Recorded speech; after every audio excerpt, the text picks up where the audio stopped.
Ladies and gentlemen, boys and girls, children of all ages, and everyone in between, I'm going to rock a 3-minute block of ads here to get rid of any pre-roll ads for incoming viewers. As always, your patience is appreciated, and we will get started right after these messages.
Oh, it's a stream day, isn't it? It is Sunday, I think. At least I hope it's Sunday.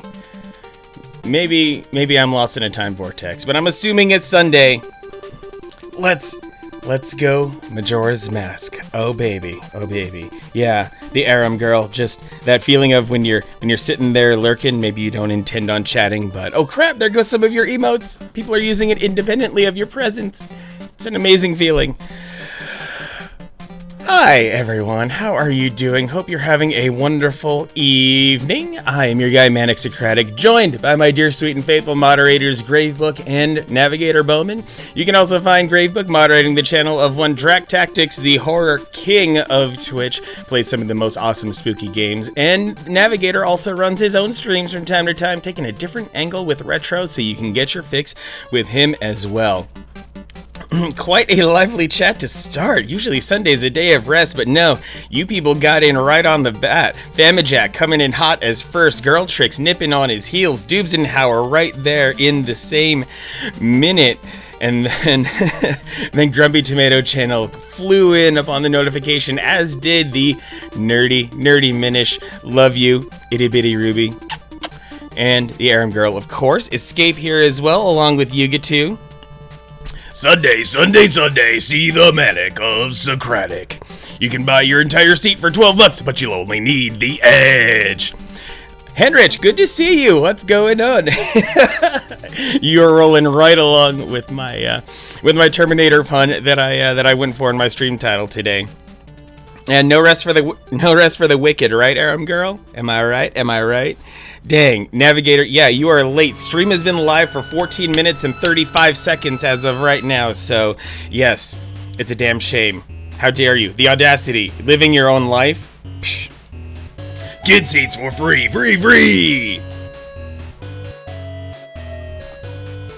Yes, my bot has been rebuilt and better than ever. Aram Girl beat you here. Oh, snap. Good to see everyone. We've got some more Majora's Mask on deck as my final stream before I go take a little bit of a break. I know the timing of all of this is a little bit, it's a little bit suboptimal, but, you just, sometimes you gotta play it as it lays, and this is what it comes down to this coming week. I'm fulfilling a promise that I made to an old friend of mine over a year ago, so I will be away from streaming, but do not worry, there is no problems, there is no need to check up on me, anything remotely bad is happening, but it's something that I need to make sure that I do, because it's been delayed once, and we're not going to delay it any further. Sinaloa, what's going on? Good to see you here. Aram Girl, you should nap, but now you can't? What, you're gonna blame me for your inability to nap? Kind of Spacey with the follow. What's going on, Kind of Spacey? Good to see you. Let's live the dream together here in Subcom. Thank you very much for that follow. Hope you stick around a little bit. It's good to see you in here. Twitter fam indeed showing up. Yes, yes indeed. It's people from all around out there, and Nerdy Minish with the host as well. Thank you very much for that. I appreciate you. Yes, I have got real ass hardware here with a real ass rumble pack with real ass AAA batteries hiding inside of it, so that I can continue hunting down all those crazy things to get every mask in Majora's Mask. I may actually take a little bit of a detour. I'm not going to immediately go to Snowhead Temple. I feel like I need to go do some side questing for some more masks now that things have opened up a little bit after defeating the first temple. But yeah, any minute that any one of you can give me is always welcome and valued. I'm happy for every line of chat, every person giving me their time. Thank you very much. Can we make sure that Escape gets a shout out as well? Did he get one too? Oh yeah, he did. He talked to my robot directly. That's right. Just, I have to sit here and think about 10 things at once, and sometimes it's like 9.5 or 8.7, and it doesn't always run through. But yes, hope everyone has been having a great weekend. I know I have definitely. I spent some time neck deep in Photoshop yesterday gathering all the materials, well, not all the materials, but the starting set of materials to promote my charity stream for the American Cancer Society coming up on Halloween Day. We've got another big event stream Coming up, oh, we've got 2 sets of video game history and some different pages. 553 and 261 will be coming up. Right here, pages from Console Wars, written by Blake Harris, can also be found in documentary form on CBS All Access. A Nerdy Minish, you found another Twitch Minish? Yes! It is so good to see people RPing the Minish. A really underappreciated aspect of all the Zelda lore. That's really awesome. But yeah, the one of my best friends is the PR rep, the regional PR rep for the American Cancer Society, and I have been doing my due diligence to educate her on this crazy world that we call streaming, and I'm so happy to take on that challenge and try to make the most of it. Now that I've got at least one charity stream under my belt, I figure I can go a lot more smoothly in this upcoming charity stream, especially so I can have Tiltify integration, so that I don't have to bear the incredibly intense responsibility of holding on to the funds until it's donation time. I gotta tell you, those were the scariest freaking 3 days of my entire life, making sure that the money passed through all the way to the charity, because the Sojourner Center didn't have any integration like that. So I'm forever grateful for your trust in me for being able to do that. So yeah, it's with less lead up time and whatnot. I'm setting the goal a little bit more modestly. I think $750 is a reasonable goal. I am working on donation incentives. For those of you who know who he is, I've already contacted Mike Chi, and Mike Chi has already sent one of the 2 big prizes yesterday, and I'll be ordering the other big prize later with my next paycheck. Thank you, Aaron Girl. Thank you. So yeah, I'm still excited to be able to just to play Castlevania Symphony of the Night all damn day. It's one of the best games ever made. And that I think is the crazy thing, because I wasn't a PlayStation kid growing up. I didn't finally play Symphony of the Night until like last December, but it still holds up. If you've never played it, do yourself a favor and play one of the great grandfathers of the Metroidvania genre, and just sit there and be amazed at how in 1997 they got so many things right. Navigator, you might fuck around and do something crazy for this one too. Oh dear. Well, we will talk a little bit, because I haven't truly gone public with the prize pool. But suffice it to say, it's going to look similar to the prize pool that was done for the previous stream, so there won't be too many surprises. What is a game? A miserable pile of entertainment. Indeed it is, but in this case, a man is a charitable pile of secrets, and I will give all credit to you guys for coming in big, raising over $2,000. The final donated amount was $27.27 to the Sojourner Center on the stream back on September 12th, and that was an achievement like nothing else for my first ever charity stream. Nothing I do here is without you guys, and I'm so grateful for that. I want to acknowledge some of my recent followers who did not follow me in the midst of a stream here. So, real quick, thank you, W. Conway, for the follow. Let's live the dream together here in Subcon. Appreciate it. Hope you can stop by whenever you decide to. And Joe Snib, however the vowels go. Thank you for the follow. Appreciate that as well. So, with all that in mind, I think I have some console wars coming due. Let me see if I can find some better reading music here. There we go. That's the real juice. Oh, baby. Okay, so first and foremost, Famijack hit that redemption. Famijack request, page 553. We're not necessarily going in order or anything like that, but what we are doing is just, all 3. Okay, so Famijack has decided to go for the very end of the book. Yeah. Aram Girl, get with it. Get with it, Aram Girl.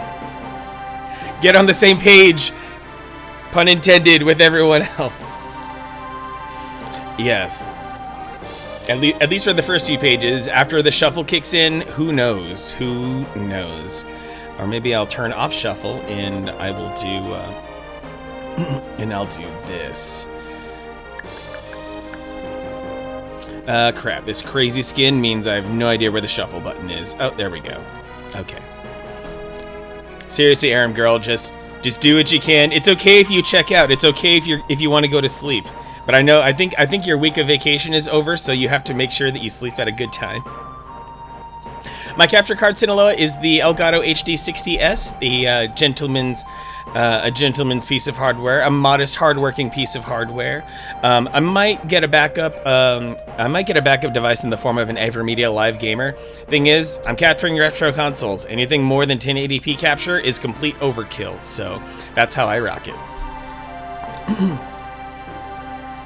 Okay, so Famijack. Actually, well, let's see here. Actually, yeah, this is the perfect ending because page 553 contains the final 2 pages of the book as well as the epilogue. Wait, it's 553, 554, 555.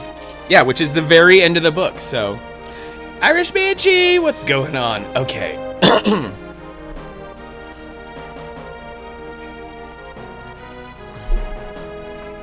And I just spent way too much time dilly-dallying, so the song gets reset.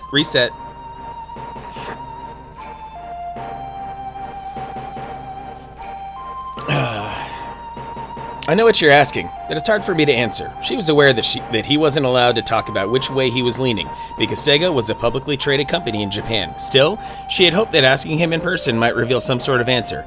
She felt kind of bad about putting him in this position. But she didn't know what else to do. Her job had become almost unbearable, and she couldn't take any more, particularly any interactions with Paul Rue's replacement. When Rue had stepped down, his position was filled by someone from Sega Japan named Makoto Kaneshiro, whose best talent, as far as she could tell, was not caring what anyone else had to say. This had really started to wear her down with the release of a game called Nights into Dreams, which was the first non-Sonic game being made by Sega's development team, or by the Sonic development team. The graphics of the game were beautiful, but conceptually it was a tough sell. Inspired by Jungian philosophy, it starred an androgynous fairy who guides a young boy and girl through a colorful but dreary dream world. She protested that the game would have trouble finding an audience in the United States, but he was adamant that Sega of America put all their eggs into this basket. It was by the prestigious Sonic team, it had beautiful graphics, and people in Japan would understand it. She didn't disagree with any of this, but she didn't believe the audience here would connect. But he had little interest in her point of view. Although Fernazier had been at Sega of America during the creation of Sonic, she couldn't help but think about how perfectly the situation epitomized the change that had taken place. For the most part, she had made peace with the dynamic, but something Makoto had said to her last week wouldn't stop rattling around her head. They had been discussing plans for the second annual E3 show and strategizing about the best ways to highlight various titles. Long discussions about what went where and which titles got how much attention had led to a meticulously crafted plan. But the following morning, when Makoto distributed plans for the show, everything had been changed. The new strategy, unsurprisingly, featured all nights, all day long. She confronted him about this, hoping for at least an explanation, and he told her that she was mistaken. But everything's completely different, she said. No, you approve this, Miss Diane, he said. You have just forgotten. She shook her head and wanted to let the issue go, but her feet simply wouldn't turn and walk away. She was sick of this happening over and over, and she was sick of the new but unspoken corporate culture of giving in. Okay, that was a period. What's going on, Crimson? What had happened to the Sega that taught her to take? More important, what had happened to her that she was okay with no longer being that person? Makoto-san, she said, now refusing to budge. I apologize if I am speaking out of turn, and I have tremendous respect for all the good work you do, but I feel like I would be doing a disservice to my job if I did not stand here and fight for this. When she finished, Makoto-san smiled widely and appeared to finally understand where she was coming from. Maybe this particular situation wouldn't change, nor would the next, but there was now this understanding, and that had to be worth something. And then after a moment, nodding slightly, he replied, Miss Diane, you need to learn to be less passionate about your work. Suddenly, her feet started working again, and as she walked through Sega's increasingly unfamiliar hallways, she decided that she very much needed to speak with Tom Kalinske. I'm sorry for asking, Fernazier said to Kalinske. I shouldn't have put you in that position. It's not right. Don't even think twice, he told her. I'd have done the same. Thanks, Tom. But even though I can't discuss my contract with you, I can give you some advice if you would like. Yeah, of course, always.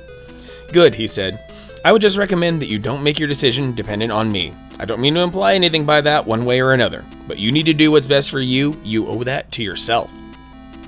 Somehow, with those words, it was as if a curse had been broken, and her logic and emotions were intertwined and functioning once again. Thank you, Fernazier said, with an assertiveness befitting someone who had accomplished all she had done. Shortly after this, she would go on to work for Paul Rue, who had recently been named president of new media at Universal Studios. There, as VP of Marketing and Business Administration, Fornazier would seal a multiple-title contract with Sony to license Spyro and Crash Bandicoot. But before any of that, and coming to terms with life outside of Sega, she thanked Kalinske for everything he had done with a farewell hug. "No, stop, don't go," Kalinske said. I didn't mean it. I need you to stay." All right, that's all I needed to hear," his wife replied, and then turned around and swam back in his direction. Tom, Karen, and the kids had returned to a beach in Hawaii. Once again, the sun was shining, the children were collecting hermit crabs in a bright yellow bucket, but on this trip, there was something noticeably different. Tom was different. Not long after his conversation with Fornazier, Kalinske called Nakayama to resign. By this point, Kalinske had assumed that his leaving Sega was all but a formality. But Nakayama appeared to be genuinely surprised by this and asked if they could speak in person. The following week, Nakayama flew to Redwood Shores and met Kalinske to further discuss the matter. At first, their time together felt just like the good old days, but eventually that feeling faded, and Kalinske reiterated that it was time for him to look for a new challenge. "What kind of challenge?" Nakayama asked. "Something that uses technology to improve education," Kalinske replied. Nakayama's eyes bubbled with questions, until the president of Sega Enterprises blinked, and suddenly they all went away. He then gave Kalinske a strange look, perhaps wistful, and said, "I understand. Thank you." And that was that, the end of Tom Kalinske's time at Sega. After several years spent turning nothing into something, only to watch it slowly be turned back into nothing once again, he would go on to successfully apply video game technology to education through the rest of his storied career at places like Knowledge Universe, Leapfrog, Blackboard, and many, many more. "Hold still," Karen said, trying to climb on her husband's shoulders, but accidentally dunking him in the process. "This is why I sent you away," Tom explained when he came up for air. "Okay, I give up," Karen said, floating by his side. "So now what?" Tom didn't respond right away, but as he looked at his wife, a smile slowly grew across his face. This was his beautiful Barbie, the mother of his children, and the one who made his world possible. "Anything we want." This time, instead of trying to conceal his dislike for the beach, Tom Kalinske was up for anything. He had learned how to adapt, how to enjoy, and how much better it felt to smile and actually mean it. Finally, after all this time, he was getting to finish the family vacation that had been so strangely interrupted 6 years earlier.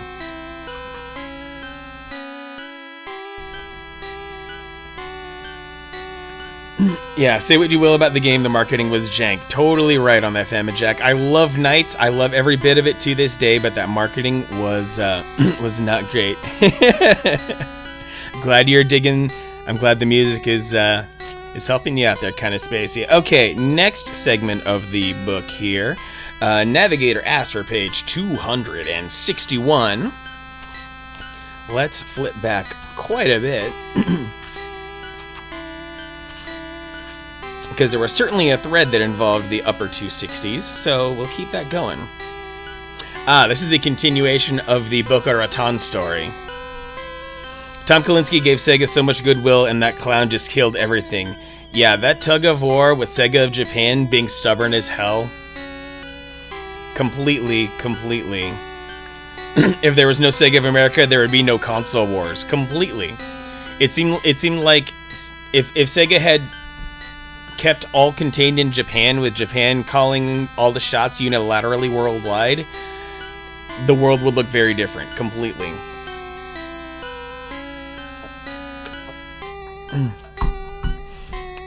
I think we can all agree, Donkey Kong Country was the game that hurt Sega the most. But if Sega of Japan would have just left the leash to Tom, Sega could have made a comeback, completely. Gamers were and still are obsessed with graphics, and the things that Donkey Kong Country was doing for its graphic situation, totally, that game single-handedly bought the Super Nintendo 2 years' time until the Nintendo 64 arrived. Get into arguments about this with people? Yeah, easy. Japan is stubbornly stuck in the past as a culture. In a way, yeah, I mean, completely. There are certain antiquated ways of doing business and relating with people who are your coworkers in Japan that completely turn it in a certain way. Hey there, Jaeger. Oh no, you did not catch the end of the stream. In fact, we are only about a half hour in. We're still getting started here. I'm gonna read another section from Console Wars, and we're gonna make our way through here. And Yeah, and at no point during the meteoric rise of the Genesis and Mega Drive could Sega of Japan ever truly admit that that was the result of the moves coming from Sega of America. It had a ripple effect across Sega as an entire company, and Japan refused to swallow their pride about it, and that was a heck of a thing. So thanks for stopping by, Jaeger. Hope you're doing well. Hope you're having a happy Sunday evening or Monday morning, depending on where you are. I know there's an entire planet out there. You like Sega during the early 90s? I mean, who didn't? You had to admire or at least respect all the crazy things they were doing. So, let's see. Page 261.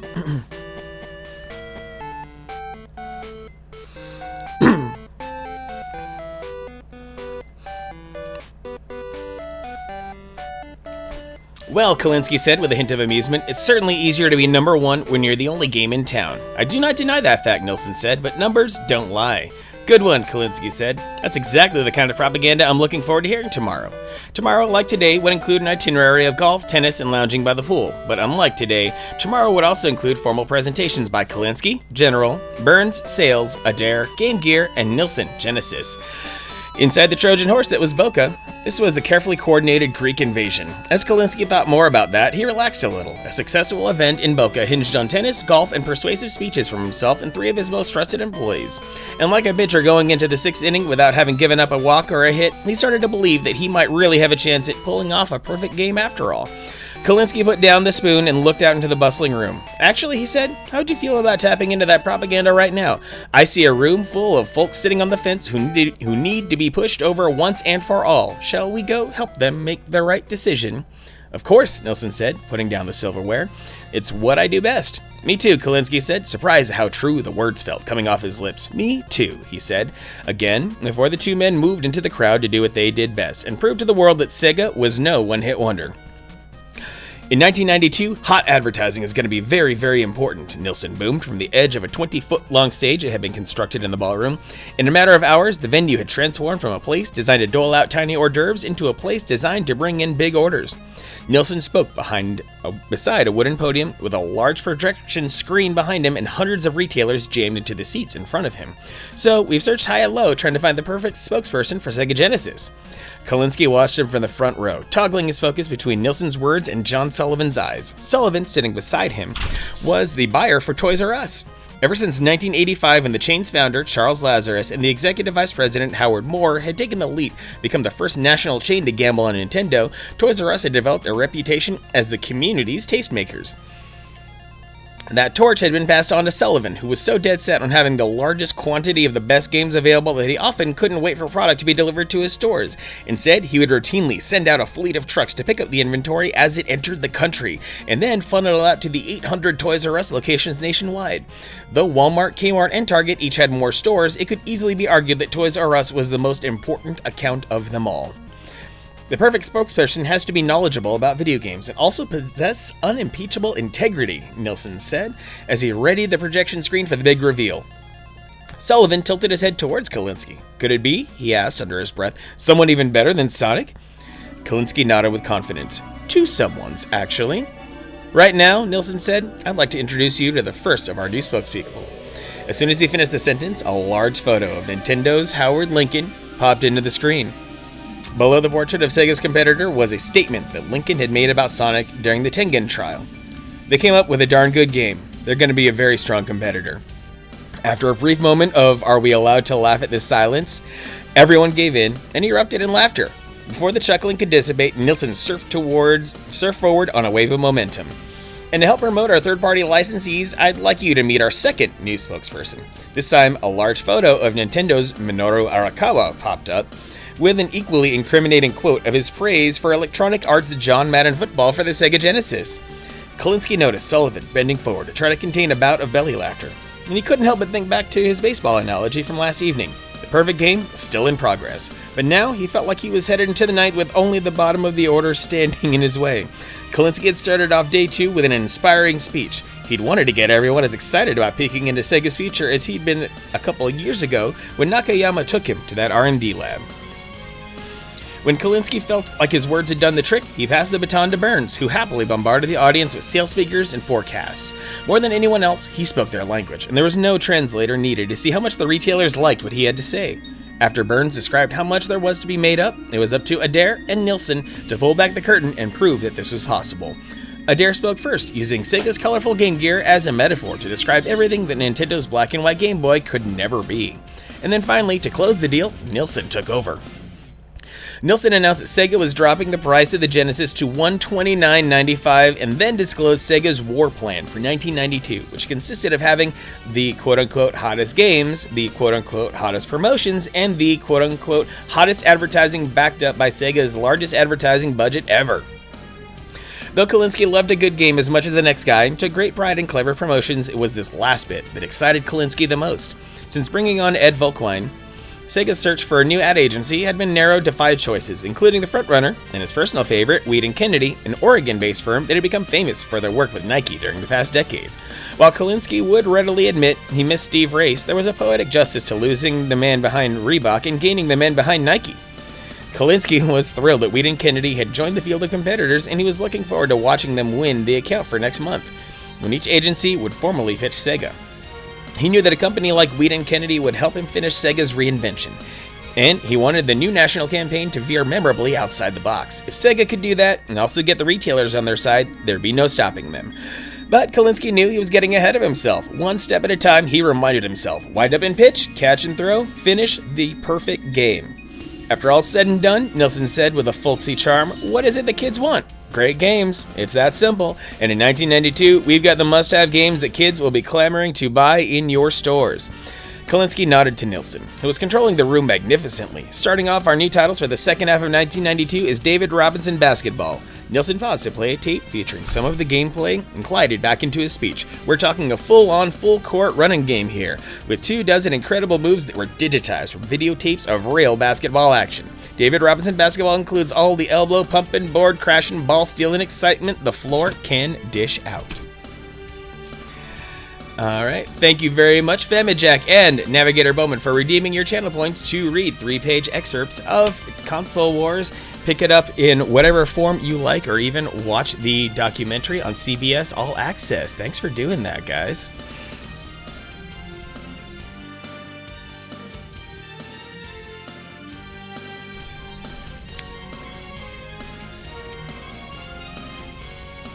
Oh boy, we got some discourse here. After watching a very enticing history of Dead Rising, I realized the downfall of Dead Rising was them trying too hard to relate to a Western market. Oh. Gotcha, and Dwarven Dynamite reeling from a typo. It's okay, you managed it well, Gravebook. Yeah, when it comes to Tom Kalinske, I mean, it's sounds Polish, but the spelling doesn't seem rooted in that. But you know, weird things happen at Ellis Island, so I totally get it. Your favorite Genesis games, Sonic. All the Sonic games, Awesome Possum, Vector Man, Eternal Champion, Super Street Fighter 2, Spider-Man. Good choices all around, Jaeger. Pagemaster. Yeah, Pagemaster was a surprisingly solid platformer. Really, really competent game. So, yeah, but one that gets kind of slept on.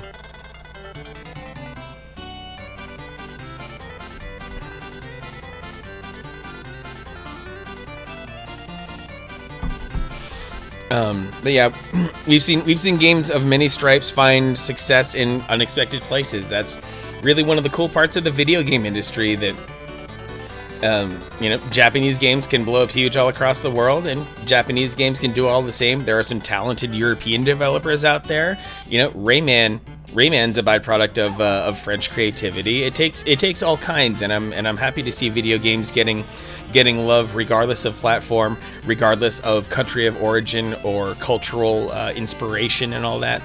It's all wonderful out there. So, but we've got some Majora's Mask waiting down there. So I think it's worth dipping back into my save file here.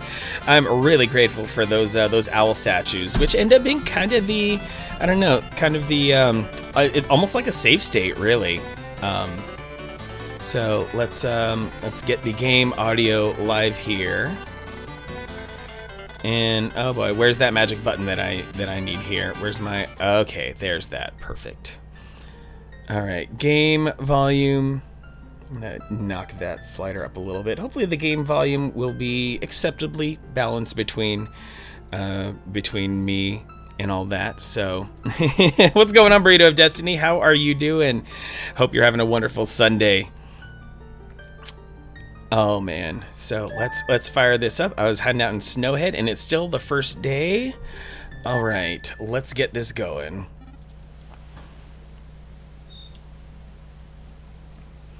Ye who hold the sacred sword, ye have returned to the appointed spot. If you wish to interrupt your adventure again, speak to me, the one you have marked to prove your encounter. Okay, so what I think I need to do, since this is day 1, I need to make my way back over. Well, first and foremost, I need to reveal the frozen Elder Goron, and then once I reveal him, once I uncover him, I should be good for. Oh my gosh, screw that thing. I'm giving all the barrel rolls for you, Aram girl. All right, so I'm gonna need. What I really should have done at some point is make sure that I get a uncover the Elder Goron wherever he is. There he is. Now I need to go get some hot water. I was just kind of questioning where he actually is. Hopefully he stays in that state. So I need to go be as quick as possible here.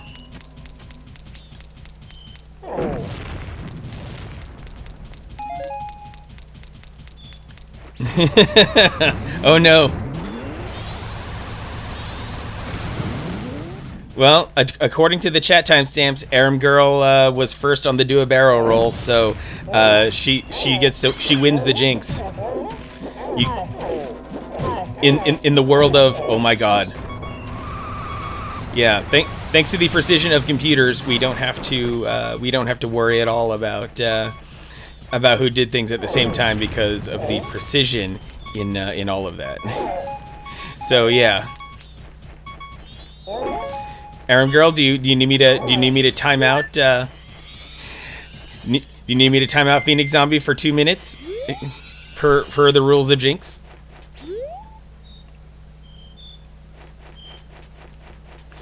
Okay. Yep. I need to be. Oh no!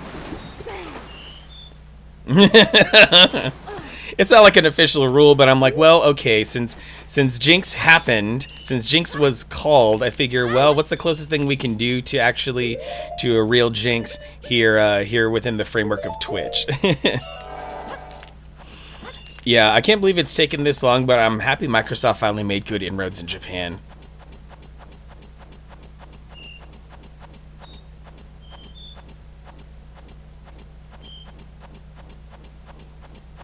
Need to go get some hot water and quickly bring it back down to where the Elder Goron was hanging.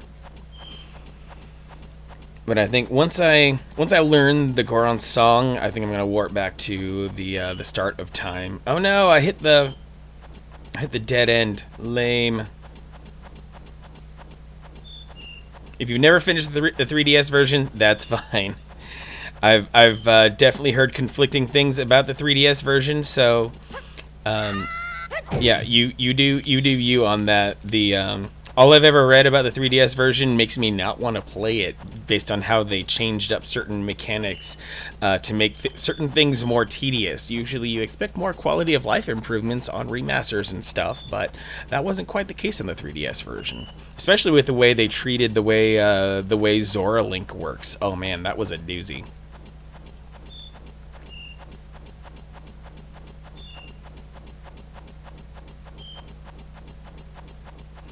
Yeah, Mario 64 DS, lovely concept, but they could have waited a couple years until some actual analog controls came out. What we really deserved in the Super Mario 3D All-Stars collection, what we really should have gotten, we should have gotten all the 3DS stuff backported into Super Mario 64 and that enhanced version released for 3D All-Stars. When you think about what Super Mario All-Stars was in the context of the collection on the Super Nintendo, it's actually kind of rude the way that Nintendo treated this project. Streets of Camarocho? Oh, I haven't grabbed that one yet. I probably should at some point soon. You actually have Mario 64 DS, Burrito? Oh, snap. I mean, it's a fine game, tons of awesome content. You know, good luck playing it and all that. Woo! Kane, what's going on, Kane? How was your Dishonored stream today? Can we please get a shout out for Kane as well? Por favor, mis amigos.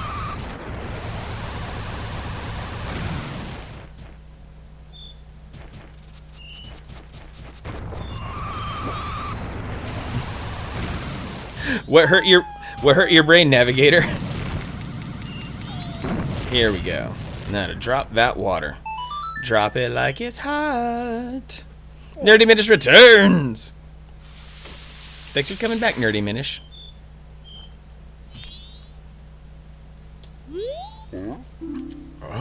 What was I doing? Yeah, it's already this late. I must hurry. Oh, you're Darmani, but you're supposed to be dead. Am I hallucinating? Maybe this is also the doing of Snowhead's magic power. I've been made a fool of. That's impossible. I refuse to flinch. If I can see past the illusion, you'll vanish in an instant.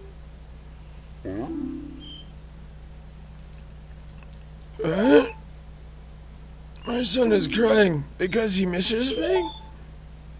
Why do you know that? My son misses me. Forgive me, my child. Your father has work to do. Darmani, be you a ghost or a figment of my imagination, I no longer care. If you feel pity for my crying son, then please quietly sing my son to sleep with this song I'm about to play on my drum. It is the very same melody that was often played for you when you were young.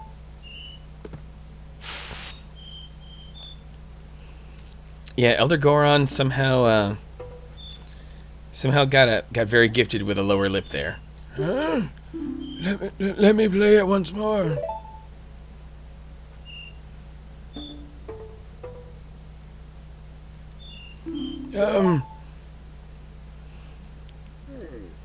Yes, like this. It's no good. I can remember only the beginning. I'll just teach you the beginning.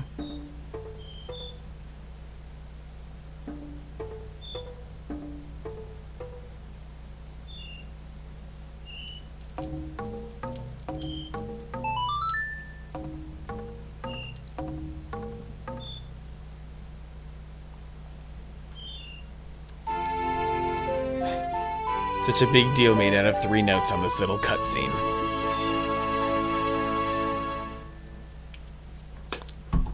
You learned the lullaby intro, the soothing melody of a thoughtful father.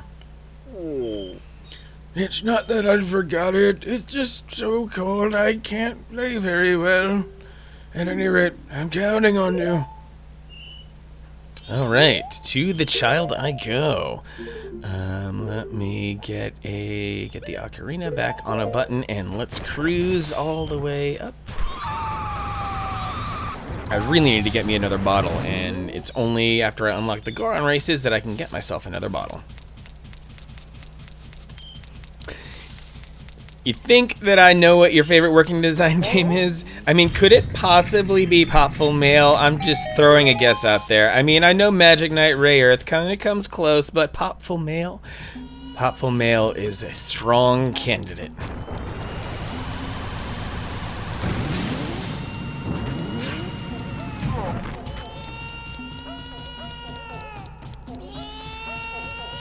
Alright, child, you're gonna shut up now. Huh? The answer is almost always Lunar. Yeah, in a general sense, Lunar totally works out for the working designs fandom. That song. That's the song Daddy always plays for me before I go to sleep. I'll sing the next part.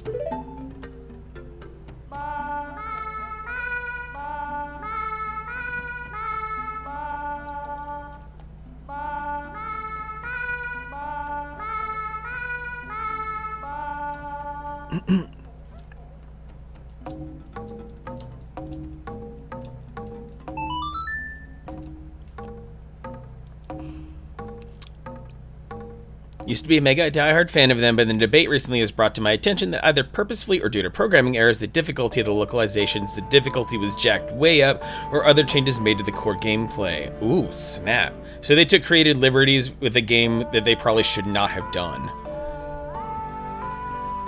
And I've definitely heard of, like, Japanese mechanics restoration patches made for Working Designs games. Elder Goron and his child. Siring children all the way into his old age. Bless that man. Oh, just like Daddy's right beside me. Yeah. Yeah. The lullaby intro became the Goron lullaby. Thanks for the follow, Jaeger. Hope you have a good rest of your day. Enjoy your dinner and whatever else it is you do. This lullaby blankets listeners in calm while making eyelids grow heavy. Oops, everyone's asleep now. Face to desk, you tomorrow. You can hang in there, Aram girl. You can make it. Get some imagine. I hope I can complete Snowhead Temple by the time this day is over. That'll be rad. Thanks, Jaeger. Well, I have a ton of money, so maybe I can still buy some things. Oh, welcome. Bombs, arrows, and red potion. None of which I truly need, so yeah, I'm gonna get out of here for now. But knowing the Goron lullaby is a big key. Yeah, the quote-unquote Nintendo hard age of gameplay in which, you know, a lot of games had their difficulty artificially jacked up to as a means of extending the game. Guess the Sands of Time showed it wasn't as big of a concern as they thought it would be. Yeah, because at a certain point, gamers were like, well, you know what? We're just gonna get good, and we're gonna find ways to just steamroll through all of that crap. What I needed to do, since I'm still low on oh,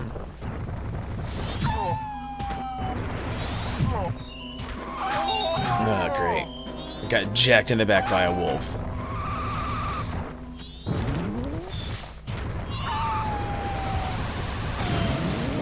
Oh yeah, once the spikes come out, unstoppable, baby.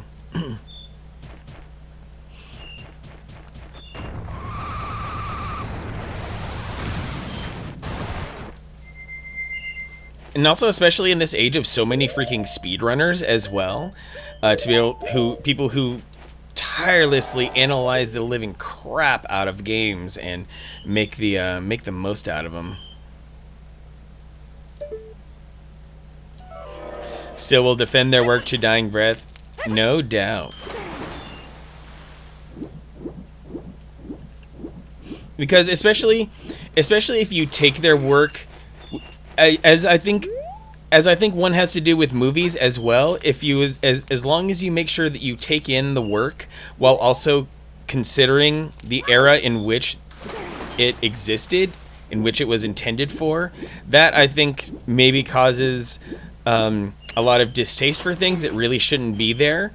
Because when you take any given piece of art, you're always considering the era that birthed it, and that weighs heavily upon all corners of its creation.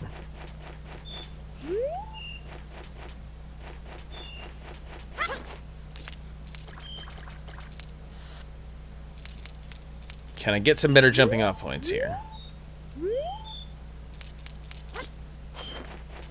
This game really don't play that.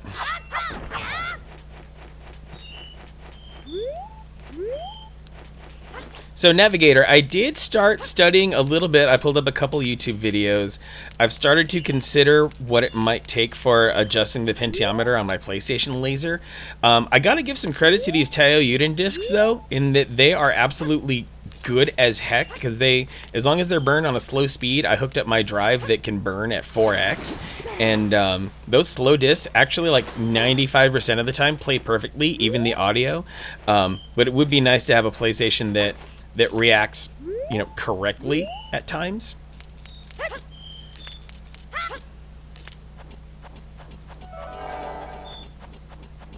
Even defending their voice actor work in an age where even full or partial VA wasn't a thing outside of the PC market, they decided to go for the gold. Yeah, that was the tagline of Working Designs. Our games go to 11. And by going to 11, yep, that means you're getting some of the best localizations and even voice work that you never would have expected before.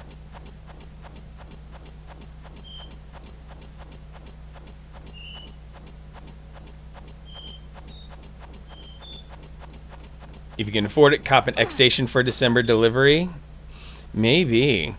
I'm trying to think of things that I would much rather have before the X Station. Because future streams based on the PlayStation aren't terribly high priority for me at the moment, but I figure I'll work my way over to that. They seem to be at least willing to put forth a good amount of effort. Towards keeping batches of X Stations coming out like every couple weeks, or every, like, I don't know, every 4 to 6 weeks perhaps. It's got some good coverage, to say the least. No! Come on. RNG'd ice flow just completely ruined me.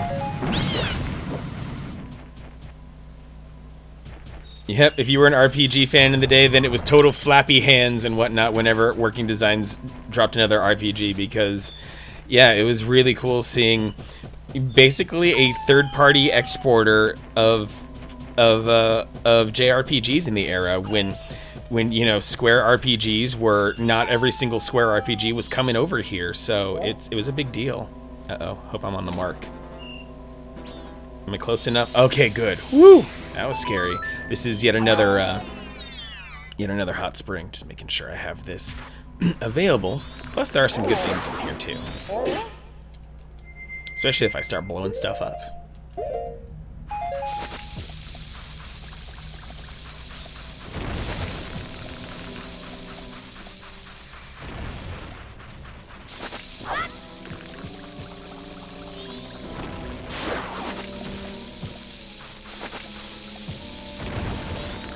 Oh, hey, a chest. More rupees? Okay, I'll take it. Oh, one more. Let's get you dealt with.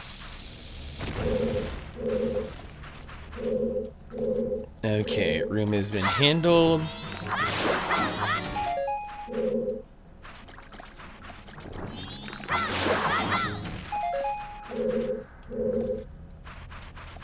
Okay, are these enemies respawning, or am I just not paying attention? Okay, they're respawning. That's fun.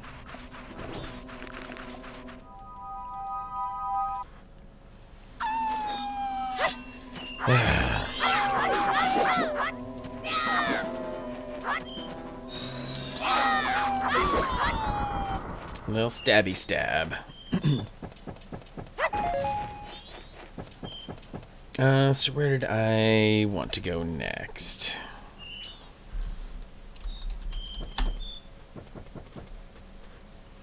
Little pausing necessary. Because I really don't want to screw this up. So with all that having been done, I think I'm eligible to go right over to... right over the temple. Xbox manufactured in Mexico. Oh yeah, that's totally underrated place for things to get manufactured, especially electronics. Used to seeing cars built in Mexico. Aguascalientes is a very big manufacturing town. So I got that. Lullaby, yes.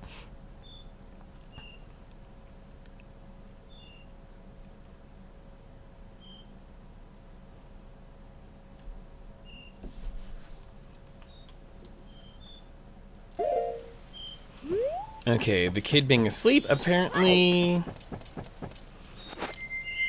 I guess I didn't catch, that was on me. Torches in the throne room were not lit, so... Now that I've picked up a few Deku sticks, let's light it up, boys. Light it up.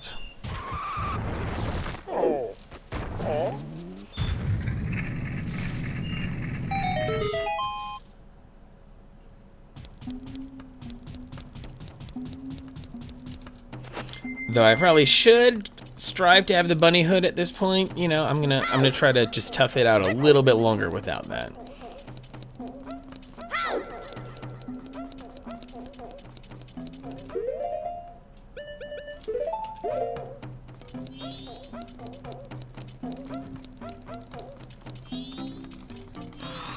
I hear fire. There we go.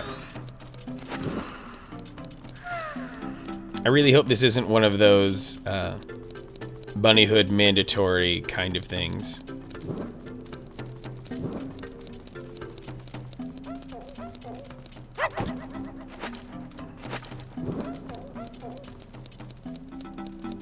Let's keep it lit.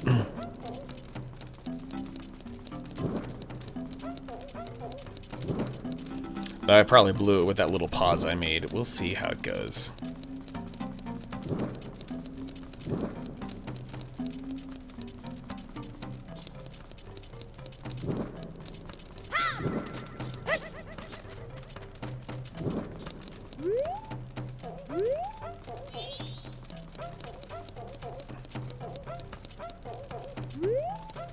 Did I somehow miss a torch?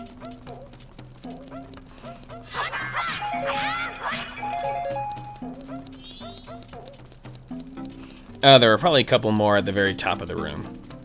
Uh-oh. I'm losing it.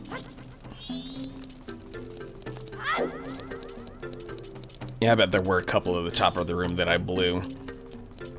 But it does look like there's actually enough wiggle room in the time frame of the torch lighting to get it done.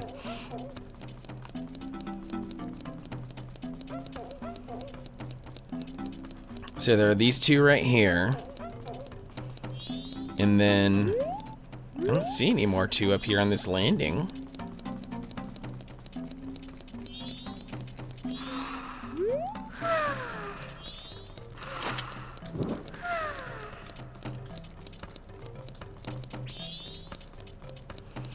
Also, I highly underestimated the durability of the Deku sticks.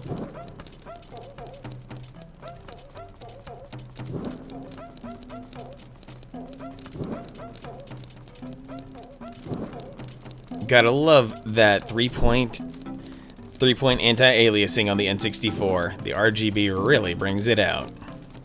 Panic Sloth! What is going on, Panic Sloth, you dear sweet human being? Love having you here, Panic Sloth. Nothing but the best. Hope your Sunday has been well. I saw you had some good time with your children's. Oh, goody, goody. I managed to deal with the sticks. Okay, so now it's time to do some fun stuff with the rotating chandelier. Yes, Grave, look, that is indeed the bare minimum amount of love that must be thrown Panic Sloth's way. Sometimes Grumpy finds yourself loading too. Oh yeah. Morning time is indeed loading time. That might be the best part about the Goron's animation is the 3-hit combo that involves a good booty push. Oh yeah. Like that, whoever animated that deserves an award. And it's okay to be very tired today. Weekends are for finding ways to use the least amount of energy possible.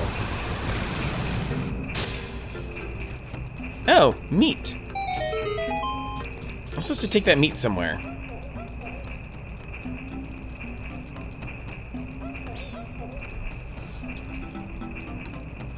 Oh, there's a Goron who needs that. That's right. So I got very lucky on my first try there. Hopefully I can take this out.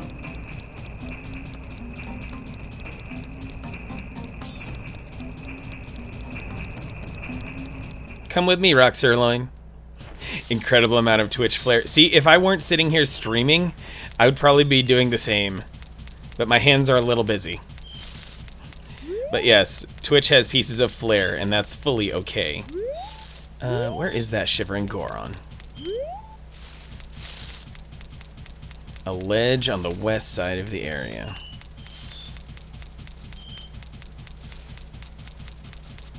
Shivering Goron, green mask.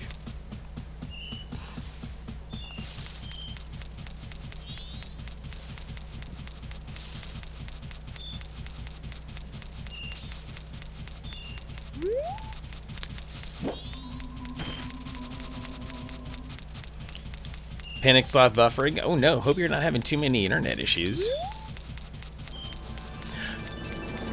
The Combat King!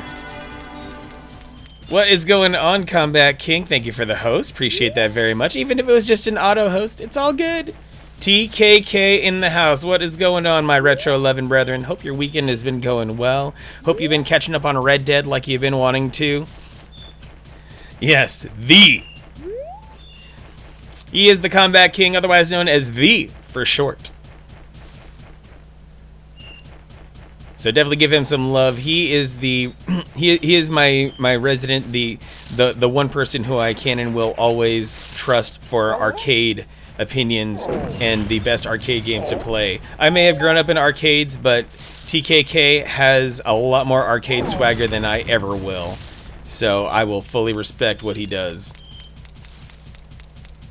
Grumpy, you already love TKK. You can't love him anymore. It's okay. You know, like, don't overexert yourself on the TKK love. I don't want you to, like, sprain your love bone or anything like that. You're entitled to rest a little bit when trying to love the Combat King. T-Mobile finicky. Oof.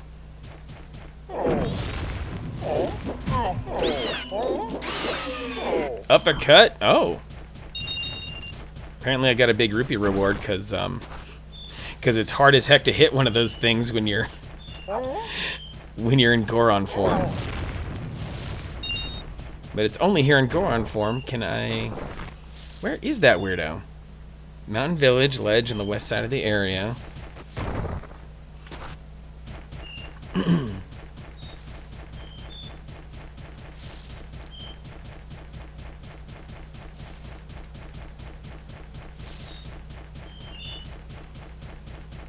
Love has limits before you, like, sprain an ankle or something. Yes, we'll go with ankles on that. Brush all the sweat from your love bone, Grumpy. Make sure that bone is nice and dry before you use it again.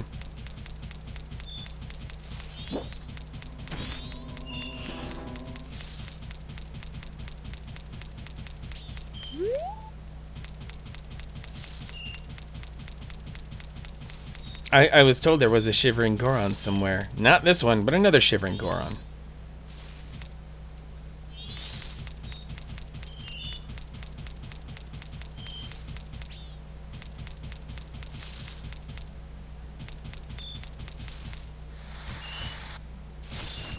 Oh, good. The sirloin fell down.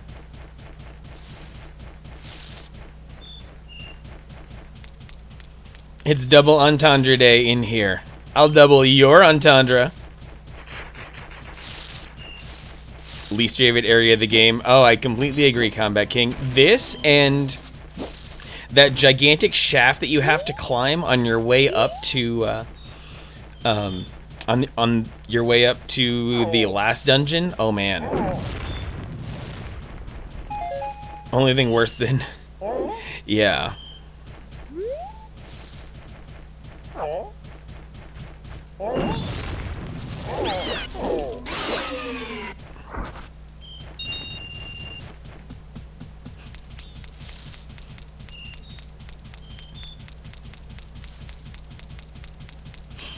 Wow, Grumpy Tomato totally nailed the Combat King's whole vibe as a person right there.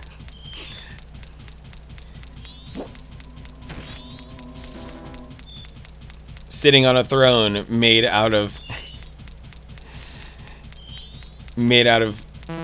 discarded arcade cabinets. Now you're probably more likely to rehab them. Maybe I have to wait until like daytime or something. Like, what the heck is going on here? And this is my other problem. If I like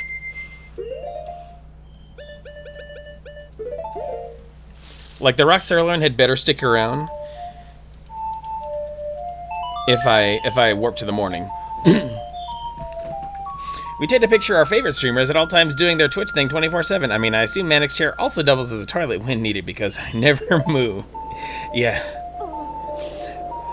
Bold of you to assume that I have any organs below the rib cage. I'm just a floating thing. There's not much to me. That's a creepy camera angle. Oh, of course the rock sirloin went away. Of course.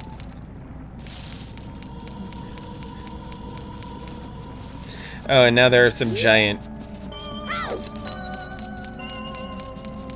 snowballs coming my way. Yeah, per the agreement that I signed with Twitch upon becoming an affiliate, I'm not allowed to suggest, endorse, or otherwise admit the presence of legs on my body. So that just a fair warning that if you want to make sure to maintain your associations with Twitch and keep your channel monetized, you don't have legs. You have to disavow the presence of legs. Even if you like do a cooking stream and people can see all the way down to like your knees, it's just a bad move to admit that you have legs. So yeah, just pretend nothing exists below the rib cage and everything will be fine. I don't even have a belly button. I was not birthed, I was forged. Don't give wife ideas. I mean, of all people, Family Jack, you're the one who knows what kind of ideas your wife has, so,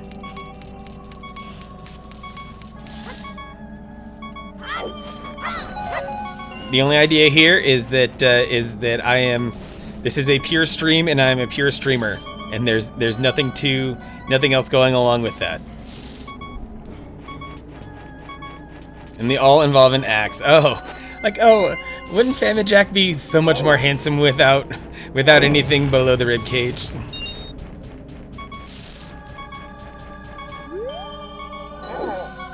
I mean, Grumpy, it has in fact been confirmed. I am the sole owner of a bobblehead of myself. So, they do exist. It is full-bodied though, so it does not accurately represent what I am. But nevertheless, okay, I need to like at least go buy a red potion now because this is getting obnoxious.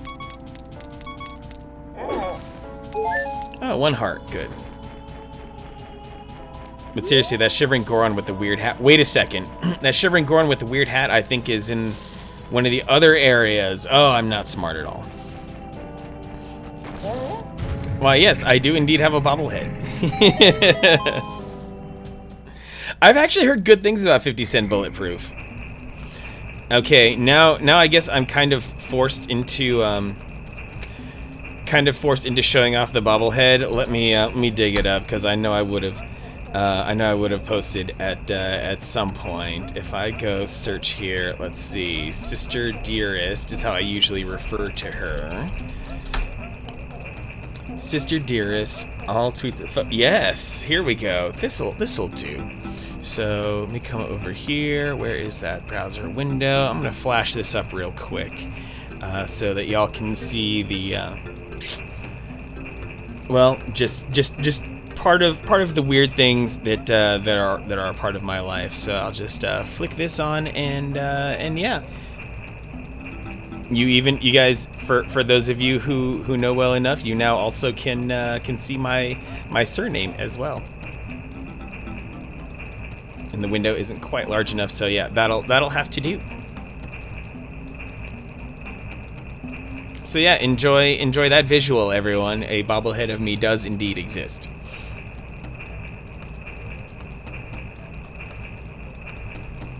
$50 Dre and M. Oh yeah, those models in the OG Xbox era of graphics.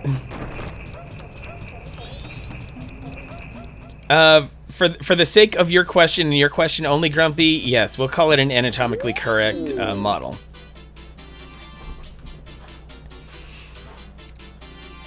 I do wear giant steel boots. Oh boy, Panic Sloth wants to steal me.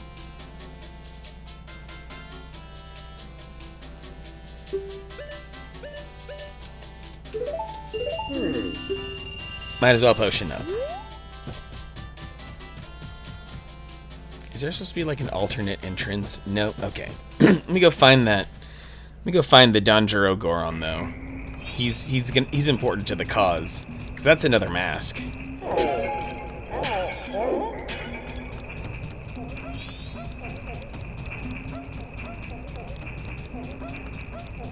That was given to me in approximately 2000. I think it was for my birthday in 2015. My sister got that for me. Somehow she gathered enough of my selfies and supplied it to someone who did customs, and that was the result.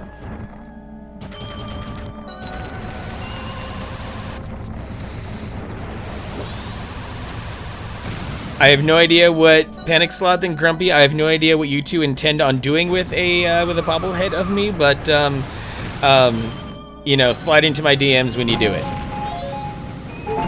There's the Danjuro Goron. Okay, he's the one who I need to throw meat at. So time to run back. Just needed some visual confirmation. You know, go figure. I hit that rock sirloin like first hit on the chandelier, and then blew my entire opportunity because I am such a good gamer. You see.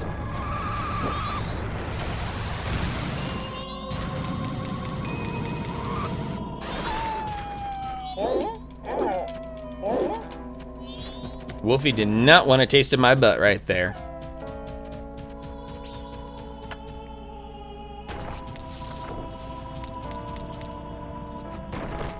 You are right, kind of Spacey. I am gonna grip that meat tight and drag it all the way over so that Goron can happily chew on it.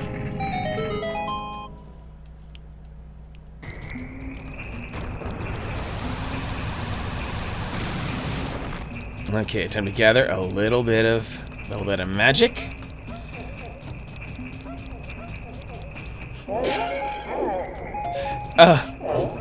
You would not put makeup on it.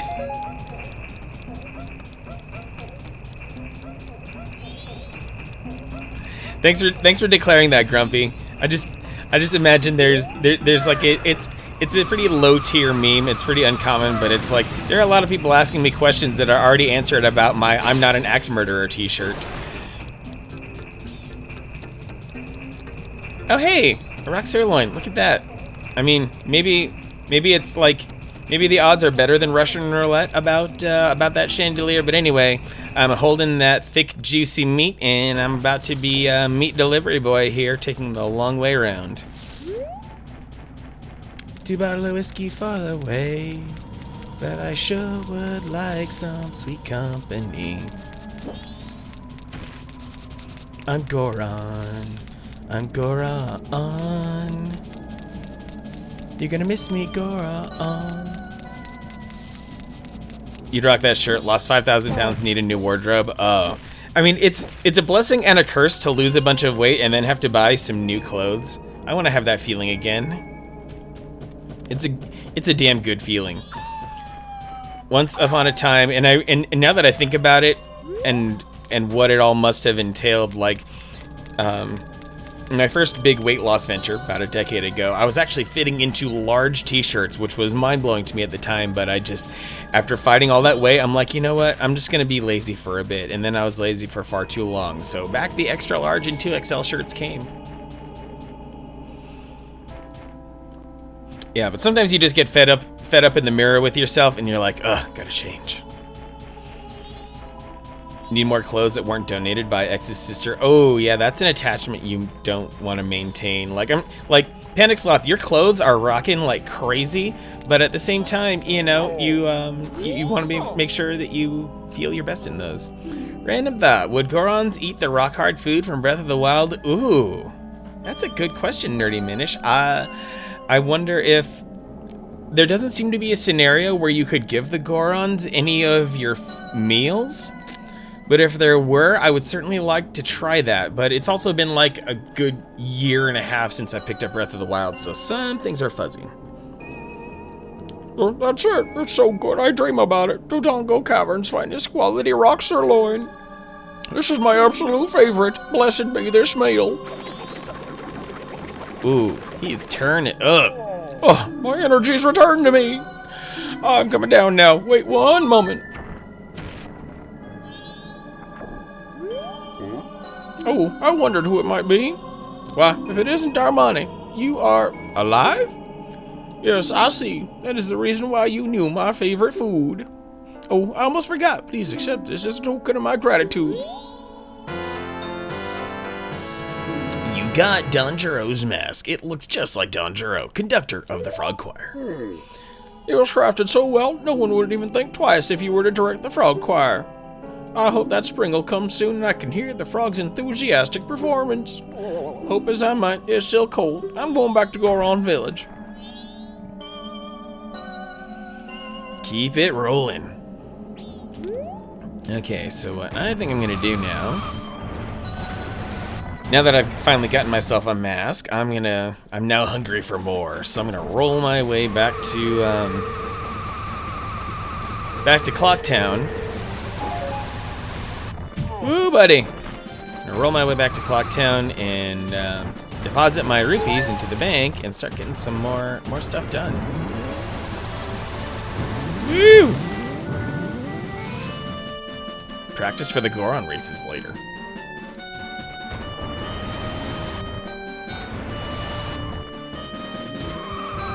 Wasn't able to build up enough speed. Womp womp. Well, I can do this though. Drag this Dodongo out of the way by hitting him in the taint like this over and over again.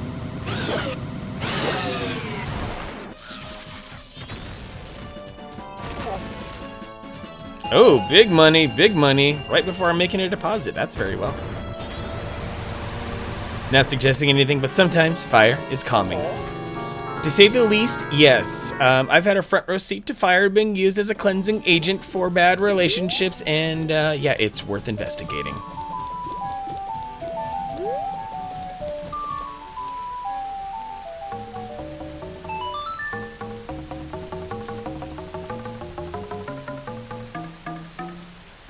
So how come you only have 2 hearts? Playing this without containers? No, I'll eventually pick up some pieces of heart, but but I've been rather lackadaisical about picking them up. So yeah, I've only gotten the heart from the first temple so far, and I'll certainly gather some more as time goes on. But I've definitely blown a couple opportunities for more pieces of heart too, because that's like one of the big parts of this game is there are pieces of heart just everywhere, and they're fairly easy to acquire.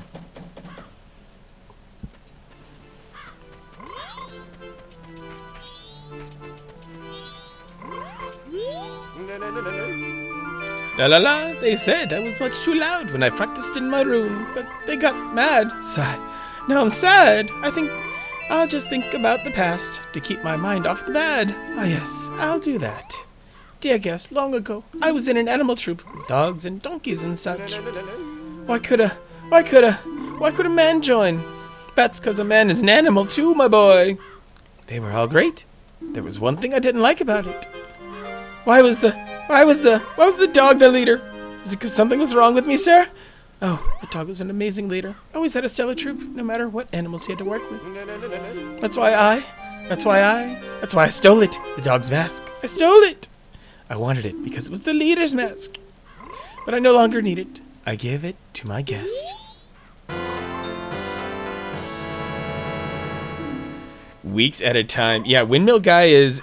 It's good to know that even his Termina counterpoint is also a little unstable. Oh man. If there's nothing else I can impart to you, kinda spacey, let's see, yeah. Oh, no. Is that only in my... Yes.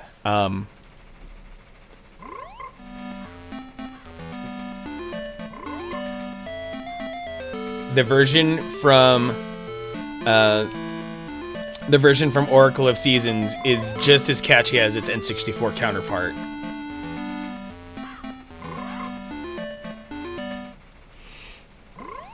Because it goes round and around inside your head. Majora's Mask gameplay. Hey cuties, what's going on? Jenon, hope you're doing well. Thanks for stopping by. The leader was a good instructor. His members matured quickly. They became adults in an instant. Yeah, I'm glad his part to play here in Majora's Mask is a little bit less destructive, shall I say? I wonder if I can squeeze in. What can I squeeze in before day 3? Oh yeah, his temper isn't as bad in Seasons. Yeah, in Seasons he's downright friendly. He's downright cordial. 5, 4, 3, 2. No wait, 5. Trying to remember. I might have to refer to my original, my old video here. So it would be like.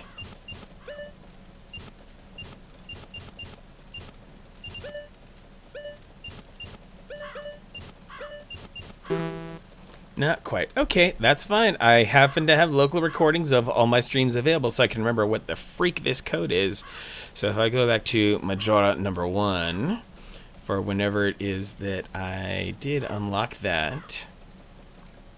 This is all console here, Jenna. Nothing but the finest, crispiest RGB from my own Nintendo 64. If I were playing it any other way, I wouldn't be able to enjoy the benefit of my Rumble Pack that keeps me vibrating well.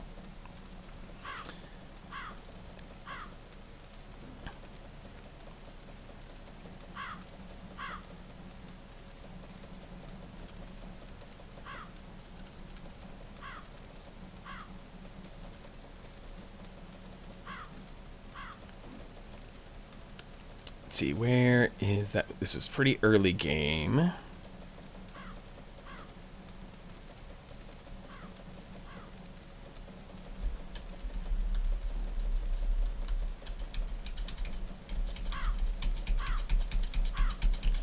Almost there, almost there. It's like trying to pick out a 10-second moment out of an entire 4-hour stream. It's a lot, but it looks like I locked in. So 2, 4, 5, 3, 1. Okay. Bang.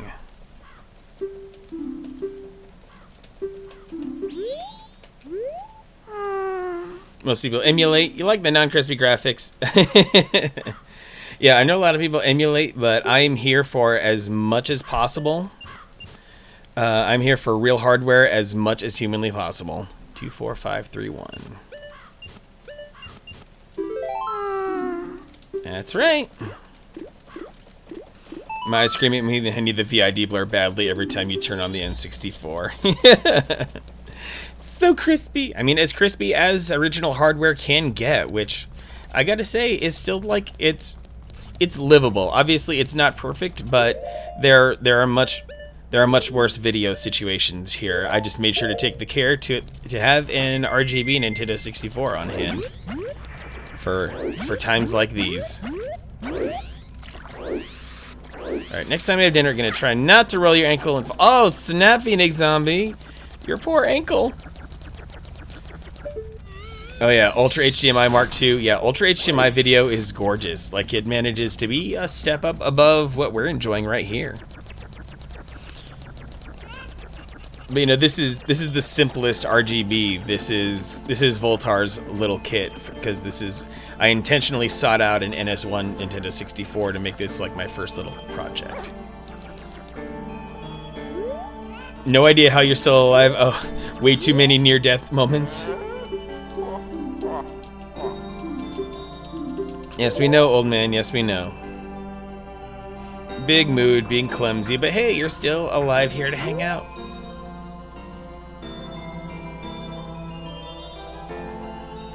Also one of the best songs in Zelda.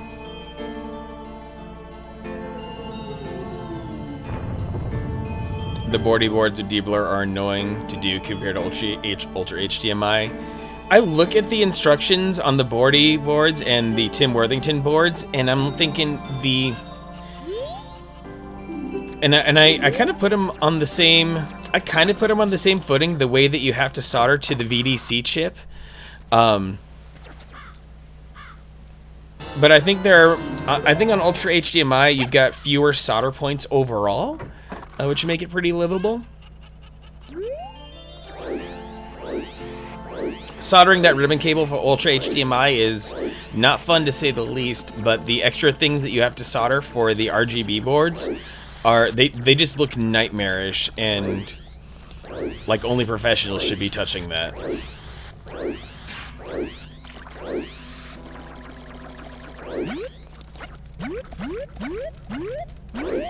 Oh yeah, just the tip. There we go. Now let's take this Moonsteer and get it on over to the first Deku Scrub so I can get over to the second Deku Scrub and then the third Deku Scrub, and I don't want no scrubs. Hey, you haven't passed my test. How do you know my secret code?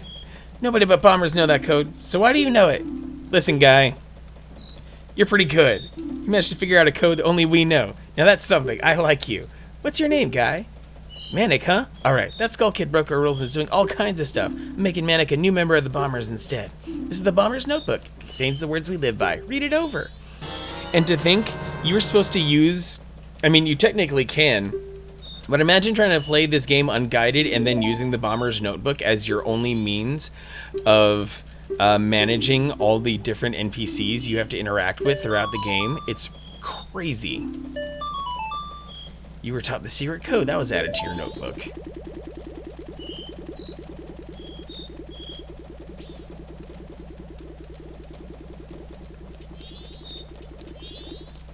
I mean, the notebook is the game's own internal mechanism by which you can play the game like without the internet. And because there are obviously so many games meant to be played without the internet. You know. So trying to play this game unassisted without some sort of better overarching guide just completely breaks my brain. Moonsteer, yes.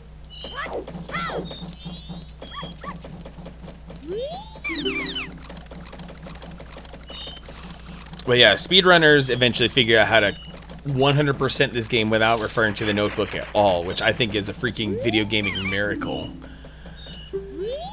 Take this Moonsteer and get out of my face.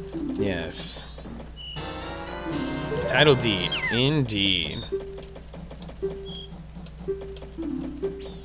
And now to make my way over to the swamp.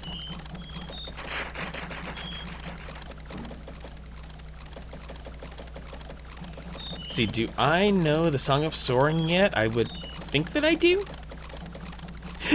Same nerdy Minish, actually. I was also not expecting that Bomber Kid because I went in as a Deku. Oh dang, I don't know that song yet. Yeah, because I went in as a Deku and came out human, it just totally freaked that kid out. I love how the game has something in it for that scenario.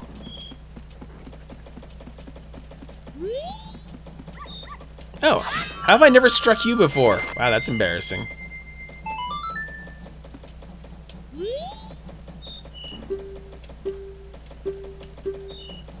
Yeah, that's a no. What else can I do with my current situation? I'm gonna see if I can go, since it's nighttime, I'm gonna see if I can go track down, what's his name? The dancing guy. Oh hey, another spam bot. What happened to being at Goron Mountain? Oh, what happened to that is I'm feeling more side questy than I am feeling dungeon crawly, so I decided to completely derail my plans.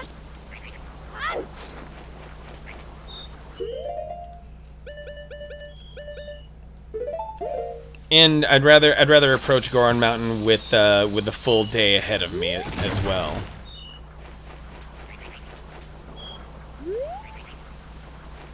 $7 p.m. I think that dude only shows up much later, like after midnight.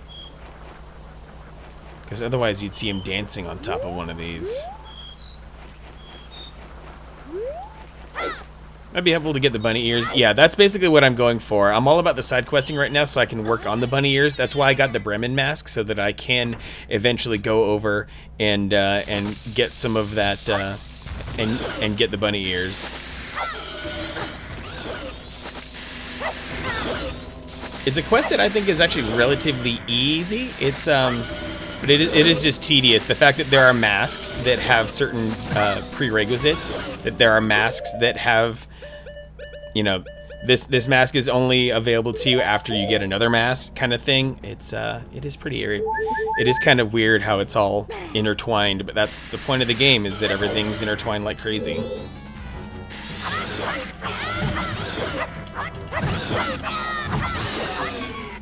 Oh boy.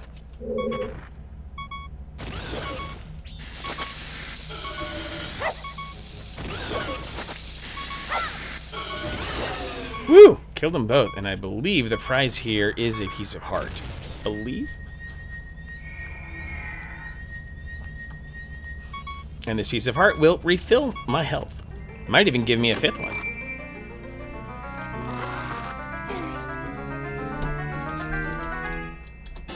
Yes, indeedy. 3 pieces so far. Well, I'm gonna go get a 4th one when I head over to the swamp. No. Alrighty. Good times. And let's top this up.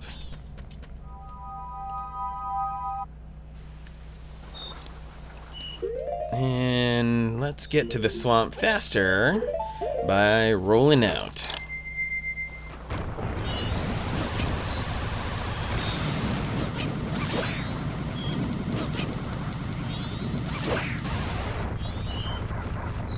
Oh, now I'm just regular rolling.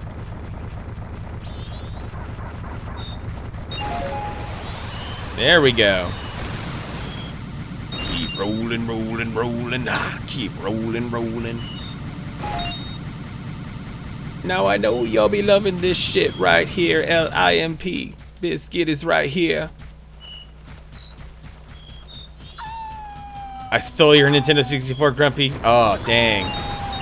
Like, I time traveled back into whatever year it was, and wherever the heck it is you live, and I stole it. Shots fired!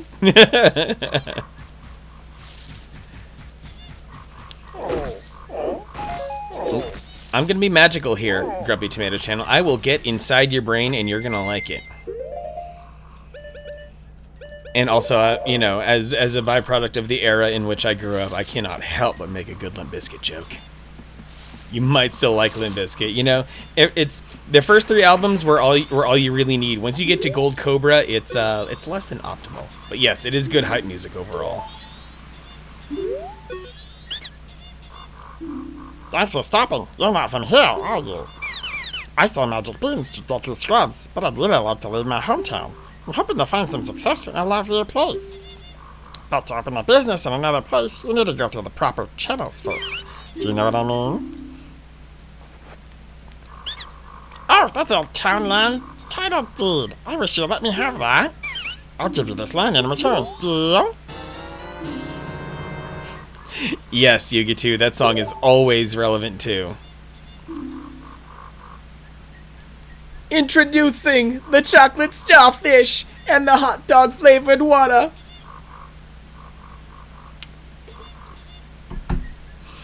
Grumpy, you're inside my Saturn? What game is inside my Saturn right now? I'm going out to town right now. I'll leave the rest up to you.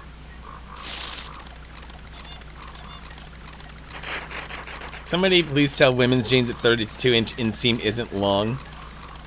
Oh, they're a much longer... I mean... It's not. It really shouldn't be. Women come in all shapes and sizes, so 32 inches should not be something that's so very out of place.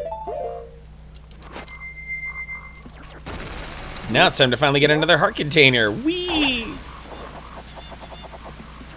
Jeez, just barely. All the memories, Genon, yeah. 35 grade book? Wow.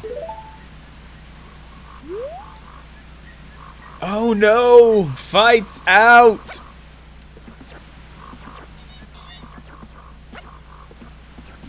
Panzer Dragoon Saga is the only game that anyone ever has in their Saturn after they get mad at Virtua Cop.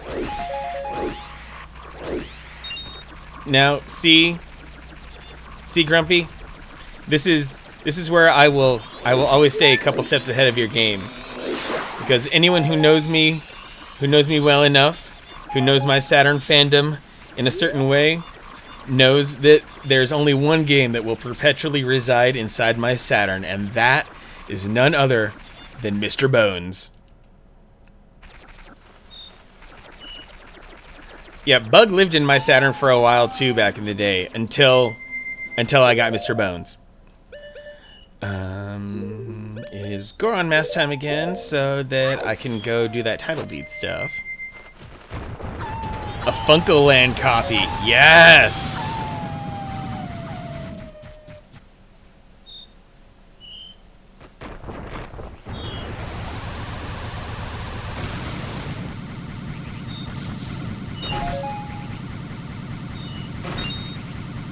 Oh man, Funko Land stores seemed like video game nirvana back in the day. I wish we had some here in Arizona. I was usually limited to, well, okay, I did have the privilege of Incredible Universe, so maybe that made up for it.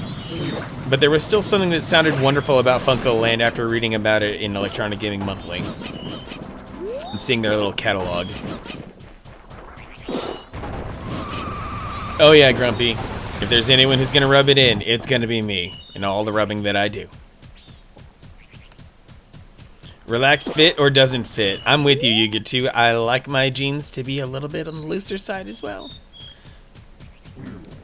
Silhouette Mirage is definitely one of the dopest 2D games of the era.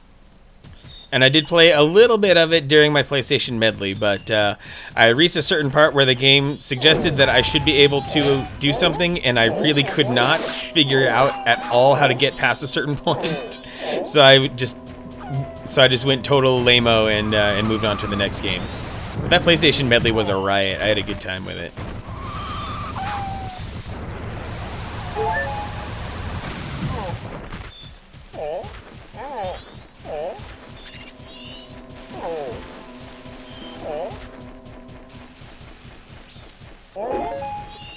And, you know, after a PlayStation Medley, what's probably going to happen is a Saturn Medley. Just one thing I will give the Saturn, the Saturn is much better at reading burned games than the PlayStation is. And, well, naturally, because the Saturn used, you know, those nice silver discs as its, you know, standard silver press discs as its primary disc medium instead of those crazy black discs. Amiga Medley win. You know, the Amiga Medley, I will leave to Mirth Turtle. Mirth Turtle would definitely be the one to rock an Amiga Medley, and I will not step on his toes.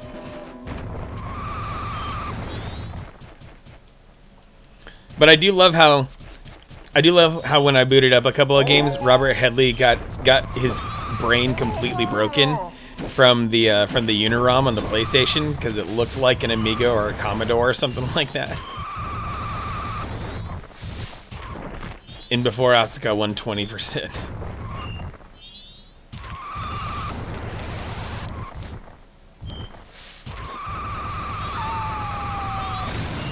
It's weird, like I'm terrible at remembering things, but when it comes to stream, I actually remember things. It's crazy. Even just innocuous little moments in chat like that.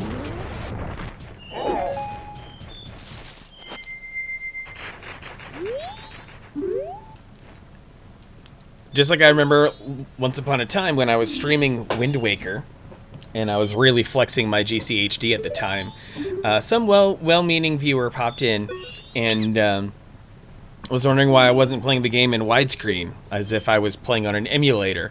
So I had to pan the camera down at my GameCube and say, "Sorry, bro, we roll none of that here."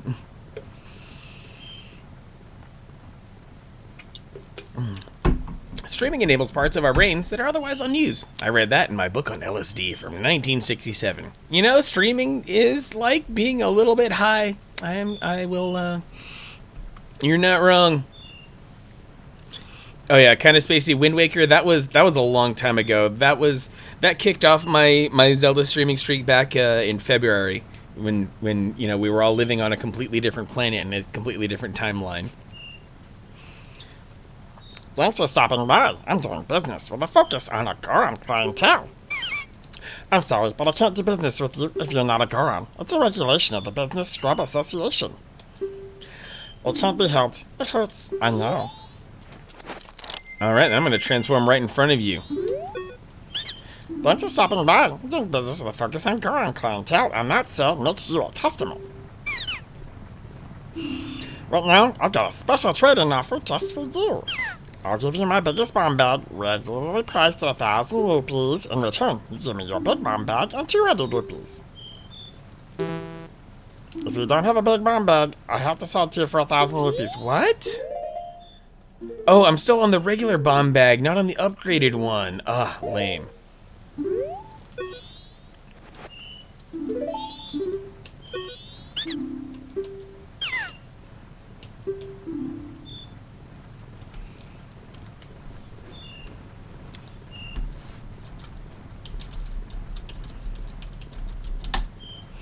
Wouldn't mind if DOA 3 was released untouched, just rendered at 4K. Some of the games of that era look gorgeous. When just upscaled.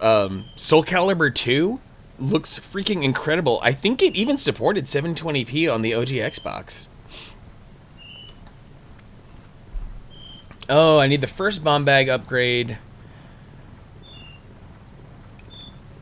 Okay, these are linear upgrades. A lot of the others are not. I had to have saved the old lady during the first day, so I've wasted some effort here. Yeah, the graphical power of the OG Xbox indeed is astounding. I almost feel like the fact that a lot of games had to be multi-platform kind of held back the possibilities on the graphics on the graphics of games for the OG Xbox. Like maybe we only saw like 85% of its true power. But I'm also still, fairly ignorant of the game library of the OG Xbox. Still plan on working it. But I wouldn't be surprised if something like Chronicles of Riddick really stressed it out.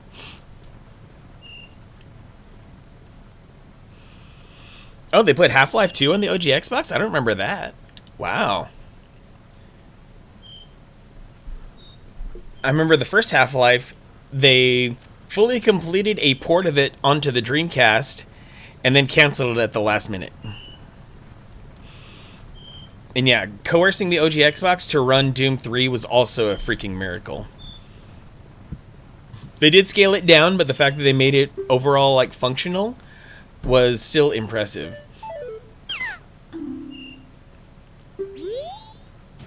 Let's see, the big bomb bag. Purchase at the bomb shop for 90 rupees after saving the old lady. If she's not saved, the upgrade will be available for 100 rupees at the curiosity shop on the final day. Okay, so I can still salvage this during this cycle. Yeah, Enter the Matrix hits 1080i, but really, who wants interlaced video? That's just ick. I mean, I'm sure it looks great on a TV, but I'm not putting up with 1080i. Replace the battery? You mean you messed with the clock capacitor on your Xbox? Is that what you're going for, Grumpy? Because that's the closest thing to a battery that the OG Xbox had was its clock capacitor, which people usually just delete out of the thing so it doesn't leak. I'm sitting on a 1.3 Xbox, so not as fully privileged as a 1.0, but still, I'm good for like 99% of the good mods out there. Yes, the plague capacitor. I should really crack open like both my Xboxes and look at that.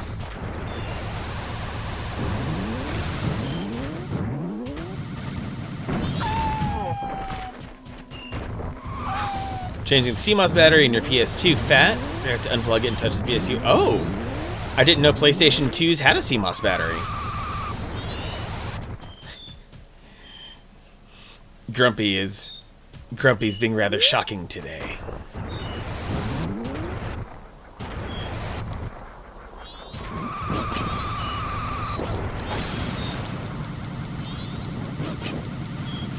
Yeah, I'd be talkative too if I had my entire soul rattled by being worried that I might have accidentally fried my precious fat PlayStation 2.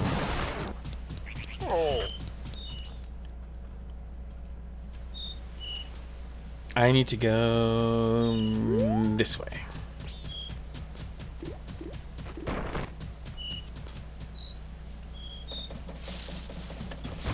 And now this way. Wait a tick. Wow, they really did give Gorons hella nipples, didn't they? Check out those bad boys. All nice and dark.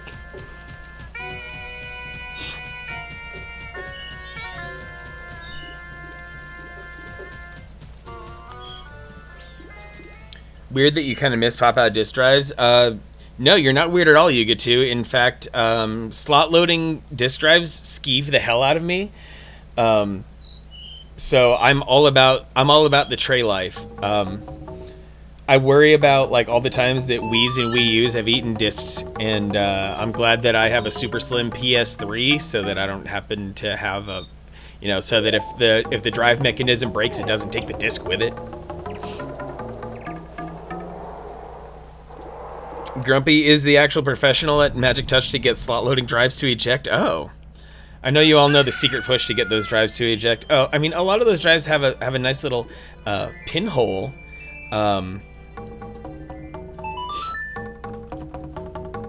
Love slot drives, but just for nostalgia, miss disk drives. Yes, that super chunky mechanical sound of opening up the disk drive to insert a game really makes you feel like you were doing something magical.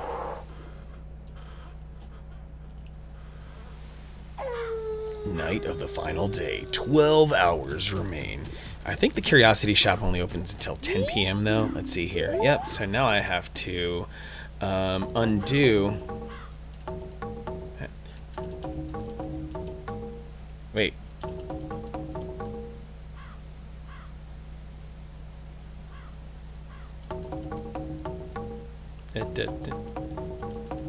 There we go.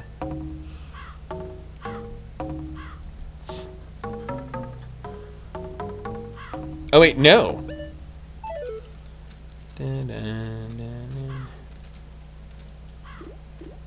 No. I'm trying to undo slow time here. There we go. MGS4 still stuck in your 60 gig PS3. One of these days you'll get I'm lazy enough to dig it out. Ouch.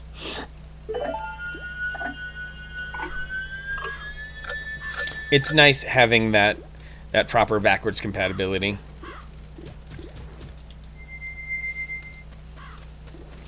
Definitely consider that PS3 like a gem of your collection. Really, that's the only game you need for PS3. Okay, I'm gonna do this bomb bag stunt super quick, but I still need to burn a little bit of time. Ooh, I know what I'll do to burn 4 hours of game time. Let's see.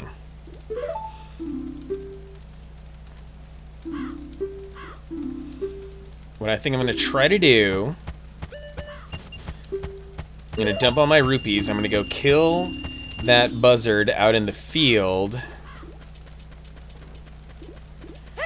collect its rupees, and then come back.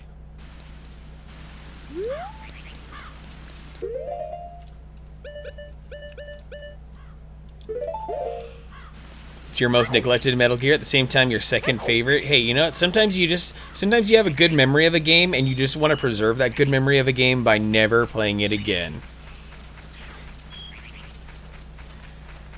Gotta maximize, gotta get them dollar bills, y'all. Gotta snipe this buzzard, because if he touches you, it is hell dealing with what comes afterwards. And I think he takes like 12 to 15 hits. Oh, hell no. Interrupting my bow and arrow game here, you damned keese. Oh yeah, an arrow right in the butt. Just what you deserve, buzzard.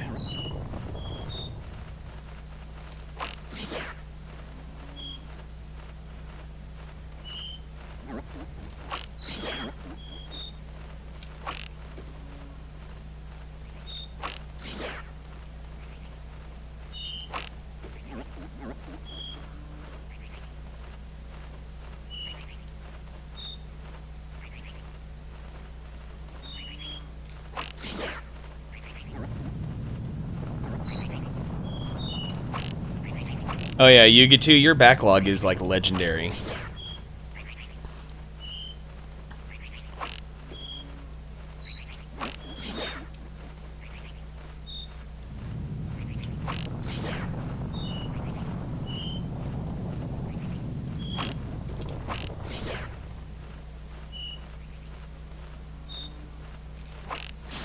There we go. Come on, big fat orange rupee, come to me. There's a campaign sign that says Wu-Tang's forever. We're gonna, I wonder how people get that sign. I'll keep, you know, I'll just, yeah, that's the only thing that I'll say towards it, because I keep politics out of my stream intentionally. Politics are to be discussed in other places. This is not the place for that. We're here for a certain escape, but that sign is definitely entertaining, and I'm all about sowing the good kind of chaos.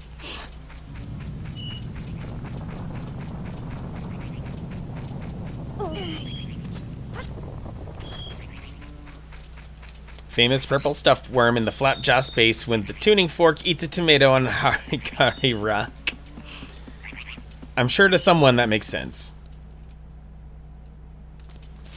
Jenna, remember farming this bird as a kid until the bank was at capacity with rupees? Yes! Yeah, if you know that you're good at the bow and arrow, Genon, then yeah, farming that bird for money is the best. Just hit the bird, collect the money, deposit, and then reset. The fact that they're all so close together like that is really cool. And oh, hey, look, it's 10 o'clock. That was just the right amount of time.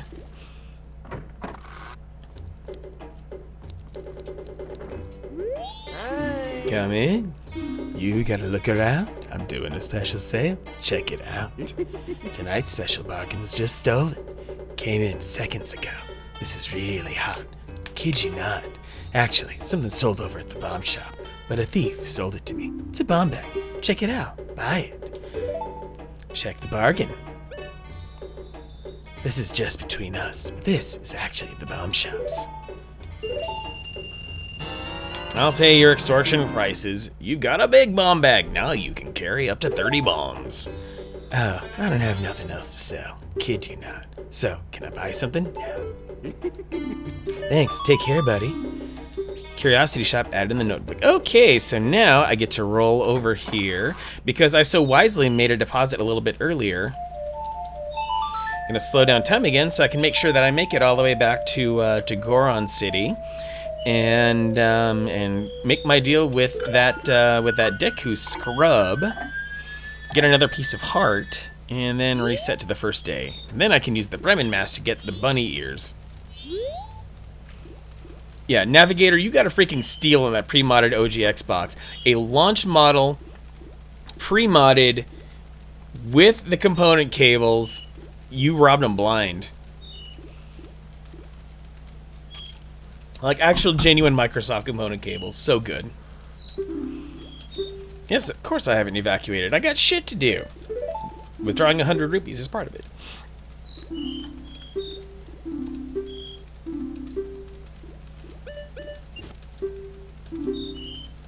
Yes, I'll deal with your 4 rupee penalty, scam artist. Okay, so Goron, yes.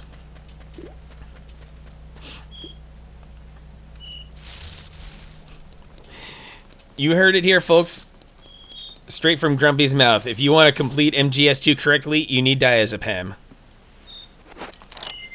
Sony component cable is worth more than the system itself. Oh man, there was a point where I tried searching for official Sony PlayStation 3 component cables, and then I'm like, why am I torturing myself like this? Why don't I just get HD Retrovision's PS3 cables?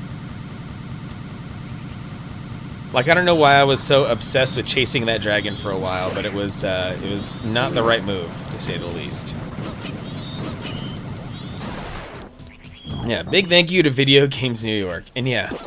Hashtag HD Retrovision. Yeah, when you can get the best possible PlayStation 2/PS3 component cables for 30 bucks, get it.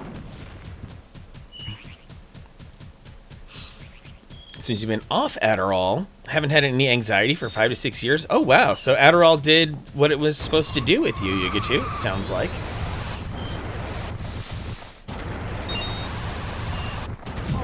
It was a good way to make sure that you got your brain chemistry leveled back out so that the anxiety is no longer as much of a problem.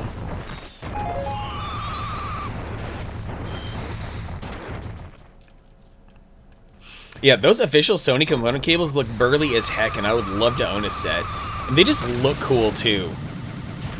Like, leave it up to Sony. Sorry, old man. I'm just gonna let you stay frozen. No hard feelings, okay?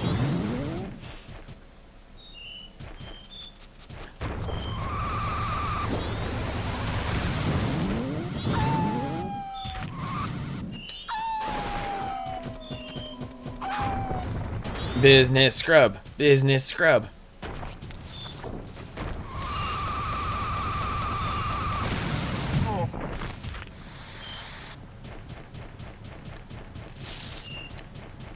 Oh, there is an Insignia multi-headed cable that did Wii and 360. Neat. Yeah, the Best Buy house brands are shockingly good for their price. I gotta give them credit for what they do.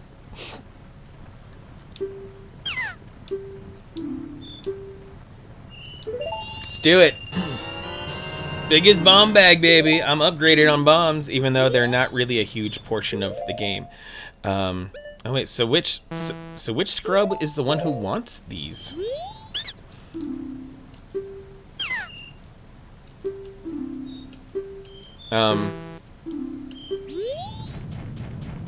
Interesting. So what actually gets rid of him?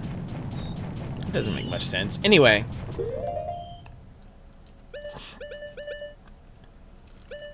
This now puts me...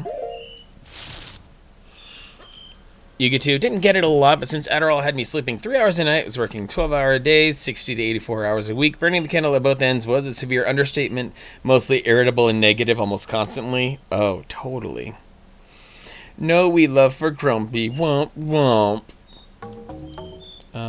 No, wait.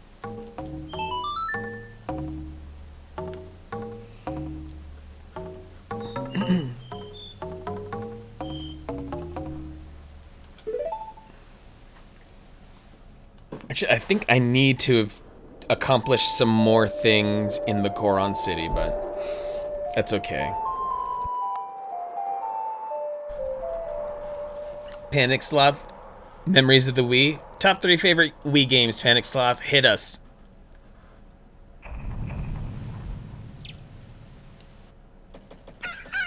Ooh. Backwards compatible Wii, yes. There we go. Like the time I drunkenly bowled with a boa constrictor hanging around my neck. Yo, you know, Panic Sloth, you might be tiny enough that a boa constrictor could consider you a meal, so that is, that's certainly a memory. Yeah, Pixar didn't happen. Thankfully, I fully trust Panic Sloth's assessment of things. So yeah, that one story is absolutely worth any 3 games. Oh no! You okay, puppy?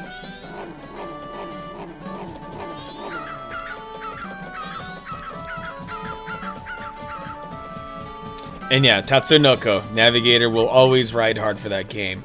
Alright, y'all, I believe I am going to go take myself a little bit of a break. We are actually 2 hours deep on stream, if you can believe that. So I'm going to crank up the tunes here. And, oh yeah. Oh, the first ever dubstep song. Yes. Alright, y'all, I am going to be back in I'm going to be back in a little bit here. So you all take care of yourselves all the same. Get a drink, get a snack, restroom, all those things. See you in a bit.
Ladies and gentlemen, boys and girls, children of all ages, and everyone in between, I have turned Shuffle back on Winamp, but I'm also going to run a 3-minute ad break to get rid of any pre-roll ads for incoming viewers.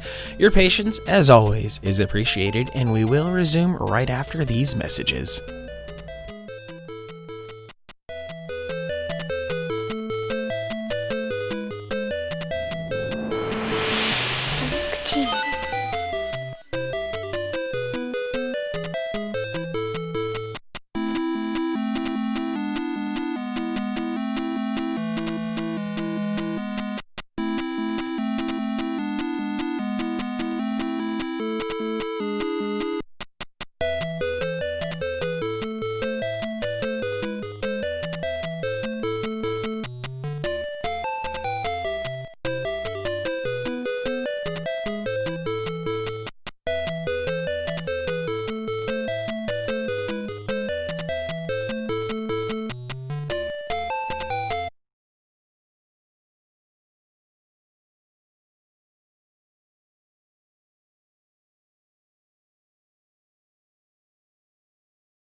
amount of baking soda spread out as evenly as you possibly can, but it does wonders for the skin.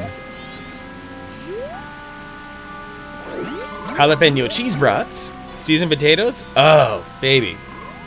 Falling in your face is worth it. Yeah. I'd happily fall on my face for that kind of dinner. All right, so maybe what I can do. French bread pizza. You know what? Some of those cheap ass like Red Baron French bread pizzas are magical, and you should not ever deny yourself that that pleasure. It's truly, it is comfort food in a way. Oh, you want to go?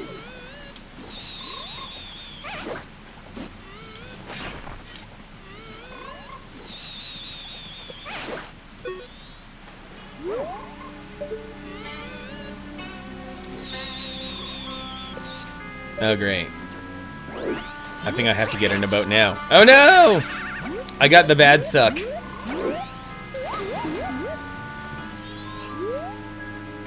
Bread with cigarette butts. Grumpy with the save. Dropping the real big good knowledge there or something. Oh, there's an arrow over there. Don't fade away, don't fade away. Let me swim over to you. Oh, no.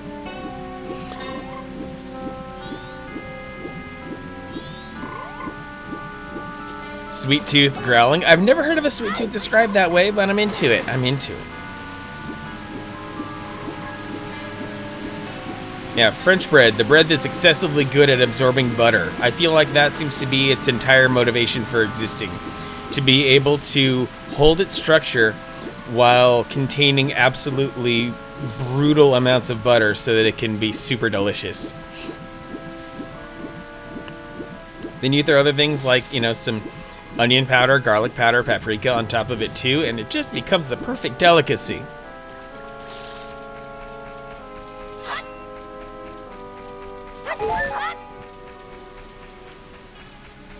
Okay, I'm gonna gather a little bit, a few more rupees here.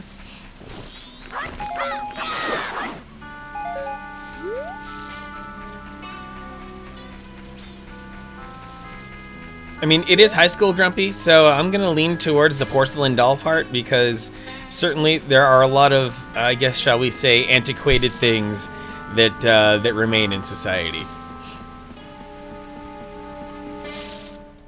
Ever get a taste in your mouth that makes you say, damn, wish I could go for some ice cream or something with milk to wash it down? I was stoned last night, and I had exactly that feeling. I'm like, you know what? It's probably against my best judgment, but I want to go to Jack in the Box right now to go get 2 tacos, a piece of cheesecake, and their chocolate cake, and just murder all of them immediately. Oh, wait, I can't boat cruise because this is a mess. I'm stepping on my own foot here. So what I should do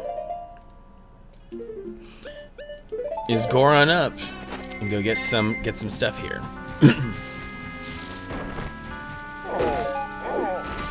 Oh, they were dropping you on purpose, Panic Sloth. Rude.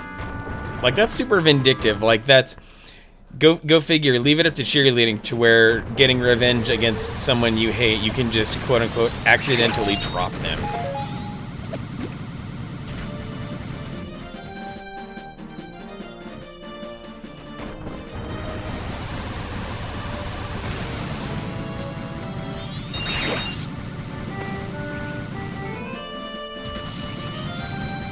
Just a little bit of arrow loving would be nice.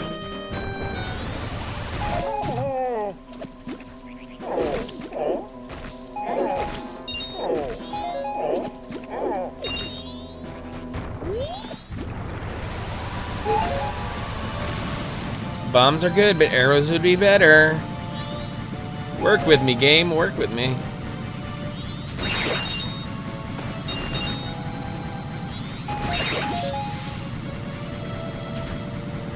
Where can a dude fill his quiver?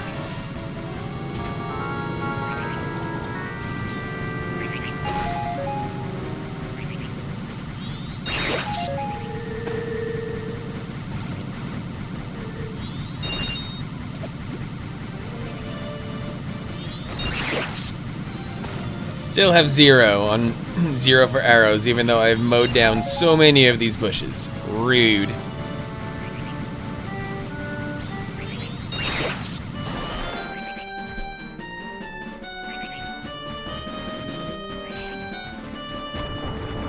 Yeah, something about cheerleading seems to attract a certain personality type, and indeed, Panic Sloth, you were the victim of those personalities. Yikes.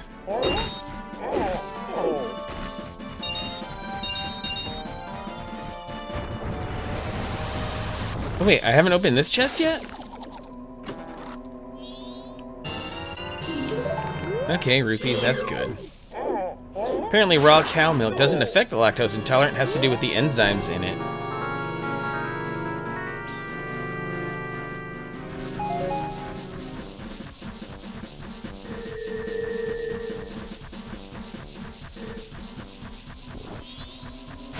Oh boy. I think that's the weird part about the auto mod, is that it latches onto phrases instead of like specific words. It's kind of odd to see.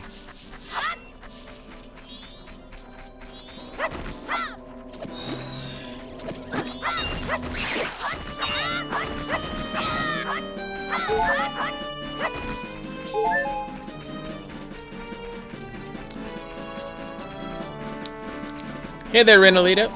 I'm just playing this completely casually. There's absolutely nothing special about what I'm doing here. As normal as it gets. The only thing I'm aiming for is to eventually get all of the masks. Welcome to the stream. Hope you're doing well. Thanks for stopping by. Unfortunately, you can't legally sell raw cow milk. That is in a way kind of frustrating. Like I wish that people who wanted raw cow milk could get it. I fully understand why it's not the best idea. Because like especially there's also like the lactate kind of milk out there that's supposed to be, you know, milk for the lactose intolerant, but I kind of worry about the processes involved that make milk turn that way.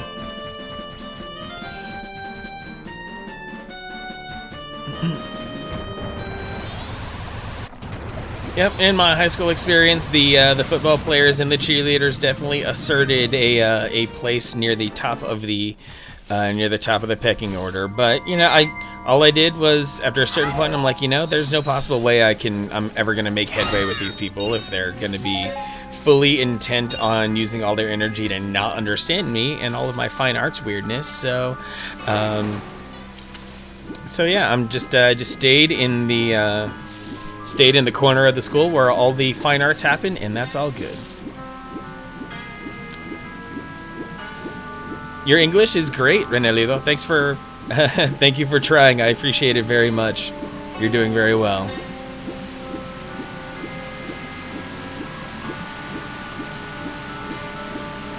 Okay, an arrow should help me deal with this Octorok over here.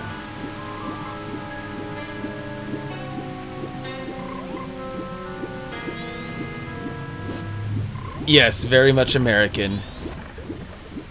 I appreciate having someone from France here.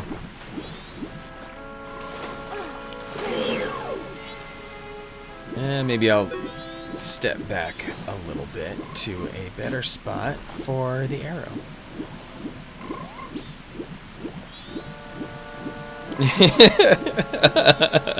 Yeah, good thing that happened earlier in chat. Oh, goody. Goody.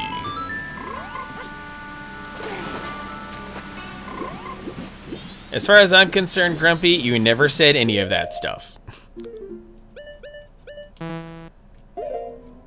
What flavor wings, Navigator? Chicken levels plus plus. Now, this might end up being one of the more frustrating things to do in this game, is wearing this mask and talking to all the frogs. Ah, Don Jero, it has been so long. What has brought you all this way? Could it be you came all this way looking for me? Ah, you need not say a thing upon seeing that face. I understand. Is it true? I had heard it was still winter in the mountains. When spring comes, I shall definitely go to the mountains, so let us meet again. Yep, yeah, the Danjuro mask definitely has a role to play much later. But it's important to be a Deku. Went to Bodega on the corner. Oh, baby. Plain wings. Just nothing. I'm sure that Bodega roasts them right. Or fries them. Probably frying because it's cheaper.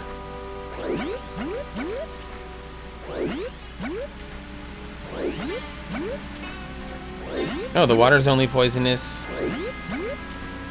The water only contains poison in certain areas right now. That's interesting.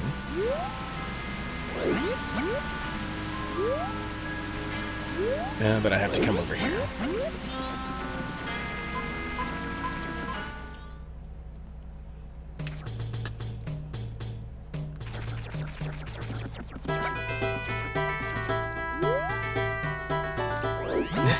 Turns on half-baked for a definition of bodega. Oh, wow. Yep, total best song. I remember when Bad Rap Sample was playing this, he was really jamming along here, and so much that it even got permanent GIF status on his channel, too. Right now, I'm going to deal with these dumb dragonflies. Perfect. Clearing a path. Clear the path. Welcome back, Gravebook. Hey, Jake, no worries. If you have to step away, that's fine. If you have to walk away entirely, that's okay too. I know that hanging out and watching a stream takes a lot of energy sometimes, so even if you just have to lurk, that's completely good. Tuesday is B-Dub night. Extremely, yes, it is. Too bad I'm usually streaming on Tuesdays. Also, I would happily take advantage of that.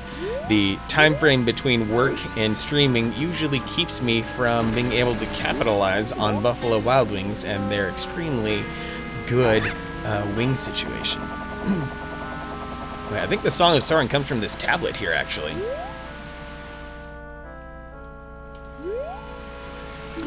Notes are carved in the stone.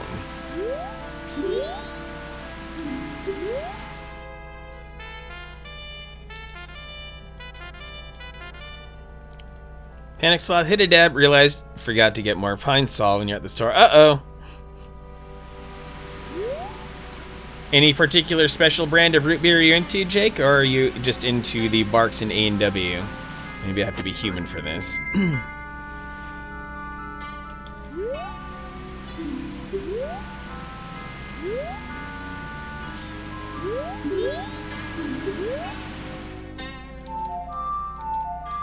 A&W.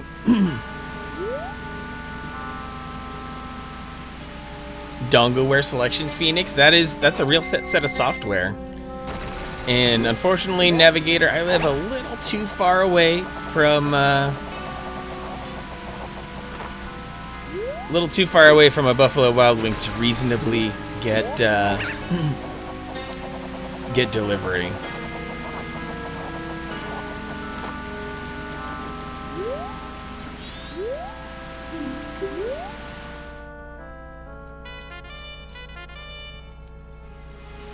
Give the people what they want. A wings and talking stream. I know, I've been teasing that for months, haven't I, Gravebook? Just eat wings, talk shit. I mean, it's not attractive at all to see me eating wings, but I do have my special technique. I mean, I don't know how special it is. Like, it's really nothing special to just eat wings with 2 fingers. Because look at how small wings are. Why would you need 2 hands to eat them?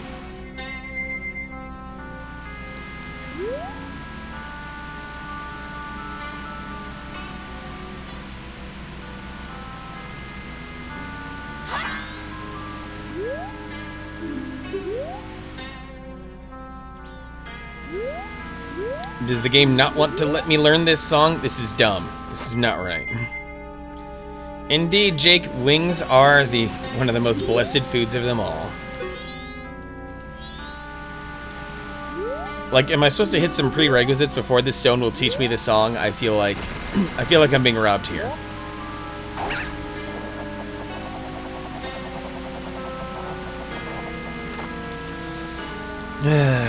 Fine, I guess I'll head to Snowhead. Should not have gone through there.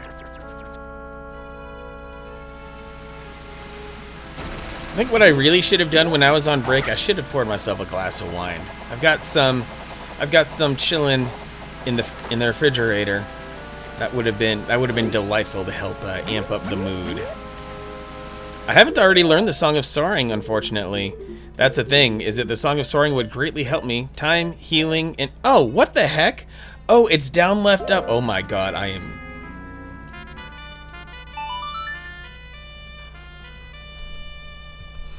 I'm just gonna ban myself for a while. Kessler with the host. What's going on, Kess? Hope you are doing well. Wings wide, looking fine. You know, if it rhymes, it's true. It's entirely true. So, thanks, Spacey.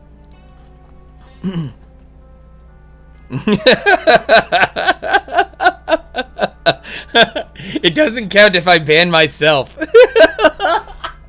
But I appreciate that you guys were in for saving me from my own self-inflicted ban there. So I will let you save your points on that, guys. Okay, Mountain Village, let's go.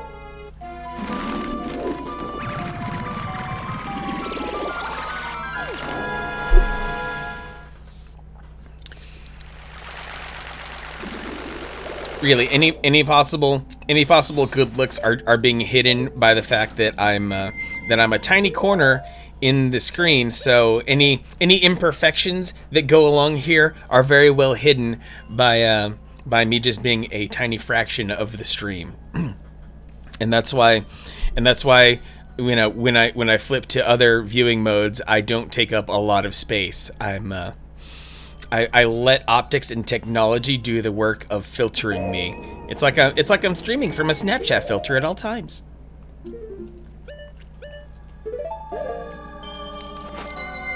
Thank you, Gravebook.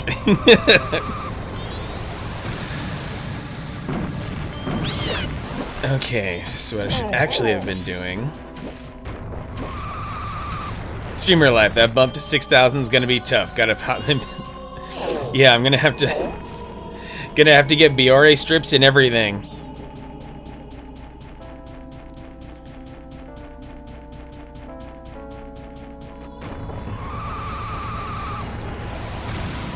I know I'm probably going in under-equipped, but I think it's time. Wait.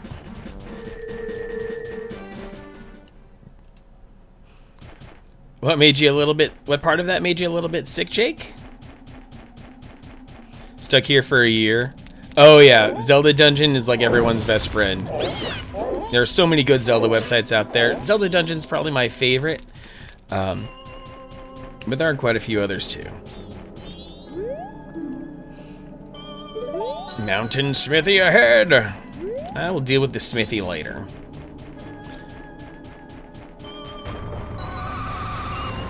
Oh, a VHS filter for snap camera. Oh yeah, anything looks so much better when it's VHSified.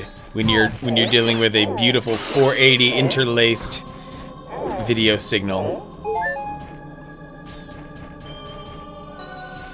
RE7 has a VHS filter? I did not know that.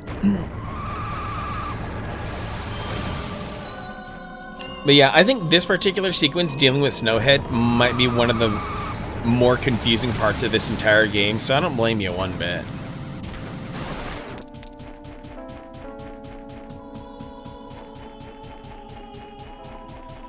Hey Jake, I'm glad you're feeling better. I know that there are a lot of reasons to not feel good these days, but we're here for the good vibes. I love my community so much, and it's this exchange of energy back and forth that I think really is what makes this special. Oh no! Oh no! I got touched by the ice keys. Oh, I gotta do this ramp thing. Ugh. Thanks, Navigator. So, Grumpy has a death metal song blaring in his ears right now, enhancing Majora's Master level that can't be explained. Double bass and massive Goron punches.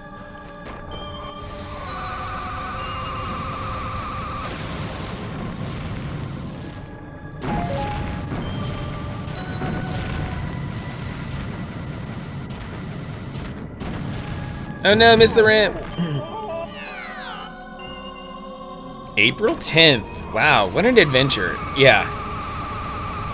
April 10th? April 10th. By April, I'm pretty sure I was solidly in the middle of streaming Twilight Princess by then. Because February and March would have been Wind Waker. April and May was absolutely Twilight Princess. I know that at least May was Twilight Princess because that's what I played the day after my birthday stream. Then June, July was Ocarina of Time Master Quest. Yeah, sorry, Spacey. Sorry, Spacey. I've kind of been playing Zelda this entire year. Don't mean to make you feel bad or anything. Yeah, my birthday was Super Mario World 96 Exits, so that was a pretty dope time.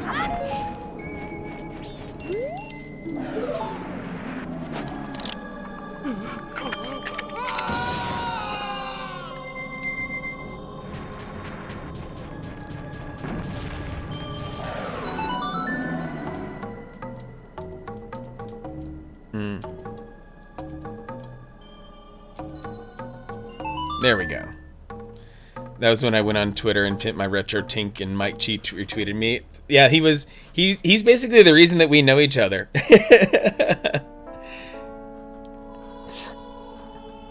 Yeah, it's absolutely no subbing and bits are not a requirement.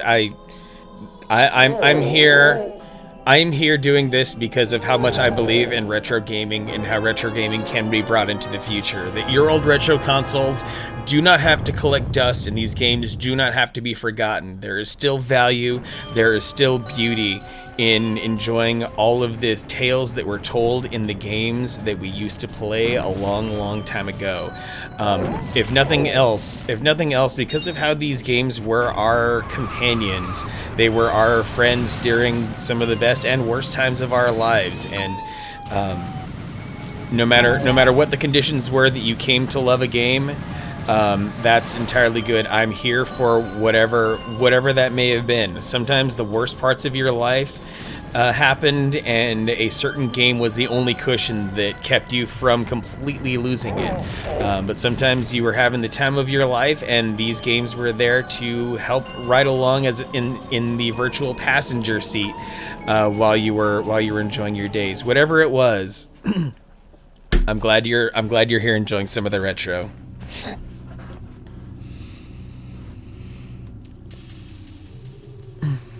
Zora Link is your favorite, Jake? I'm all in for Goron Link.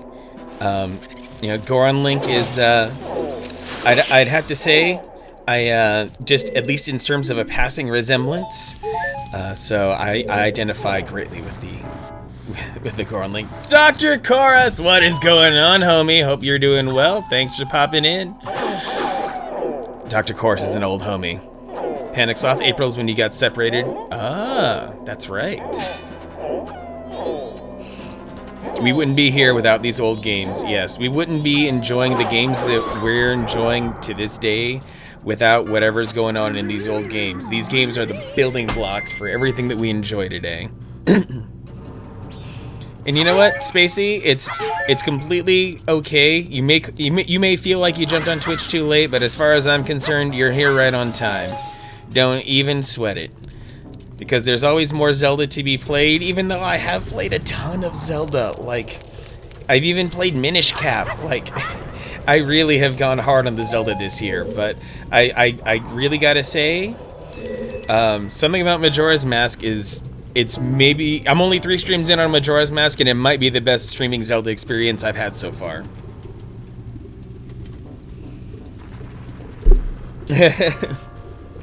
Something like that, yeah. I'm thinking the only real thing that's left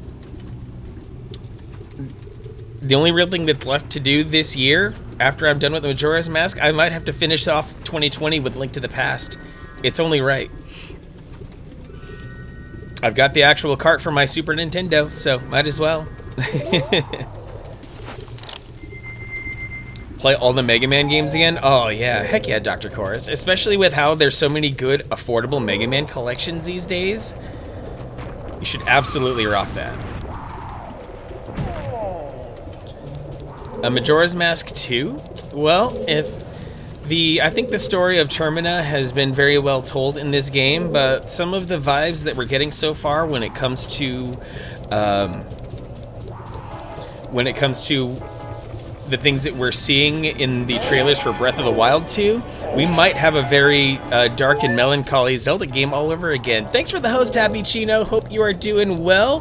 Thanks for stepping in, lending some of your earballs, eyeballs, and any other balls that you're willing to give me, Happy Chino. Thank you.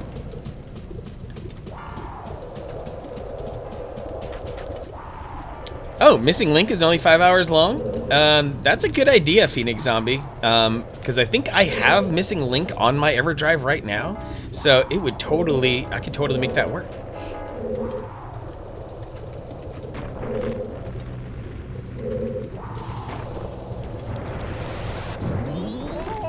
I'm going to keep flubbing that one, aren't I? That is... As far as I'm concerned, even though I'm using an actual N64 controller, making that ramp is like threading the needle.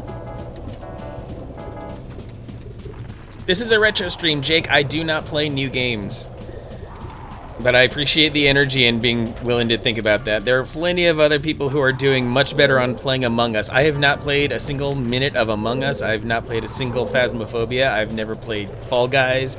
I'm here to live retro and keep it old school here. Hope you're having a good Sunday, Happy Chino. Hope the weekend has been good for you. Hope everyone in your life has been treating you wonderfully. The puns are strong with this one.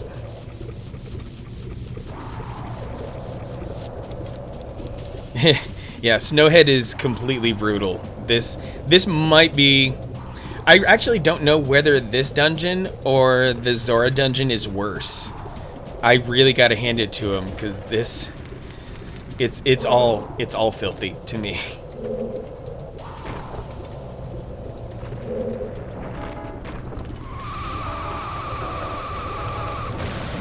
Ugh. Mid games aren't retro? Didn't know that. Figured Dark Souls is dug up from a vault labeled 1986. I mean, if you really think about it, the original Legend of Zelda, which came out in 1986, was kind of the Dark Souls of its day. Or if you want to get even closer to this genre, the first Castlevania, I believe, was also 1986. James Adina!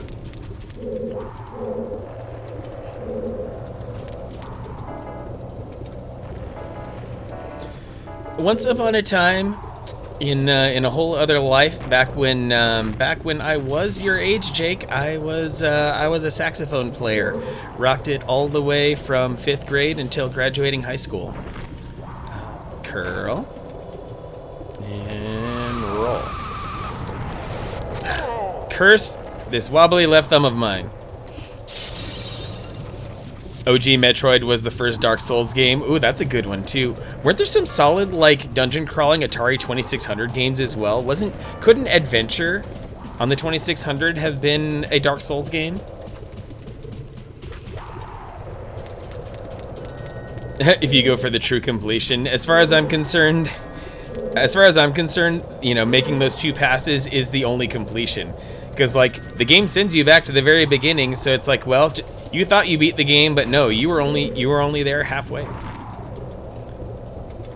Navigator playing the steel pin in junior high. Oh, just for the culture indeed. I don't actually have any Stone Tower Temple tips. It's been a long time since I've played this game, so I'm not worth any tips there. All I can say is just try to. Oh my god. Panic Sloth, you play the bass. Oh yeah, I bet all the strings on the bass are as thick as your fingers, Panic Sloth.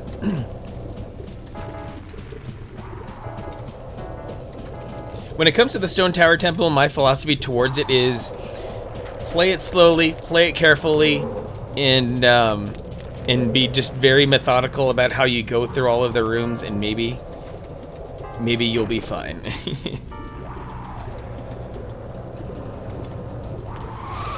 I saw some talk earlier about the Sega Genesis Classics collection, and I gotta say, I got it for my Nintendo Switch, and hoo boy, that's a no from me. I mean, maybe the Genesis or Mega Drive Mini is acceptable. But I grabbed it for my Switch because it was cheap. I think it was only like $10 or something. and I was appalled at the input delay. I could not stand it. As soon as I felt the input delay when trying to control Sonic on the Genesis Classics Collection, I said nope. I just noped the heck out of there as quickly as I could. But you know, I already have the not so legal versions of all those games, so I just, you know, I got the collection on general principle. But yeah, get the Steam version, put the ROMs on my EverDrive. I mean, I already have the torrents of that are, you know, complete worldwide collections. So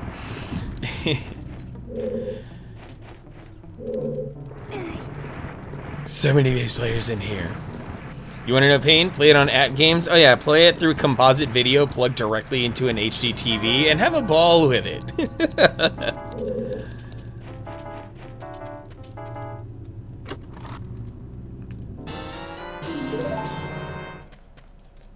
Yeah, I promise you, Navigator, I've already got a sizable chunk of my hard drive dedicated to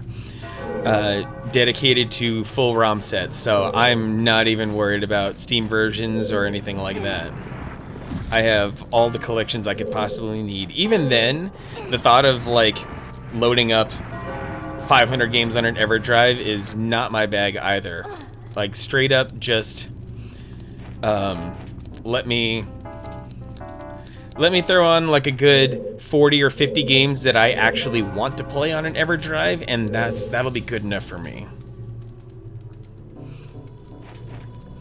Most things butcher the sound on the Genesis. Link's Awakening for me. Let's see, can I booty this? Can I? Oh, well, that changes things. Though I gotta give a close second place to Twilight Princess. Okay, so maybe I just lock that into place for later, because I don't see a way to get up right now. Unless I'm supposed to, I don't know, get the hookshot in this dungeon. Spin attacks on the beach. Oh, baby. Nothing like it. Alright, so now that I've done that, I can now go up those stairs. Oh, what's in this door? Ma Lemons! Hey, what's going on, Ma Lemons? Good to see you. Hope you're doing well. Hope you're having a good Sunday evening or Monday morning, wherever you're coming from.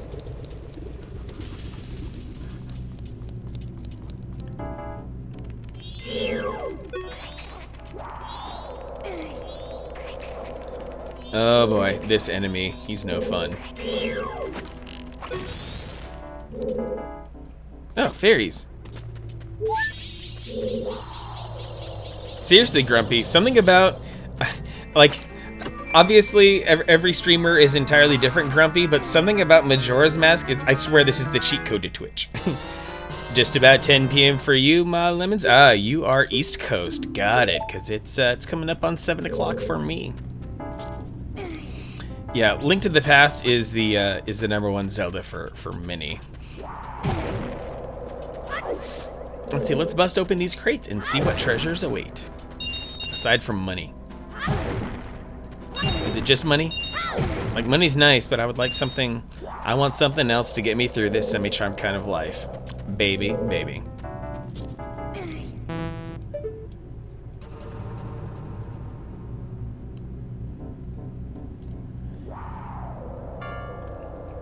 Jake, I highly recommend not sharing any more information about yourself than you already have. That could possibly cause some problems in the future, but nevertheless, I appreciate you being so willing and forthcoming with information like that.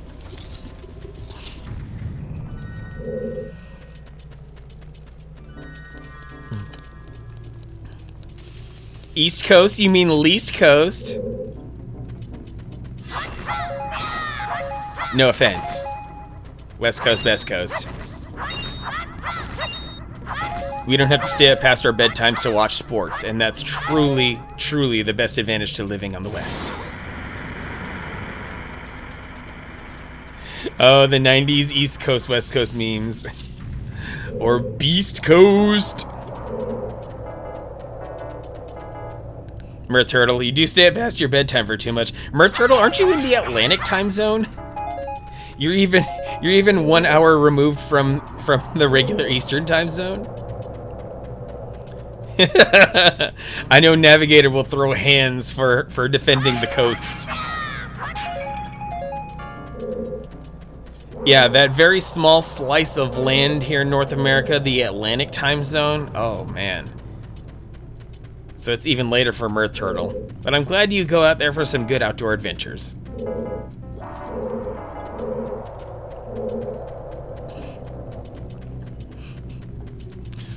Midwest boy.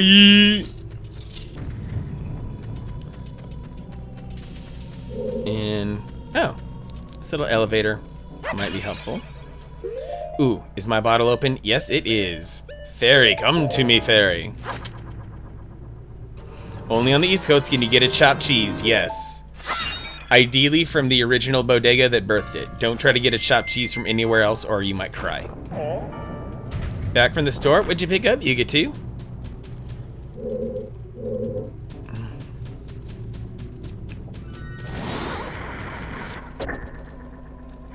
Press button, receive chest.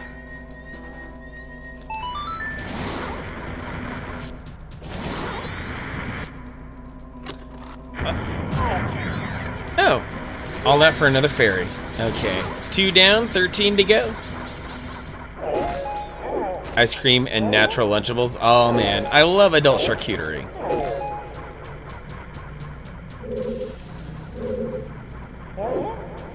White cheddar grilled cheese sandwich. Oh, that is just the password to my heart right there.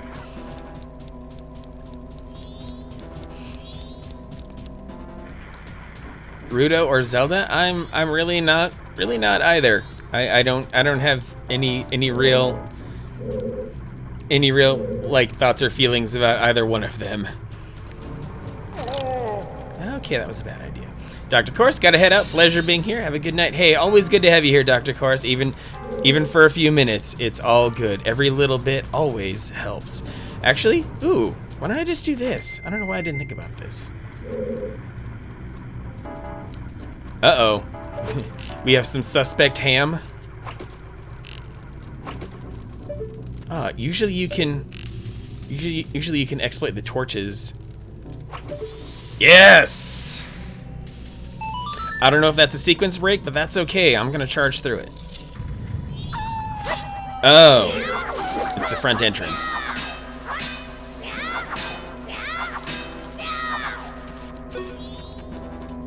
Oh, and I happen to have a small key, so I think I'll use it over here.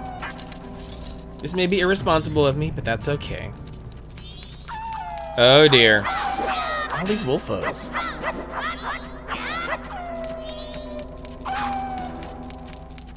So let's see what's in this chest here.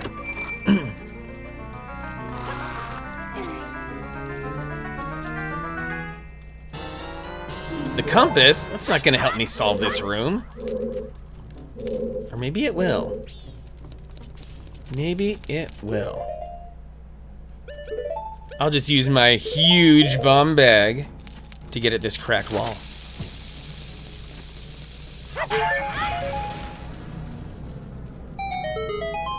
Grave book tonight made tortellini with a red pepper sauce, couscous, and zucchini. Buddha bowls with black quinoa, white bean soup, and sticky noodles with mushrooms. Dang, you are crushing it. You know, it might seem like blasphemy, but I've never actually played Metal Gear Solid. Since I wasn't a PlayStation person, I never really jumped on that train. But of course, I'm not going to sit here and say that I'm unaware of Metal Gear Solid. I fully understand and comprehend and appreciate the impact that Metal Gear Solid has had on video gaming as a whole. Play Twin Snakes? Okay, maybe I will. Maybe I will. Wait a second. That's right. Good hint for a fake wall. And what's in here? MGS1 on the 2 engine is fantastic. So I've heard.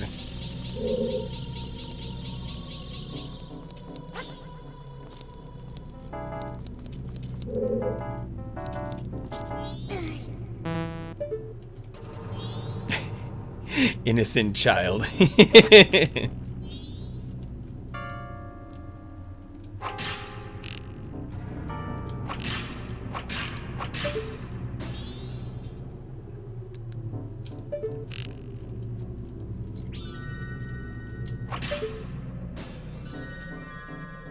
Yeah, I do figure at a certain point that, like, when I think about the PlayStation controller and how much I'm really not fond of it, being able to play on a GameCube controller with an engine that has improved mechanics, I'm in. Hey, listen. Listen, hey. Aram girl, listen. Hey, Aram girl, listen.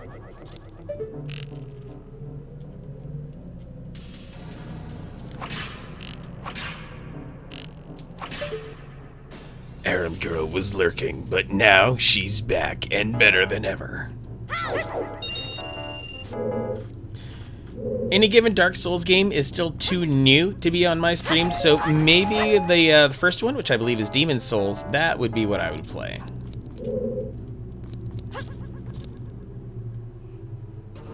And thank you for asserting that, Navigator. Yeah. I have the games that I play, I deeply curate them, and I agonize over what comes next. My stream is mine and mine alone. And I appreciate the energy fully, and a lot of people do have that energy, but yeah, I built this channel without taking channel point requests, and due to various factors, those are disabled for now, but I'm sure I'll get back to them eventually. Another small key! Hey, I can actually make some progress here. Turtle's saving up. Yeah, one day I will. One day I'll re-enable those, all of those again. But for right now, especially with the holidays coming up, things are a little bit hectic. Wait, is there a door over here? Yes, yes. This feels. Oh, I'm sure you had a lot of people who loved that notifications. Those notification sounds, Happy Chino. Take your time, Jake. I'm still gonna be here for a while. Barbie Horse Adventure stream win. Ooh.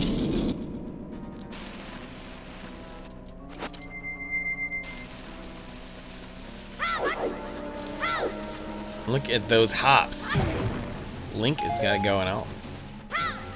There's some very angry enemy out there. Bunk. Oh.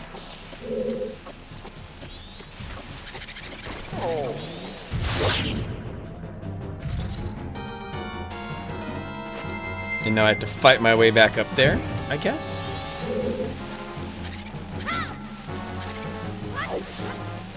But there's no timer this time. Let's see here. PC Engine bonk. I mean, if I really wanted to, I could probably bust out my TurboGrafx Mini again and play some more bonk without a timer. That was fast, Jake. Thanks for letting us know. Oh, and now it's even higher?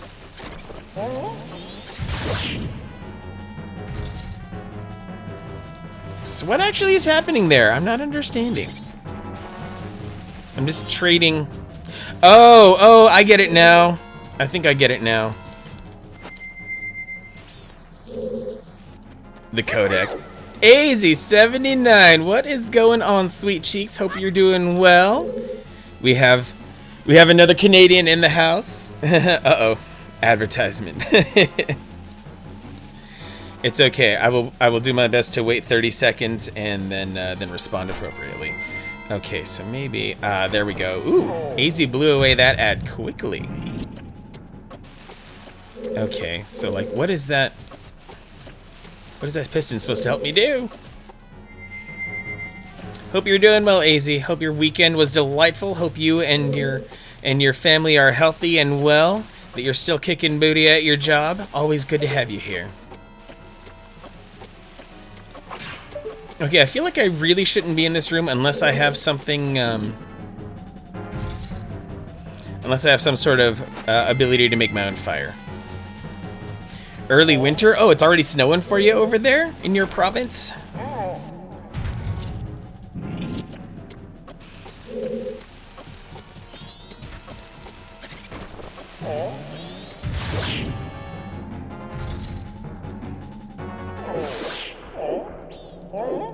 Oh yeah. Put your butt into it, Mr. Goron. But really, what am I missing here? Should I be pounding on some of the other things? I think that's what I'm gonna try next. I'm gonna try pounding on the biggest cylinder right there. See if that does anything. Anything at all.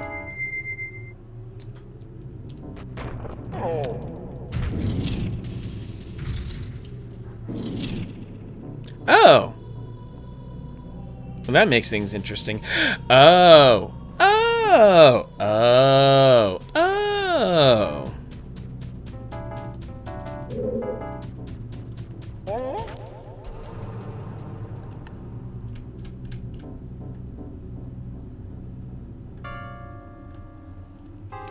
Make sure I've synced up with what Zelda Dungeon has going on. So, okay.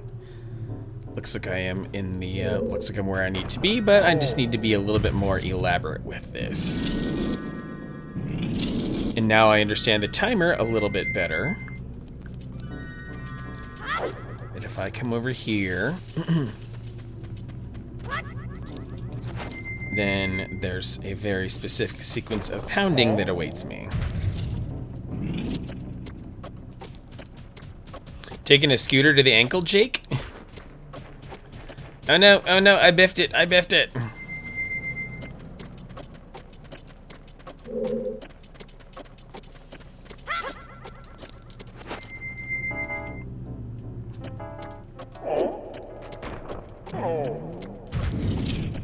You know, I'm always full of quotes. And I'm about to run out of time. Wonderful. All because I biffed that first one. Okay, but at least I got the sequence down.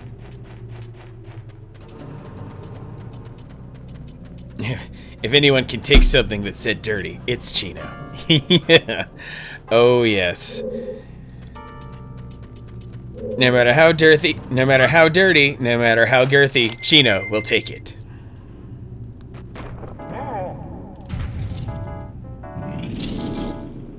Okay, got the first pounding right. I gotta be precision with the second pounding.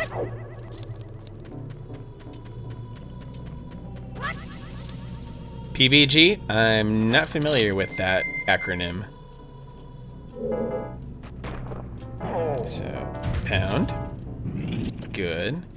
And now carefully. Good. Ooh.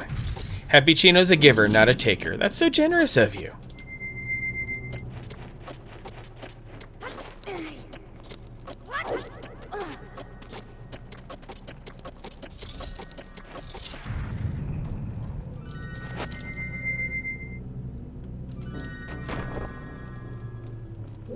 Okay, I'm gonna stay locked in.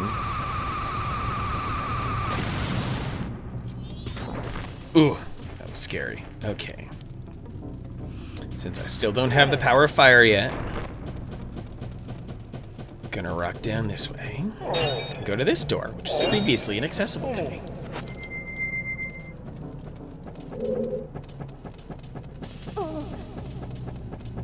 Oh, Peanut Butter Gamer. Okay.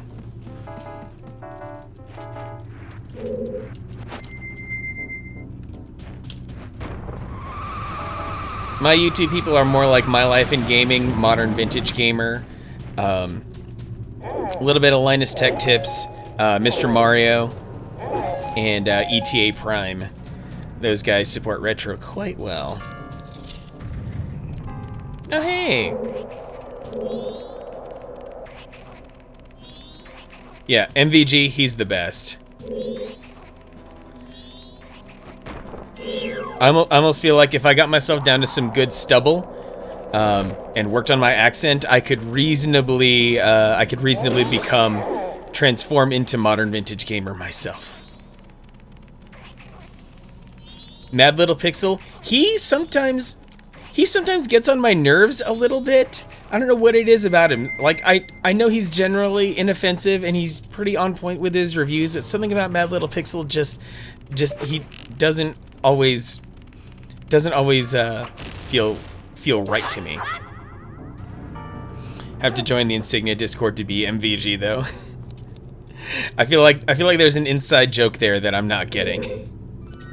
Oh wait, what if I, since I was brought here and I can clear that, if I Goron pound this, does this make something interesting happen?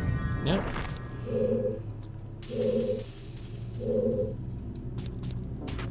Okay. Clearly I missed something, but that's okay.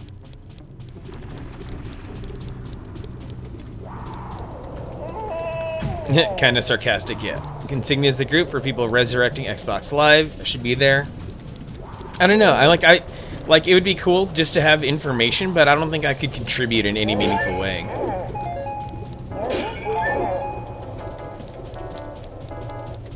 I wonder, Panic Sloth, if that's something that came up in people's Facebook memories, so that's why the comments are coming back.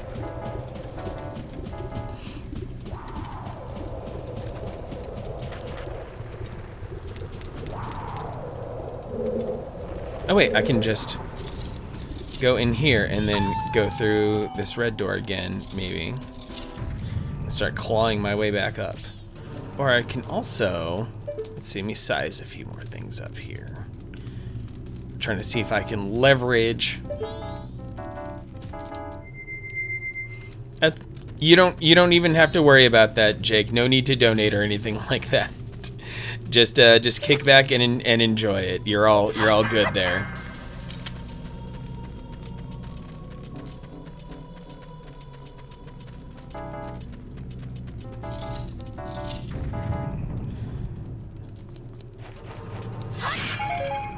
Oh, more arrows can't hurt.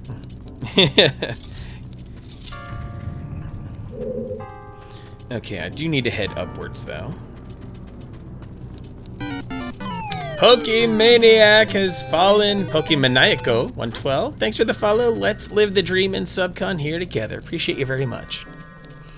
Yeah, come back for the charity stream. I'll have a bunch of links and other stuff set up. My charity stream is coming up on Halloween, October 31st, where I will be all day marathoning Castlevania Symphony of the Night. I think we're going to have a real good time with that. Because after today, I am going to be taking a break from streaming. I have a promise that I made to a friend a long while ago that has come due, so I need to do that. Name translated in English. Yeah, I figured well enough, Pokemaniac. Thanks for stopping by. Hope you're doing well on your Sunday evening or Monday morning, wherever you happen to be coming from. You're Santi Belmont, the Pokemaniac. Oh, welcome. Blood pact. Basically. Be there to slay Dracula. Good. Everyone's in it to gather Dracula's parts and slay him completely. What was I missing here? Not supposed to be here yet. All day? I can only play it about 8 hours, less than farming Rings of Varda. I mean, 8 hours is what I'm aiming for. Whenever I do a big event stream, 8 hours is the time frame that I aim to play.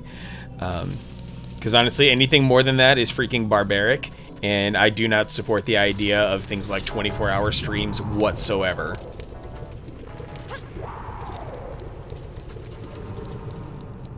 I do indeed listen to Nirvana. I've been listening to Nirvana since I was a wee lad. And Super Metroid, I don't think, when it comes to Super Metroid, I think about that game every now and then, but I don't know if I would be good for streaming that game, honestly, because there are so many other better players of Super Metroid out there that I don't feel like I would do the game justice. And I have been very diligently watching Castlevania on Netflix. It's one of the best TV shows I've ever freaking seen. If you've not watched Castlevania on Netflix, I feel like it's one thing that does the show justice. If you ever wanted, especially with the recent season, if you ever wanted anything that's basically like If you felt disappointed by the final season of Lord of the Rings and you wanted just some good quality drama and politics playing out amongst various competing factions, Castlevania on Netflix will do that very well. In addition to excellent amounts of sex and violence, you know, the usual things that goes on in a show like that where you're talking about vampires who happen to be sexy.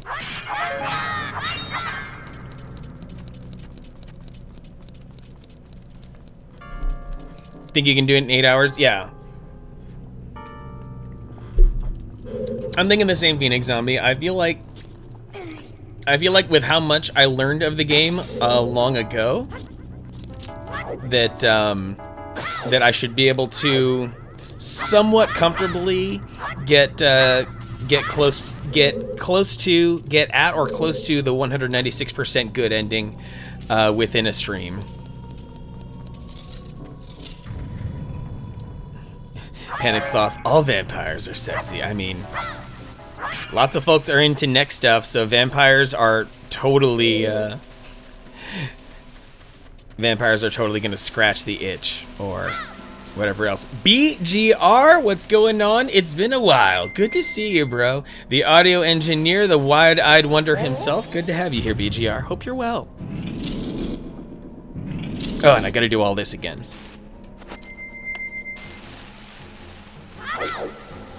High School DxD, is that an anime?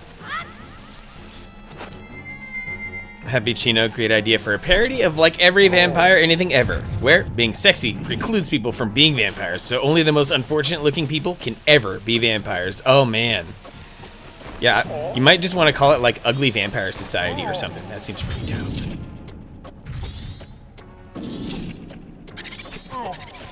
Panic Sloth, permanent fangs. If I ever get mega rich from doing anything with my life, I'll make sure that you get fang implants, Panic Sloth.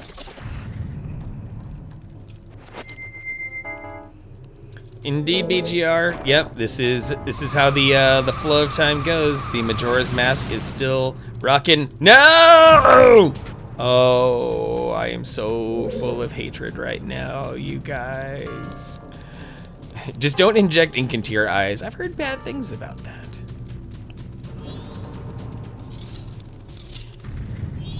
Yeah, the eyeball tattoo people. Oh dear. See, it's stuff like what I just endured is what makes this dungeon so frustrating.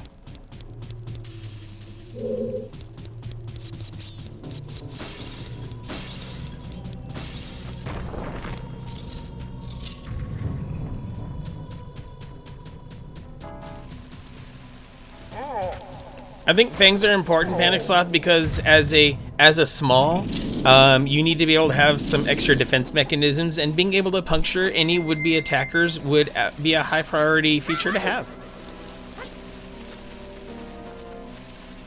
Grilled chicken from Subway. Grumpy Tomato, that is a very tall order. Incredibly just like pie in the sky kind of stuff. You think grilled chicken just grows on trees?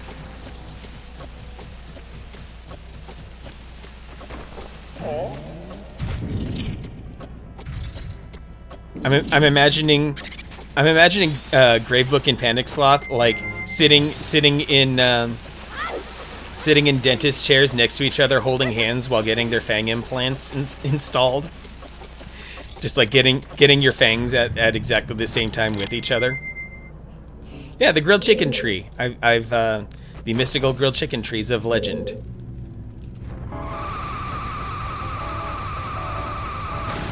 It across. Good.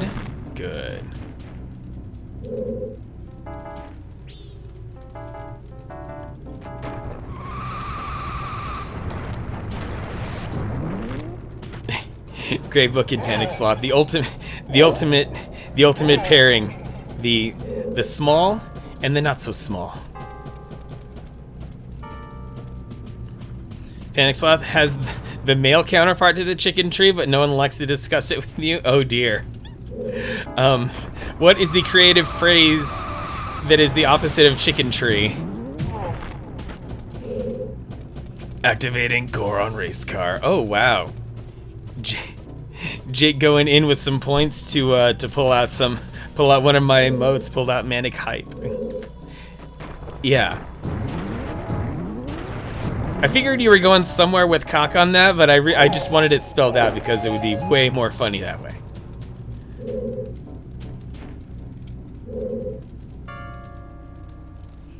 Cock sapling.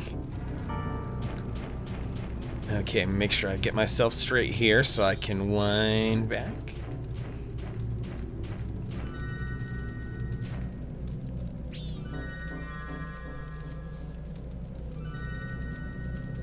Yeah, activate Goron race car mode. Like, he literally peels out like he's burning rubber. It's great.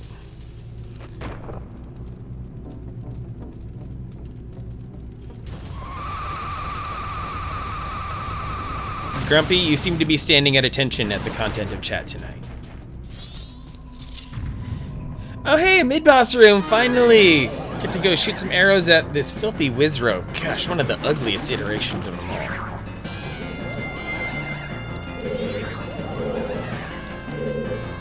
Give me fire. Give me fuel, give me fire, give me that which I desire. Fuel.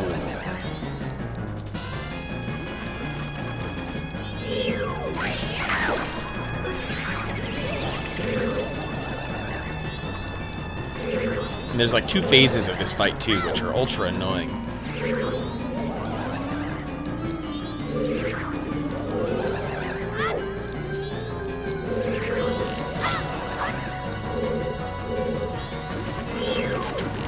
I think he was running away because I got too close.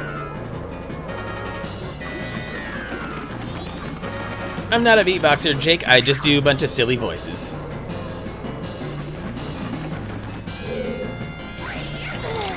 Oh no! He got me good.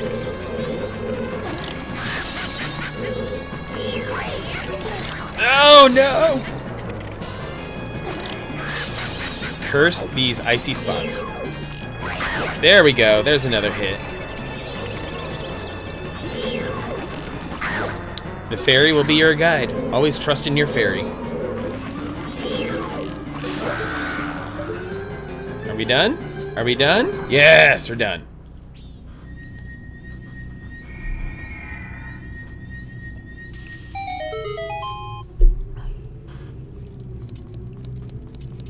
Me? A lot like a teacher? Oh man, I am the least educational human being on the planet. You should basically do everything the opposite of what I've done in life. You got fire arrows! Yes, finally. This dungeon will be worth a damn. Panic Sloth, brain making weird jumps. You know, Panic Sloth, if your brain didn't make any weird jumps, then you wouldn't be who you are, and we love you exactly as you are. Don't be anything less than maximum Panic Sloth.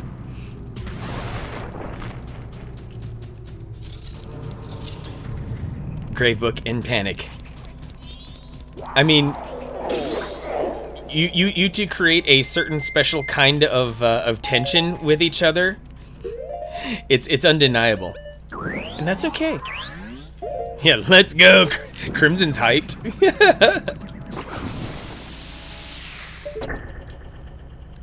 And now, ooh, I made a platform rise.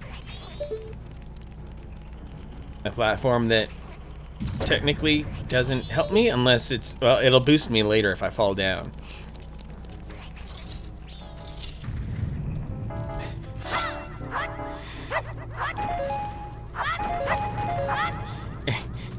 And that's the only kind of straight that Gravebook is gonna bring you, Grumpy.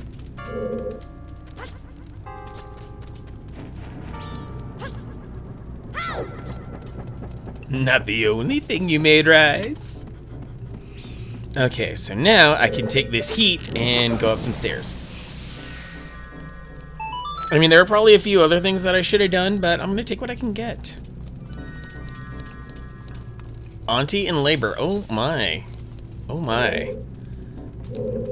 I hope your auntie endures labor as well as possible. I know that the complications that can go along with that are numerous. So best of luck to your auntie birthing her child. Imagine how awful it would be to have your eyes frozen awake for an indefinite amount of time. I mean, having a little Clockwork Orange action. Kid Link, the only Link that finds loose change in pots and bushes. Totally.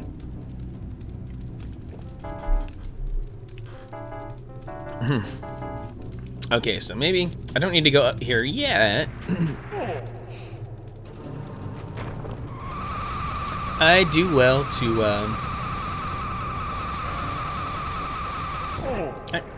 I don't know. Maybe I would do well to just fall down. Okay, that's a little too much falling down, honestly.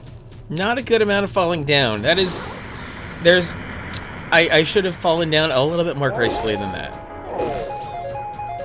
And why so many magic bottles? I need hearts. Eyeball thing on the wall. Oh, okay. I mean, I feel like it's a bit of a leap to assume that that eyeball is sentient, though, Happy Chino. So I think that eyeball is probably fine.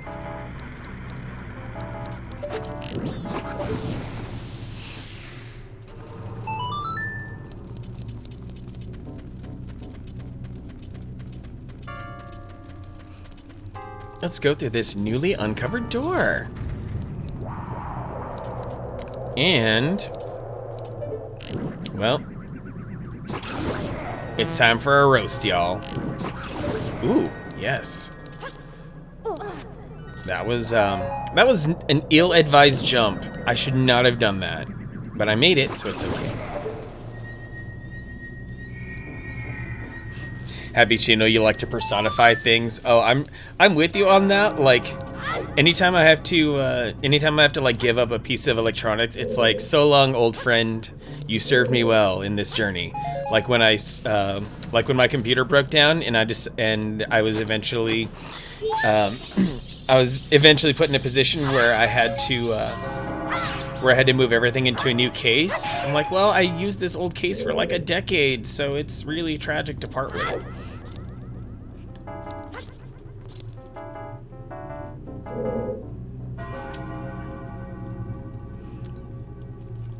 I've been hearing some less than good things about this current season of Simpsons, that it's just not worth it anymore. You get to, I'm totally with you.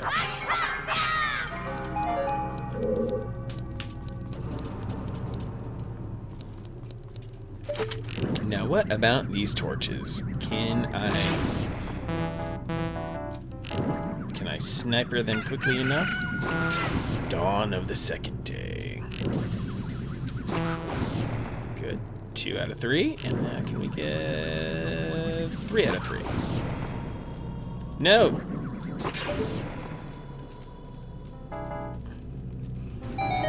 Ooh, what wonders lie beyond that door? Melt this ice and find out.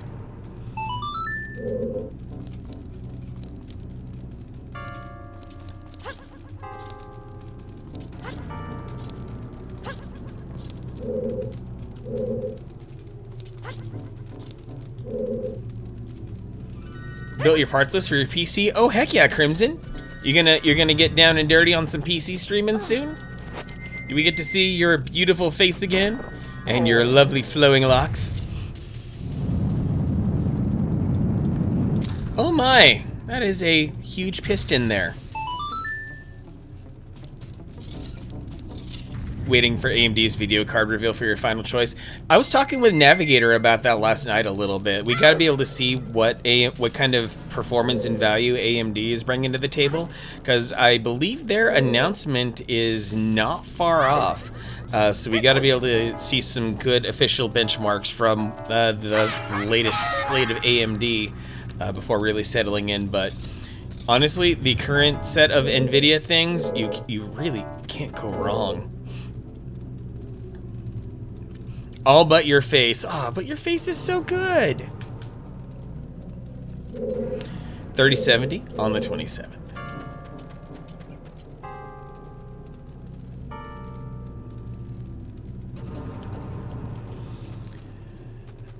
Had your hair short for 3 years. You know what? Your hair doesn't stay short for that long. You've got to basically buzz that every other week.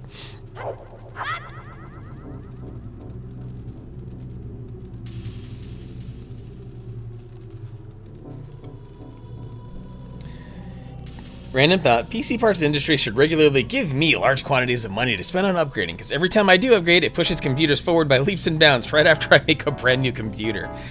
I think the lesson learned is always upgrade your computers in November so you don't have any sort of purchase regret.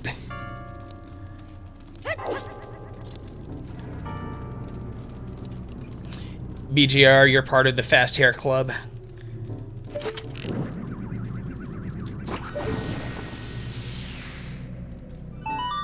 Huh, a Deku flower. What could that possibly bring me? Oh, only one way to find out.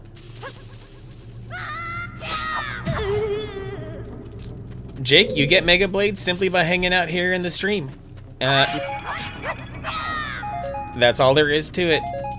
As you sit there in the stream, you should have watched your Mega Blades accumulate, which is why you were able to snag one of my emotes. And yes, art on hold. Always love to art on hold. Talking about short hair, art on hold is the anti-short hair. As long as I've known art on hold has had the longest flowing, most metal band mane you've ever seen in your life. Art on hold basically looks like he could be a member of Dragon Force at all times, no matter what. You're into this dungeon song, PGR? That's awesome. Art on Hold is the raddest. In fact, yeah, Panic Sloth has a direct emotional link to Art on Hold's work. It's to woo. It's to woo. Time to be Deku a little bit. What's going on, Art on Hold? Long time no see. Hope you are well. Hope you are living and thriving. Come on, get in there. Get in there, little buddy.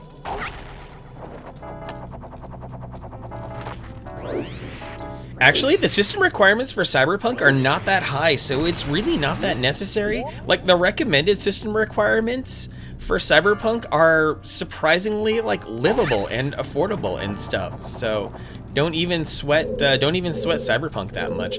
I imagine a little bit of that is as a result of accommodating for the PS4 and Xbox One, but still, Cyberpunk will probably be a gorgeous game if you decided to go, you know, hit it hard with an RTX. Let's see here. Keanu forced him to keep the stats as accommodating as possible for everyone. Good guy, Keanu, making that game affordable. I mean, yeah, especially the fact that they had to push it back. This game sounds expensive and ambitious. So, yeah, why not maximize the amount of people who can play it? My last big PC upgrade was specifically for Doom Eternal. Got myself a 1660, and you know, I play it locked 60 FPS, ultra graphics setting, so I'm happy. I'm gonna ride this till the wheels fall off.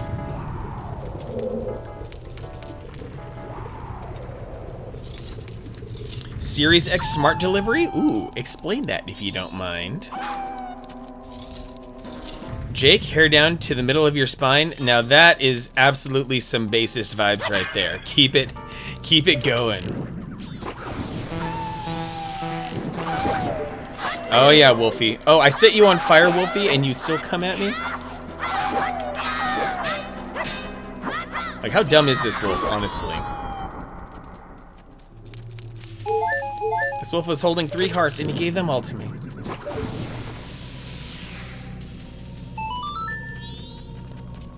Oh, buy a select Xbox One game, you get the Series X version free of charge. Ain't that something?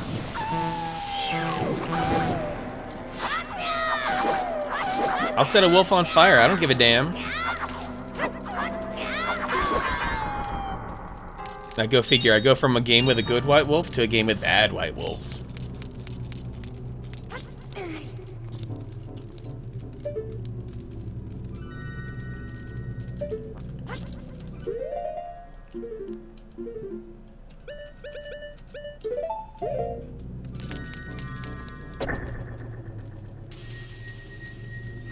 $1080 and zero ambition to upgrade. Oh, totally. If I had a 1080, I would be in a similar position, with a similar attitude about upgrading. Like, that 1080 is gonna be able to shred games for a while, especially if you're only running games at 1080p, or maybe even 1440p. Navigator Balding said F it. Yeah, that was me at the age of 24, maybe 23. Turtle rocking a 2060. Oh baby. Spoiling you indeed.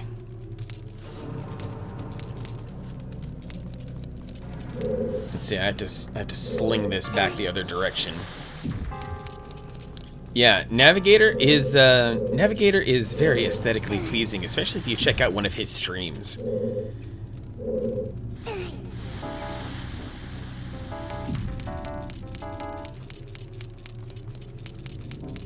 Let's see. Oh, and that's just a little closer, then I can get up here. Let's climb.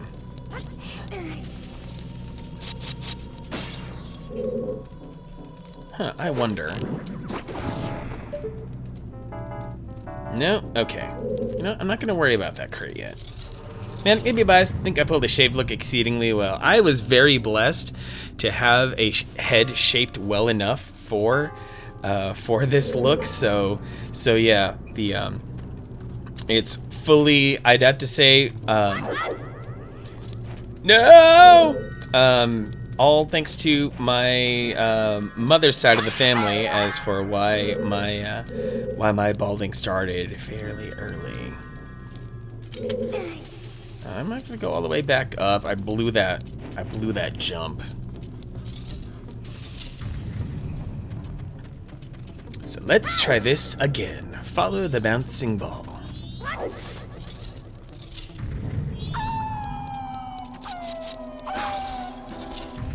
At least my path is a little bit faster this time around.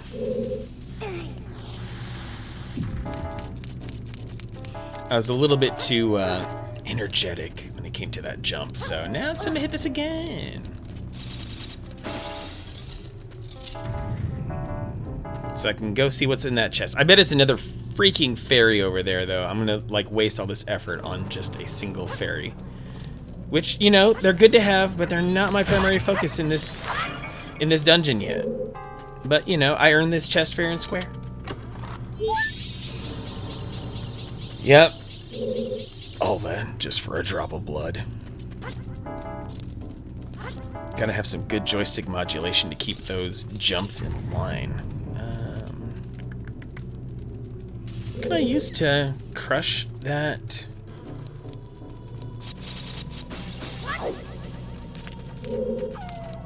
Oh, the wolves are back. I might just say screw this room as a result.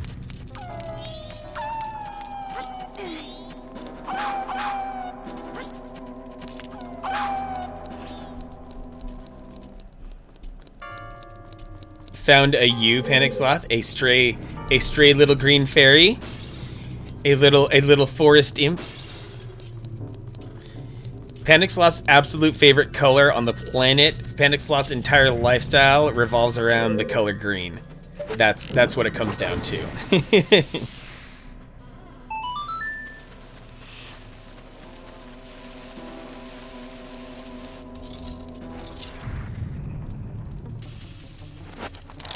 Oh, and this is where things get really interesting with this giant piston here, in that I flex my muscles here. Yeah, baby.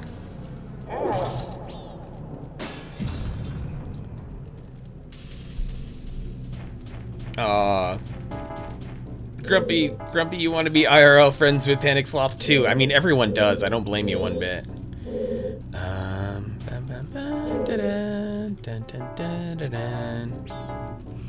Panic Sloth, just a tiny bit obsessed with green.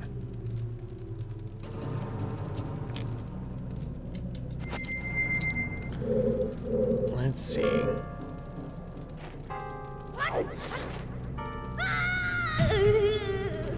What's a Panic Sloth? A Panic Sloth is a stray green fairy who provides magic in every aspect of your life.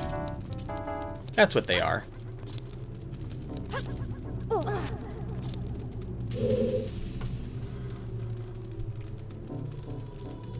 Crimson, you see Panic Sloth's name is gold. I see Panic Sloth's name is orange. So I think it's just different depending on your perspective. Though it is possible to change it if you go dig into the chat menu.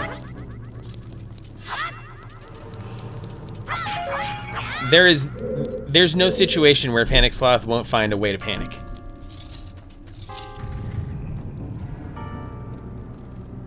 Anyone who quotes movies is a perma friend. Yeah, especially when we came together for Idiocracy. Let's see, well, okay, what if I come down here and press this button? What does this button do, George? Panic Sloth panics sluggishly. You'd be surprised. Just similar to how sloths can actually be quite agile in water, Panic Sloth can panic rather quickly if properly motivated. Welcome to Costco. I love you.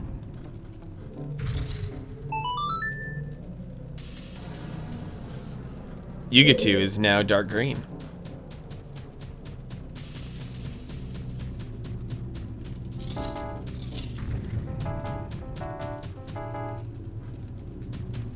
I don't want to be here. I want to go the other way.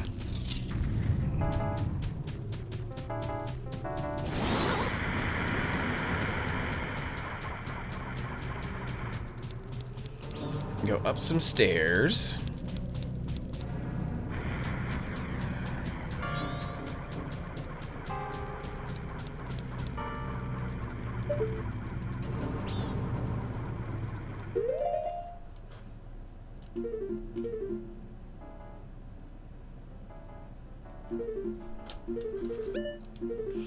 Let's see, is there a room that I've been to that has a connection that I've not yet been to? Okay, I've got to go higher.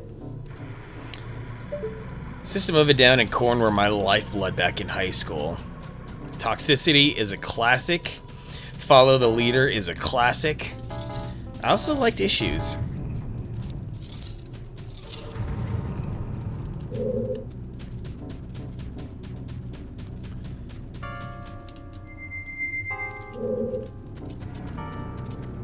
Jake, you are rather spirited, so you're you are typing a lot and not quite giving a chance for everyone to respond as well as they'd like.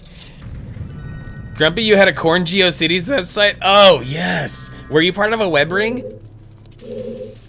I like how these doors are color coded, but they do like absolutely nothing to help me in general.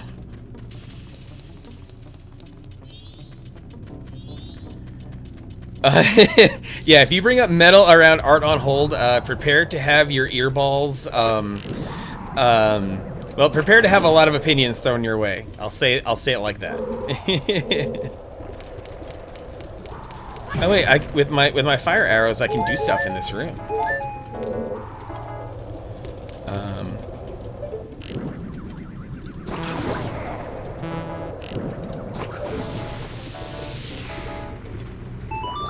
My favorite System of a Down song.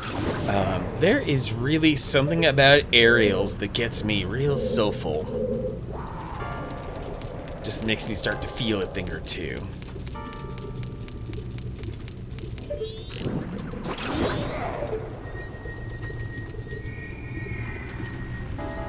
Grumpy pleads the 5th on the GeoCities web ring. I'm the 6969th visitor to the Corn Crew website.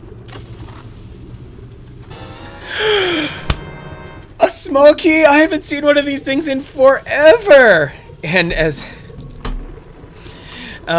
with that small key having been collected, I am gonna go take myself another little bit of a break. I need to refresh on my water, among many other things. So I'm gonna go crank up the tunes. I'll be back in a few. Thanks for hanging out. More Majora coming soon.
Ladies and gentlemen, boys and girls, children of all ages, and everyone in between, I am gonna rock a 3-minute block of ads here to get rid of any pre-roll ads before incoming viewers. Your patience, as always, is appreciated, and we will resume right after these messages.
Allegedly, maybe, somehow, someway, I have to come back and continue this stream. So I've heard.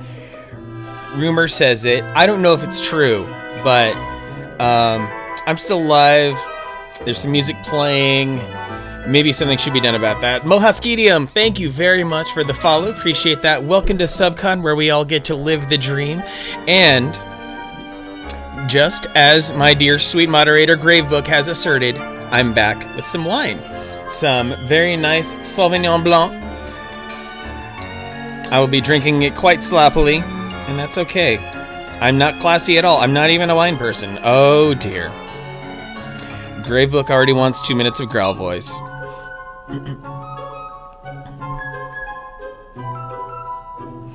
Oh, small world. Grumpy knows Moha.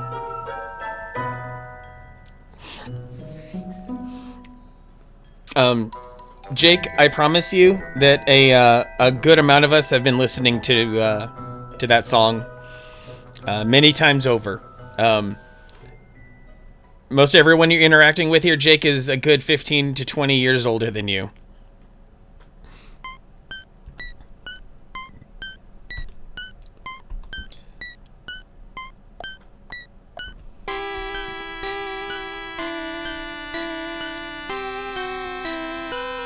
Yeah, we play retro games, and thus we are old farts. Especially me. I am the most ancient of them all.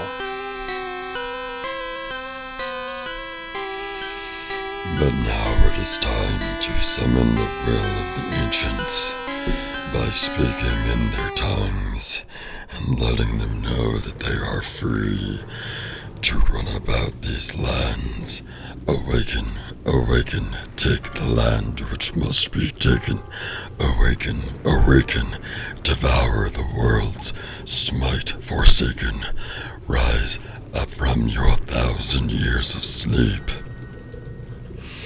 I, according to Ziki, am the ancient dust fart.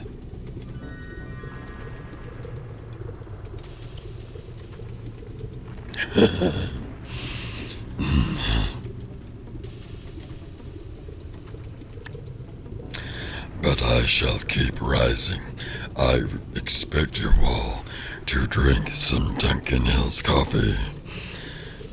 Nevertheless, you will live and die, as much as I can say so. And I'm back. Next time, Gadget. Next time.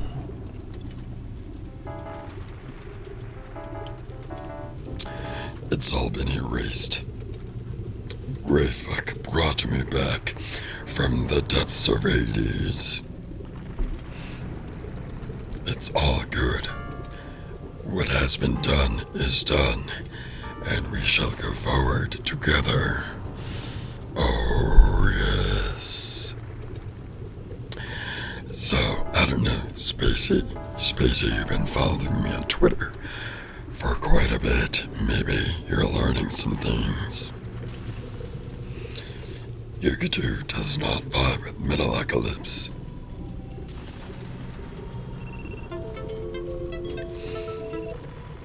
Get bludgercuted. I think the voice cracking definitely coming from the conflict of trying to do that voice while drinking a cold thing. Yeah, pre-roll should still definitely offset ads, so that's why I still definitely do it. I'll fully admit that I'm cribbing straight from Phelan, who adheres a lot more devoutly to a 3-minute ad break at the top of every hour. Oh, there was a second ban? Oh, well then.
Y'all are too much tonight.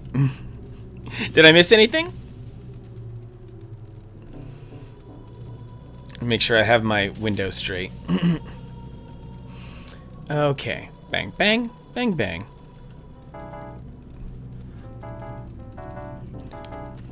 So, is there the correct amount of splooshing going on? I couldn't tell.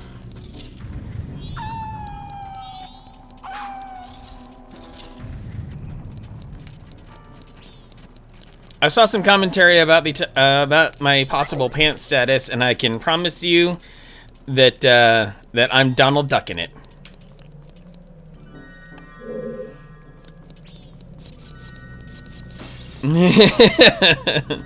Zeke, you are never bossy.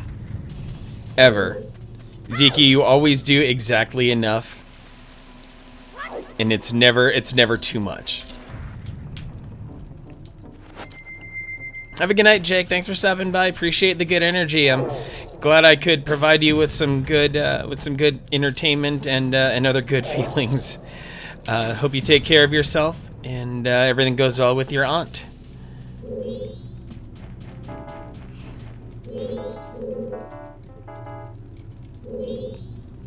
Let's see, ideally, okay, I'm trying to think about where I need to be.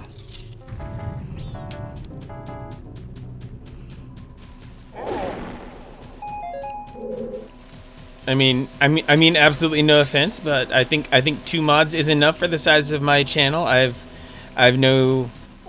not looking for mods right now or anything. It's okay. But Zeke would be a fantastic mod, but I know Zeke is already busy enough with life and hanging out in a bunch of other streams as well.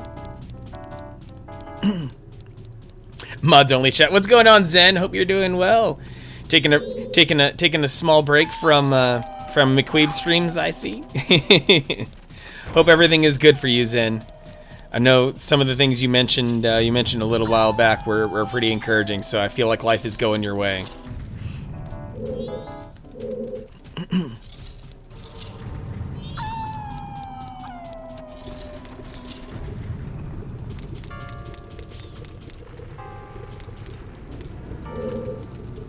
Yeah, Zeke silently leads by example in this really low-key way. It's great. Zeke is like streaming auntie in a way. Just looks over all of us and makes sure we don't get too far into trouble.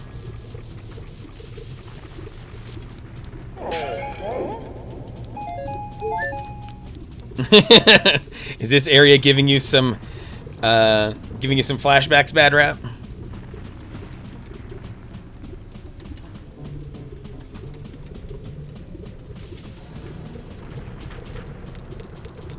Not mature enough to be your mom. That is a perfect description. Oh no, because of what Gravebook said.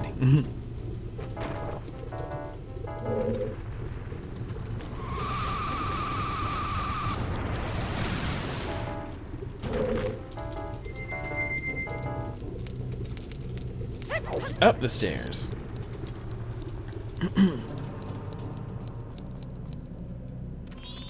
And now since there's some flame in my arrows, I can come back up. That's what this entire sequence, this entire room configuration is about. This configuration is about being able to sidestep things when the platform is up. It was the area after this. It was rage.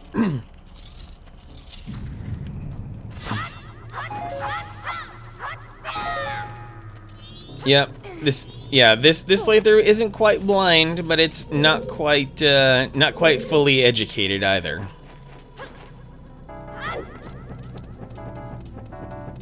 Oh yeah, the Zora temple after this one was the absolute worst. So, however you may have tried to survive that one, Bad Rap, I salute you.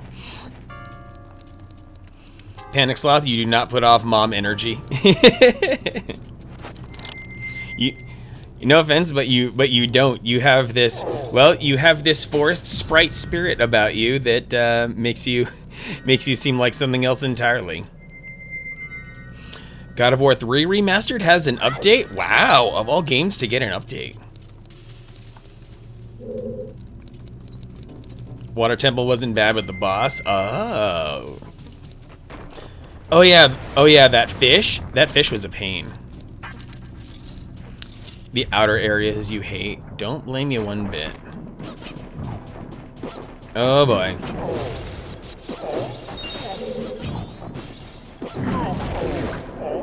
Taste my fist.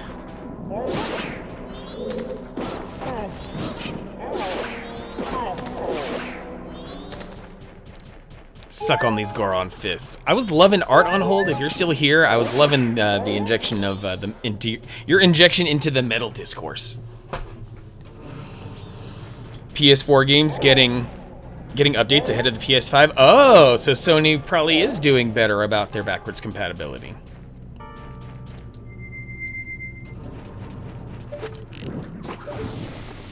Bad rap, so close to finishing.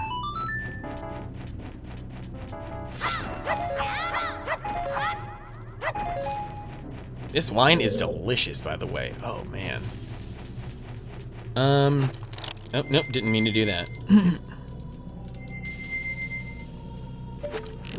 I gotta let Amanda know that I'm drinking her wine during stream.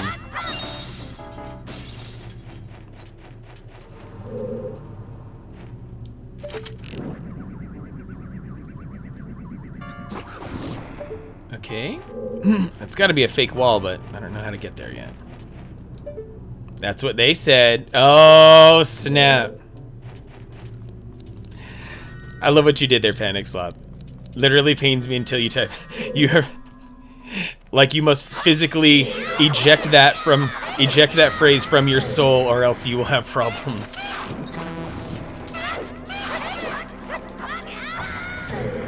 Really?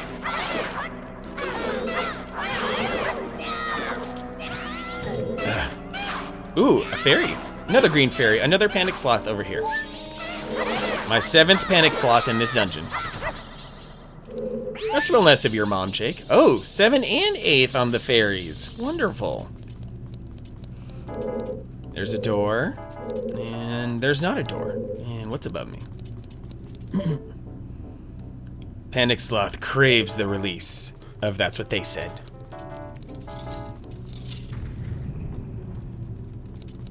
Oh. Oh, this is interesting. This is very interesting.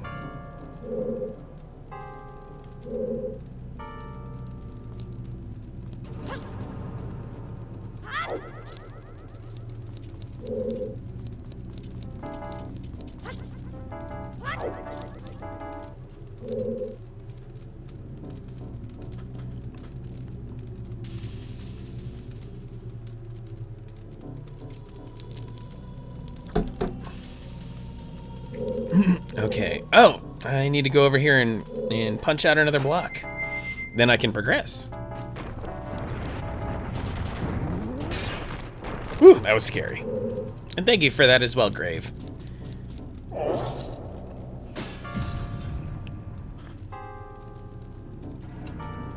I know Bad Rap didn't mean anything by it, but, you know, we also weren't being entirely forward about it either.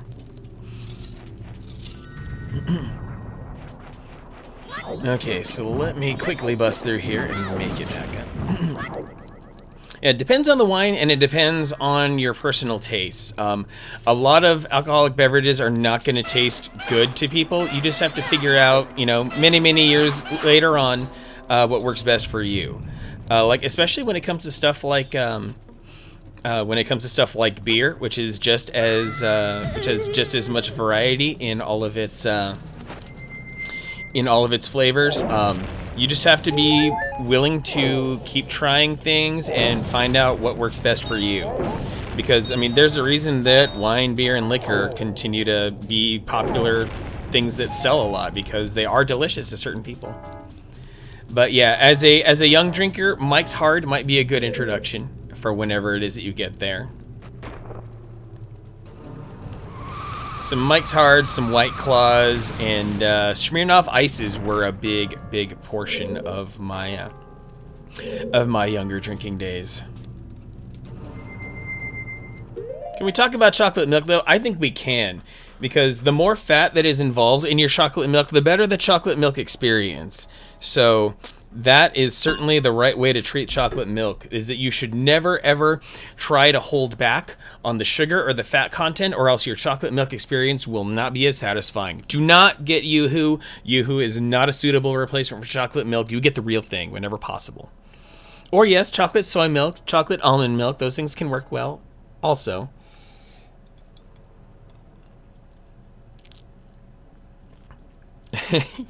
Panic sloth slipping up yourself sometimes. No laws when you're having claws. Go nuts. Spacey, the true White Claw advocate right there. But Spacey, I believe I saw you at a whiskey event recently too. Solid fat on top of the chocolate milk from the farm store. I need this in my life. Parksonian, what's going on, Parksy? Hope you're doing well. Parksonian, another one of the fine people who I have met through the Combat King. All big love for Parksonian. Good to see you here. Isn't even gross. Oh yeah, milk fat is delicious. In my more aggressively keto days, I was all about just slurping some straight up heavy cream at times. So having that heavy cream flavor along with chocolate milk, oh baby. Oh, Spacey, you work for a whiskey distillery. Even better. And I should not have gone through this door. Bad choice on my part.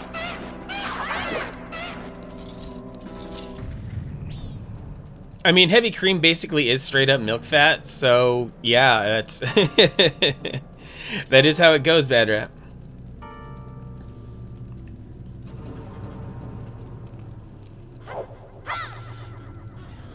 Manic likes to slurp.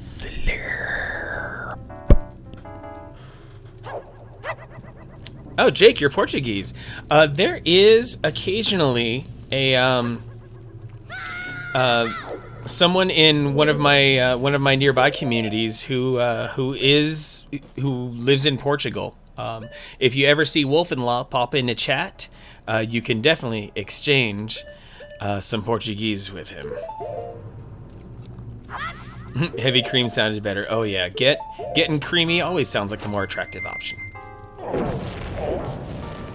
I'm gonna head up these stairs again so I can take a better... Hello Godzilla's Portuguese as well? Oh.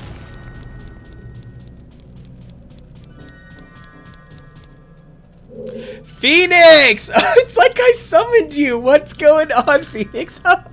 Because Wolf-in-Law moderates Phoenix Pearl's channel. How perfect! How perfect! What is going on? Oh my god, big love to Phoenix Pearl, another one of the waifus.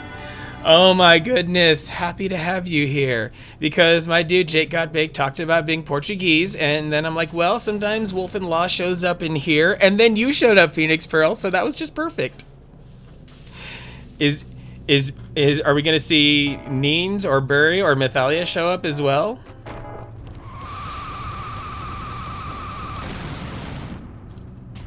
Phoenix Pearl, good to see you. I'm glad to see that your Dark Souls adventures have been so rewarding and fun.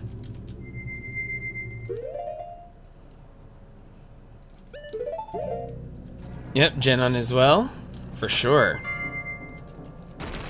I did not know Genon was part of that. That's cool.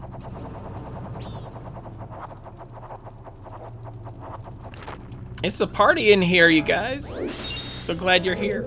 So glad you're here for it.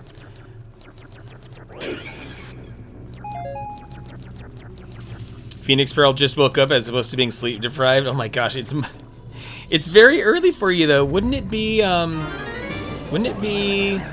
5 a.m. for you, Phoenix Pearl? Yeah, Genon, there might be certain people who are like honorary waifus, or at least like servant to the waifus.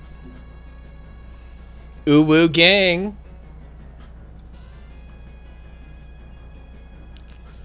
Oh my gosh, I'm gonna like kill this bottle tonight, I swear.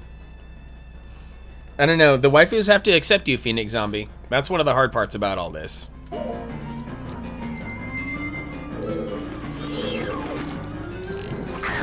I should not be using fire arrows for this. I need to be using regular arrows because I don't want to burn all of my magic meter. Panic Sloth, do you feel like this is your cheers? Yes! That's what I want. That's what I want, Phoenix Pearl. That's what I want, Panic Sloth. Dang it, is the wine already doing things? Yes, Panic Sloth, your presence is welcome here. You add, like, some of the most perfect energy to this place, I swear. Anywhere you go should be like that, Panic Sloth, because you're just a delightful ball of good feelings. Lock on and fire. Yes. Mirth Turtle is probably Fraser. You are your own brand of nerd, and you probably have a Niles in your life as well. So, Mirth Turtle, I will happily endorse you as a Fraser. You just need to move to Seattle. I'll happily move to Seattle on your behalf, by the way, just to let you know.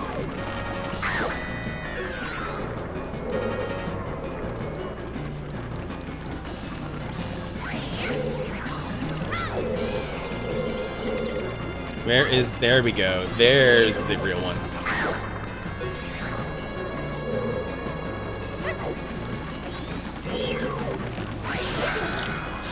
Ooh, he got one last shot at me before dying.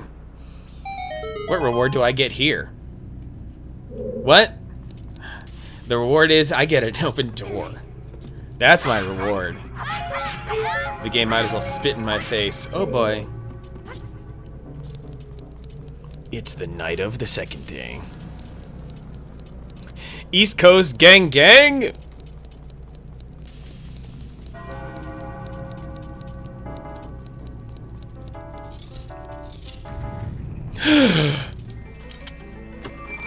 We have a boss key, you guys.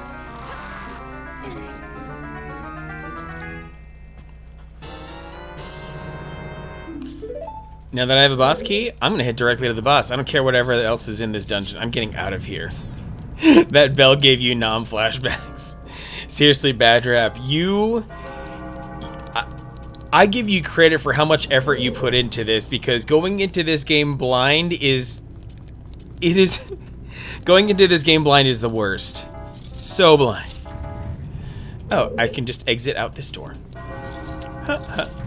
And there is certainly a way to get over to the boss door again, I think, I pray.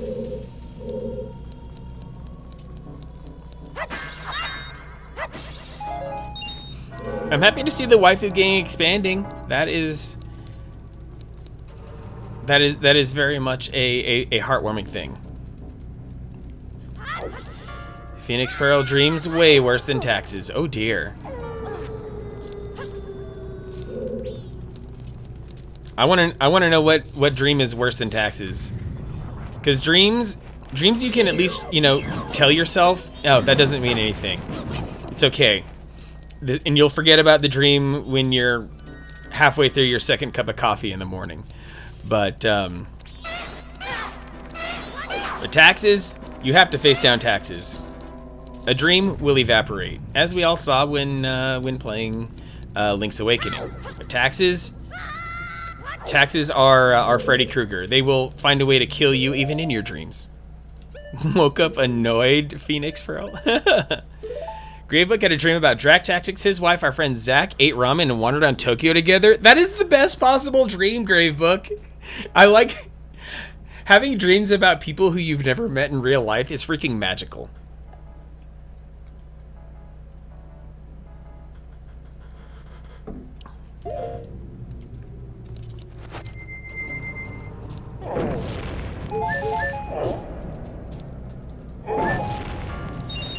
Way cuter than Sam and Norm.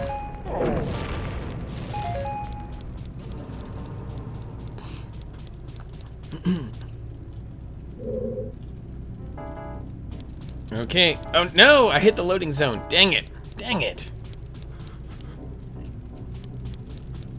It's time. It's time for the goat.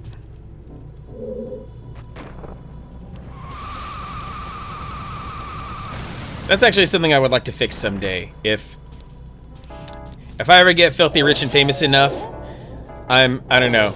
I'm gonna go get a house somewhere in Europe, someplace with like 10 rooms or something like that, and all the good people I've met on streaming get to come together and have a big vacation together. so we can all enjoy each other's company. Actually, I need to be the Goron for this. Silver dancing. Had a dream that you met me at a Walmart and I had an accent. Oh, what kind of accent did I have, Yugatu? Please tell me. Or did I have a little bit of twang in my accent? Because that's entirely possible too. I'm gonna have to thaw out this goat here, this robotic goat. Oh. I mean, yeah, I mean, soy Latino and whatnot, so yeah, it's entirely possible I could have had that accent, but it's not an accent I pull out that often. Not that southern accent. I still scarred you on that one-time grave book. Phoenix treats Henon well. Jake, your name has a special origin story? By all means, let us know. Genbei is love, Genbei is life, and Genbei is woo-woo. Okay, time to chase the goat. Sometimes, if you hit it right, you can just stay right in that goat's taint and basically stun lock it to death. So we'll see how this goes. This is actually a really cool boss. I enjoy the concept greatly. Basically, you get to race the boss. You get to go full on NASCAR here.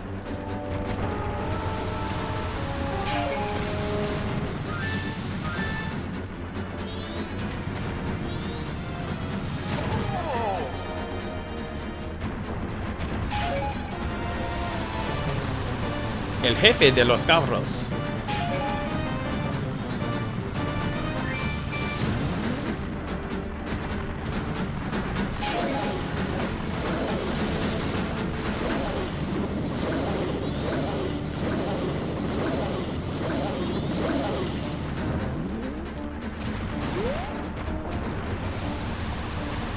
What in tarnation you hooting and hollering about over yonder?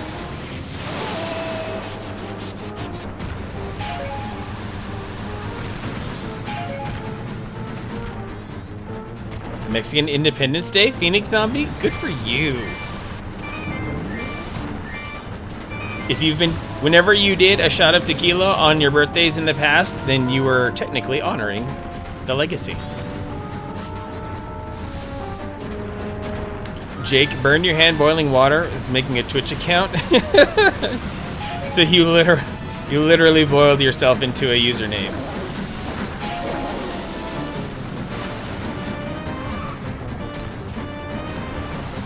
Anytime you lose momentum against this guy.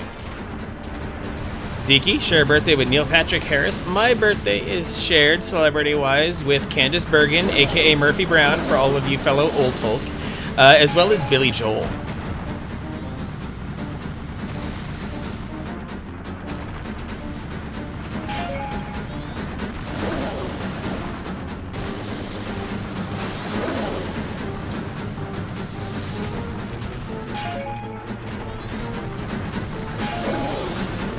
Come on, fall down, goat. Let me hit you where it hurts. Let me smash you in your tenders. Candace Bergen, a babe, yes.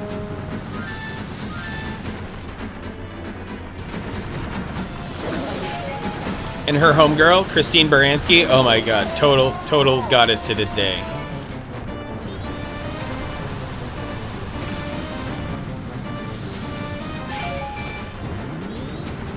Panic Sloth, you adored Murphy Brown. Awesome.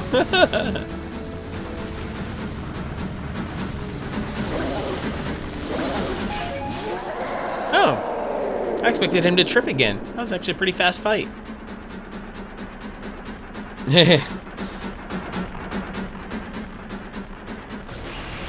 Sip, sip.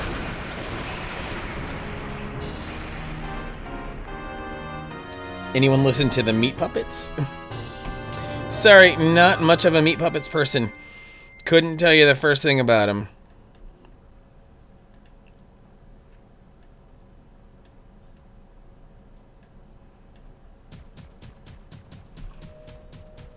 The only boss fight I really have a problem with in this game, BGR, is the Ikana Canyon boss. Something about having to hit those twin mold are not fun, to say the least.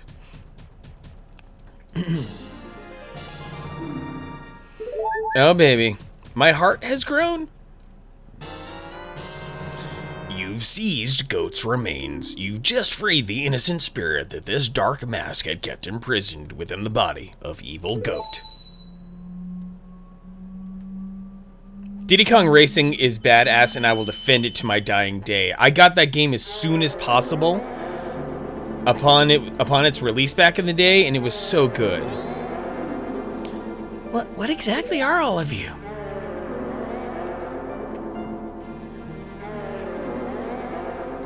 An absolute Chad of a jawline. Uh-oh, Phoenix Zombie and Grumpy are doing the programmer nerd stuff again. Gardens.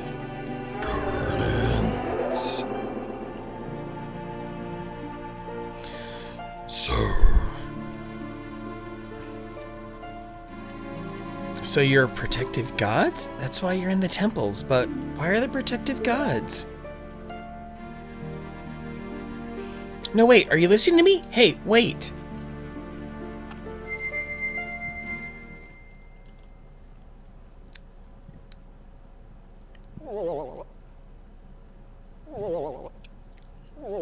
Yes, melt the ice.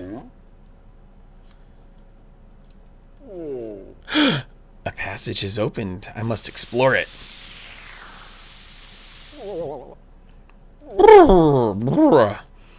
Aram girl, what is your ideal temperature?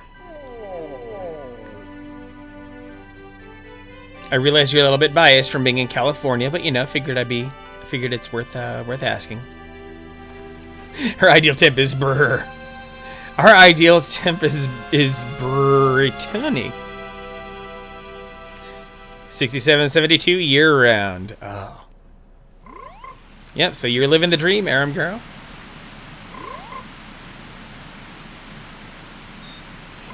Those boxes behind me, yes, that is a Mario that I got directly from Jack's Pacific, and then there's the Sonic Mania Collector's Edition that I got for PC. Then there's a gift box from Legend of Zelda: Link's Awakening, and then there's my Genesis Classic.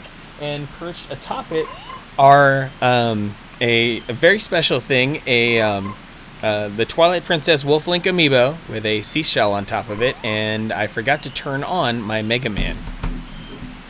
And back over here is an Xbox. It's kind of hard to see.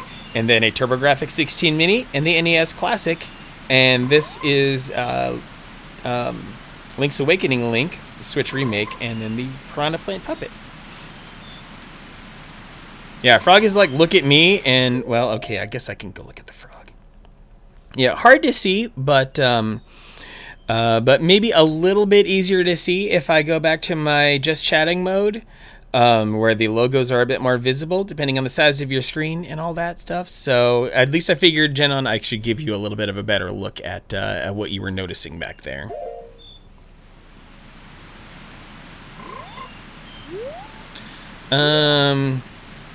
Let's see here. Since I have 200 rupees... Oh, I don't have the gold dust. 14... Yeah, Zeke brings that Canadian cold energy. Will be 9 overnight. Thank you for converting from Celsius for us.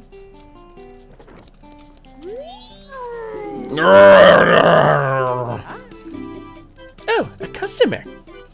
Gabora, fetch our customer some coffee, quick like. Now then, let me take a look at your sword. Alright, to reforge your sword, it will cost you 100 rupees. It'll be ready at sunrise. You have to let us hold on to your sword until then. Keep in mind that after you use your reforged sword 100 times, it will lose its edge and it'll be back to its original sharpness. So would you like your sword reforged? Oh really? Then it can't really be helped. Drop by again sometime. Gabora, forget about the coffee. This is a secret, but I'll let you in on it. If you bring me some gold dust, I can forge you one of the strongest of swords. It'll never lose its edge. It's the strongest. The strongest.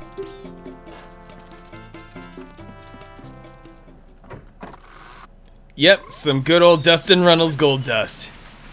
Yep, the overpowered sword, especially if you're talking overpowered swords and all that. Also give credit to the fairy sword, which I think is the reward for getting for collecting all the fairies in all the dungeons. Oh, Yugatu, they fixed the texture issues, huh?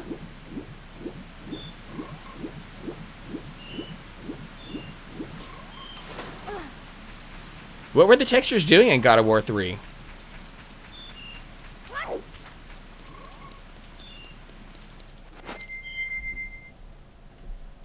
Actually, being that it's evening of the second day, I might have some time to do some Goron races.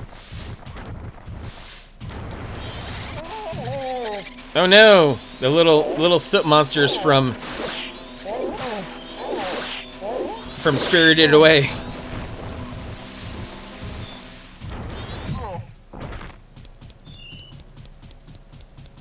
Oh, a midget kitty!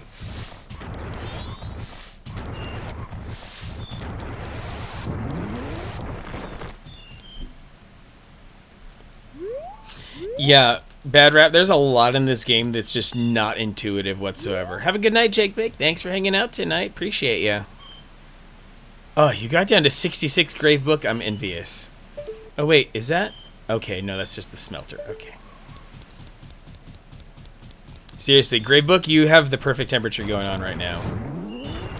You've got Aram Girl weather. Oh, I didn't notice that hole earlier. Time to go in and see what bonuses are down here. Mohaskedium, thanks for hanging out tonight. Appreciate you very much. Whether it's a lurk or whether you're active in chat, it's all good. If my stream gives you something that you need, then I'm grateful for that. 20 rupees when my rupees are already topped up. Come on now. Only a centimeter of snow? That's rude. Oh, is that a... Oh, it's a gossip stone.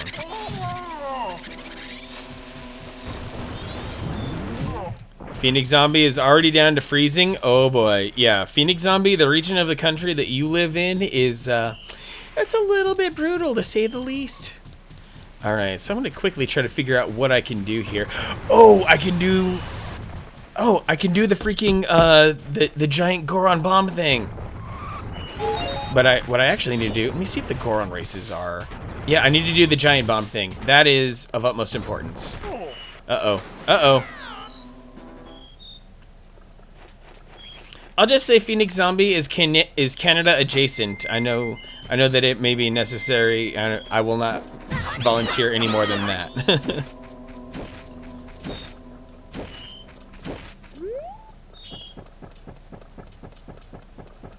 Aram Girl grew up in Michigan over snow.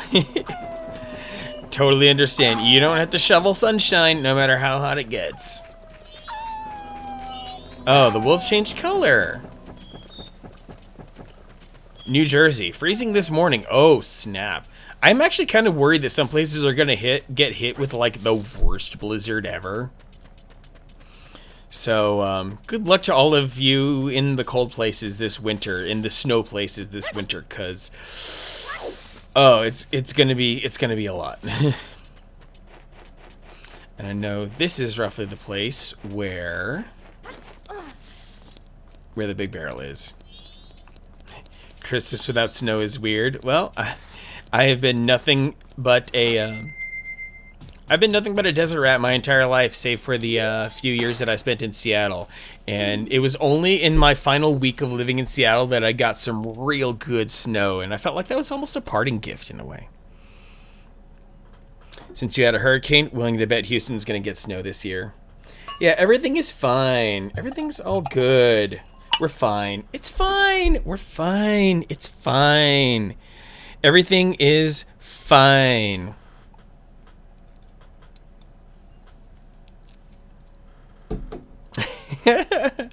Pinky's out, Aram Girl. What we are drinking here is it's a wine that was fermented by a dear friend of mine. This is For Francesca's, a Sauvignon Blanc from the Wellman Cellars. Wellman being the surname of my dear friend.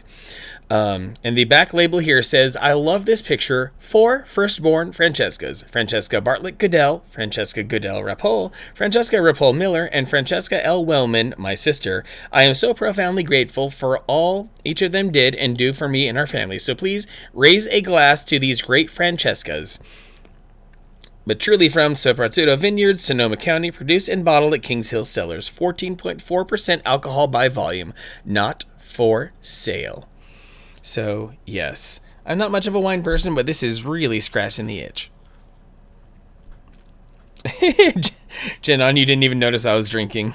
Salute to all Francescas, yes, which also includes the first name of my sister dearest.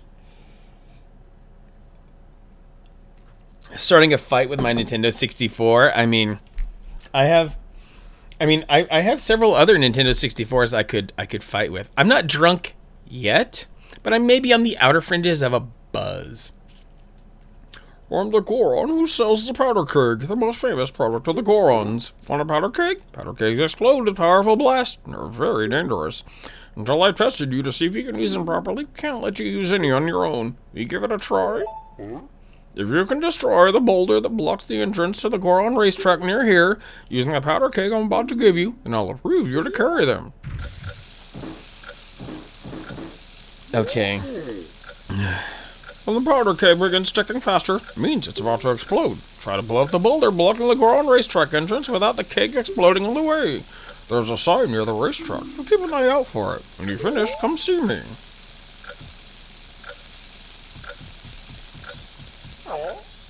This will be fun. And this spot here is a nice little reminder for how things are going to look at the end of this keg journey.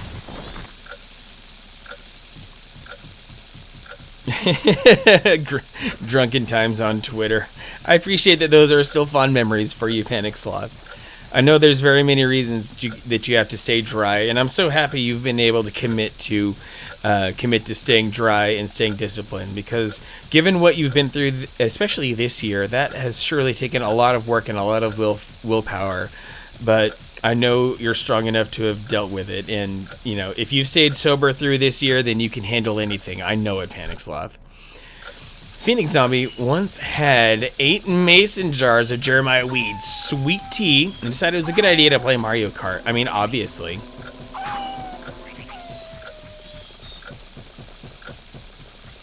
The time you reach Rainbow Road, the rest of the night was a very bad time.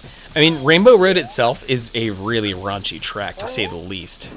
Now, you're talking Mario Kart 64 or Super Nintendo Mario Kart, because Mario Kart 64, Rainbow Road is quite nice, actually. But on the Super Nintendo, oh, it's not good at all. Super Nintendo Rainbow Road is just pure filth, to say the least. Okay, got up here with time to spare. How about them apples? Uh-oh. There, that's a good spot for it. Don't you dare take the name of Super Nintendo Rainbow Road in vain. What I will say about Super Nintendo Rainbow Road is that its particular music is the best Rainbow Road theme ever. Yes, better than Mario Kart 64. And I will die on that hill that Super Mario Kart's Rainbow Road is indeed the baddest track in all of the Rainbow Roads.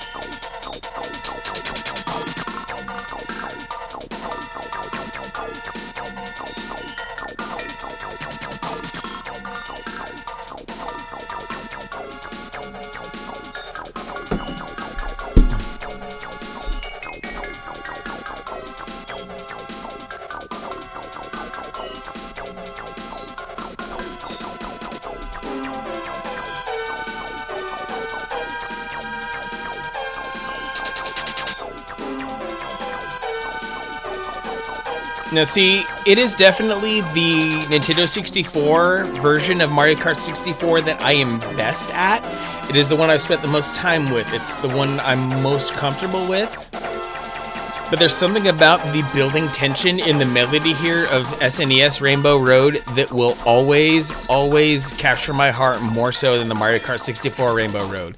Now, I'll admit, there is a beautiful surreal intensity here to Mario Kart 64's Rainbow Road that I will never discount.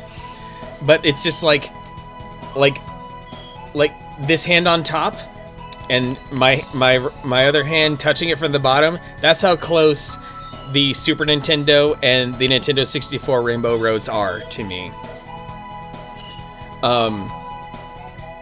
There's a certain beauty in Mario Kart 64's overall music composition that I have to give as an entire package. Mario Kart 64's music overall is the best. Oh my god, the nostalgia. Spacey, that is exactly what I want my stream to make people say. But you picked the Wii one because of motion controls, Zombie? That, I'm sure motion controls are wonderful when you're drunk. Dirty jump skip on N64 Rainbow Road. Oh, that is my favorite skip, Zen. I am all about all of the filthiest ways to complete tracks on those games. In fact, Zen. Well, let me show you something. Let's see. Let me head back to my special Chrome window here. There we go. And then I'm going to go here, and I'm going to go hit the search box.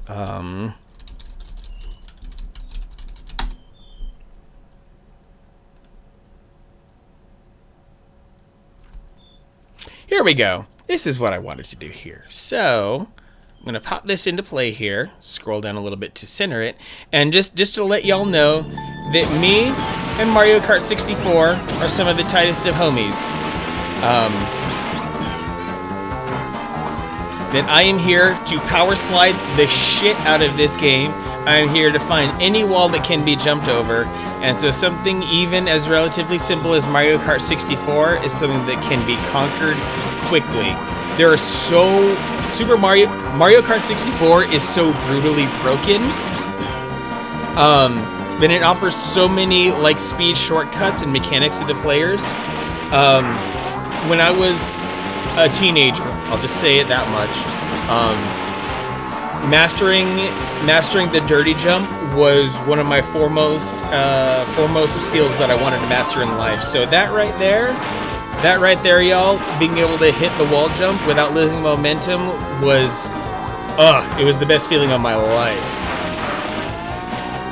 Yeah, Nintendo programmed it pretty. You're absolutely right, Navigator. I've never streamed Mario Kart 64. I don't often consider Mario Kart games to be terribly... Well, I don't consider many racing games to be streamable, but I guess a run-through... maybe a time trials run-through Mario Kart 64 to kind of show that, yes, I am a gigantic fucking badass at this game would be worth it. Not a request. I appreciate the politeness, Mirror Turtle. I would completely enjoy going and tearing up these tracks for y'all. That would be freaking wonderful. But yeah, this was my recording from my own Twitter account saying, hey, I can run through Mario Kart. I can run through Wario Raceway in the 140-second video limit that Twitter allows. So yeah. An N64 medley, yes. Especially with my EverDrive. I have this N64 EverDrive, and I just feel so powerful for it.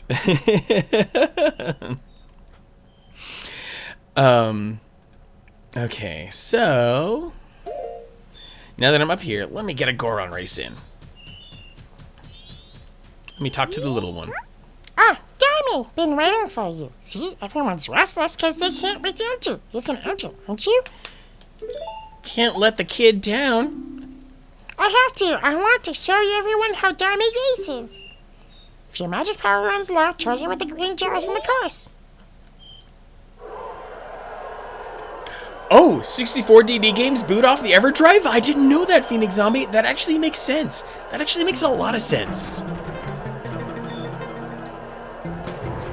Because for those who are unaware, when you slap a 64DD into the slot below the N64, the slot that is seen on the bottom of the N64 is actually pin for pin identical to the cartridge slot on top. So you can absolutely do some wonderful things there. Thanks for reminding me of that, Zombie. That is something I completely aspire to do. I will boot some 64DD games. Oh man, you just opened up a whole new world of possibilities for me. Isn't, what was it? Doshin the Giant, I believe, is one of those 64DD exclusives that's just, it's not great, but it is a unique, awesome experience. Oh, my cart doesn't have the real-time clock. Can't play Animal Forest. That's okay. I can live with that. But it would be nice to play, like, Animal Crossing N64, just to blow the minds of, like, anyone who's ever been into N64. 64DD games need to be hacked to run natively, but it's all been done. Oh, I bet those hacks and patches are easy to come by these days. And I've probably already lost this race, actually. I feel like I've already blown it because I've gotten whacked a couple times. We'll see how it goes. Oh, am I catching up? Is that what's happening here? What? No way. I was not first place. This is Rap Save moment. Have I done any Super Nintendo streams lately you get to? My most recent Super Nintendo stream was a couple of weeks ago when I whipped out my Super Nintendo to play Goemon, thanks to Phoenix Zombie. Yes, Navigator, when I came back from break, I wanted to mention that, but I was too obsessed with the wine. For anyone who happens to have original PC Engine or TurboGrafx hardware, there is a new piece of hardware from that will be manufactured by Insurrection Industries that will provide composite and RGB video as a plug-and-play. So that's going to be super, super awesome. That was great. I know you were the fastest girl on Dummy. I was sure you'd get first place. This is from Daddy. It's the prize. You got a bottle of gold dust. This is the finest quality available. I want to be just like you. Quick! Now that I've got this gold dust here on the second night, oh man, do I have just enough time to forge my sword? That would be dope. That would be super cool. Let me go run over here and see what's possible. $50 for that PC Engine add-on? Oh man, I feel like I should buy that just on principle so I can motivate myself into eventually getting a PC Engine. That would be so cool.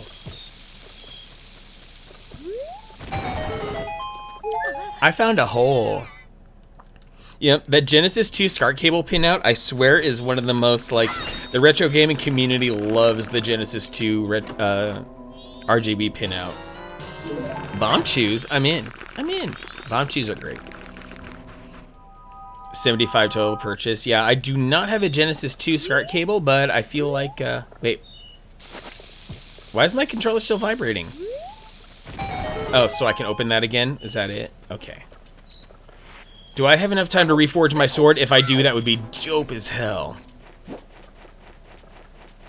Phoenix Zombie, your dad had the CD add-on for the turbo from the start? Oh my god! So you thought it was normal to have composite for the longest time? Like, it's actually crazy cool how well designed the hardware for the TurboGrafx 16 and PC Engine were back in the day. It was surprisingly forward-thinking, and I remember seeing a lot of people kind of lament, like, how NEC really should have done better in terms of its being a purveyor of technology. Oh, customer! Gabora, fetch a customer some coffee, quick like. Now then, let me take a look at your sword. Alright, to reforge your sword, it'll cost you 100 rupees. It'll be ready at sunrise. You have to let us hold on to your sword until then.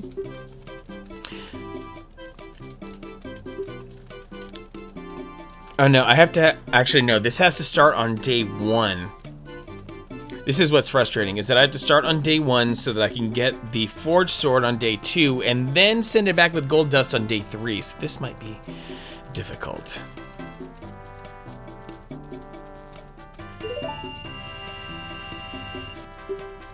Come back tomorrow morning. I wonder if actually, I wonder if I can still squeak it by. So let me do the song.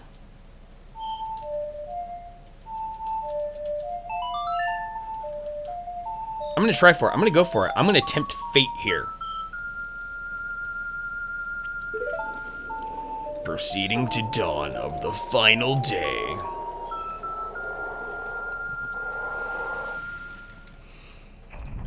Dawn of the final day. 24 hours remain. Oopsies. Dun dun. Yeah, that's one of the greatest memes in all of video gaming. I kept you waiting, but it's done, see? Your Kokiri sword has been strengthened and forged into a razor sword. This new sharper blade is a cut above the rest. Use it up to 100 times without dulling its superior edge. Like, seriously, that is a badass looking sword. I wish that could be a permanent sword. In fact, if you play Soul Calibur 2, Link actually gets to use that sword in his arsenal. Now keep in mind that after you've used this blade 100 times, the blade will lose its edge and will return to its original sharpness. Now here's a secret. If you bring me gold dust before the sword loses its edge, I'll be able to make it the strongest sword around. You got that? Gold dust. Well, good thing I happen to have gold dust in my back pocket here. Oh, customer. Sorry, take it till tomorrow morning to sharpen your sword, and we're not taking any more orders today. Why, you ask? Because tomorrow's the town's carnival. You can't work during the carnival, can you? See, I knew this had to be a first day. Oh, Crimmy is heading to bed. Please, everyone, give Crimson Blades a follow if you can. Crimson Blades is the king of the swords and armor medieval battle genre of video games. You should absolutely check his channel if you want to get in on some of that action. Have a good night, Crimson. Thanks for hanging out tonight. Okay, so now that I'm here on the final day and I have 100 rupees, well, I guess all that's left to be done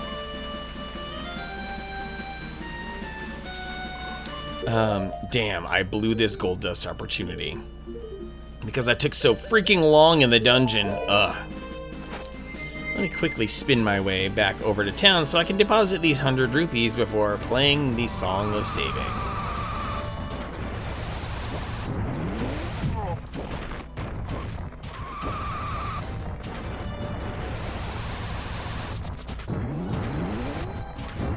Woo! I am just messing all about the level geometry.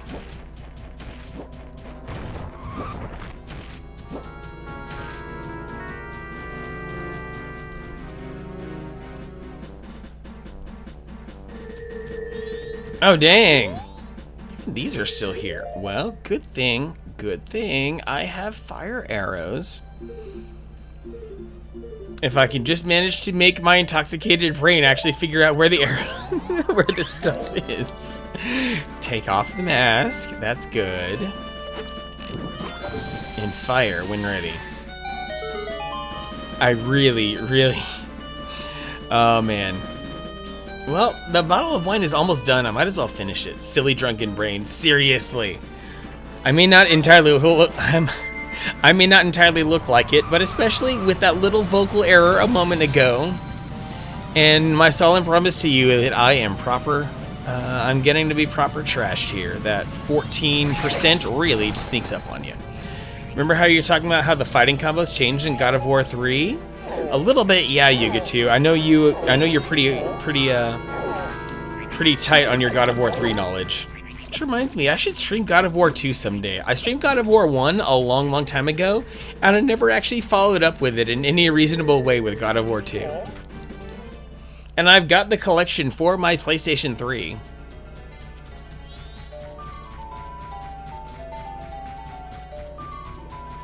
But yeah, you get to talk about those combos. Did they tighten up the timings on it and make it better?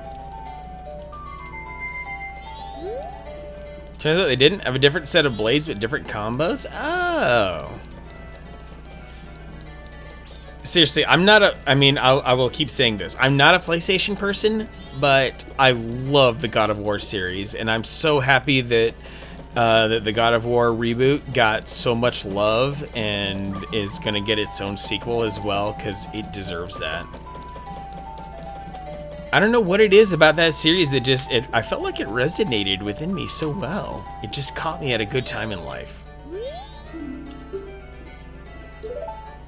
Upon multiple inquiries and DMs about some of the stuff I've drawn, I finally made one of those things called a twatter. Zentimental has made a Twitter. Link it. You are entitled to link it, Zentimental. As a person who is a creator of content, I happily will give you the space to let us know about all this. I'd also recommend, for better discoverability's sake, if you don't have an Instagram yet, I'd recommend creating one of those too, especially since your medium is visual. Those striking images may travel far and wide.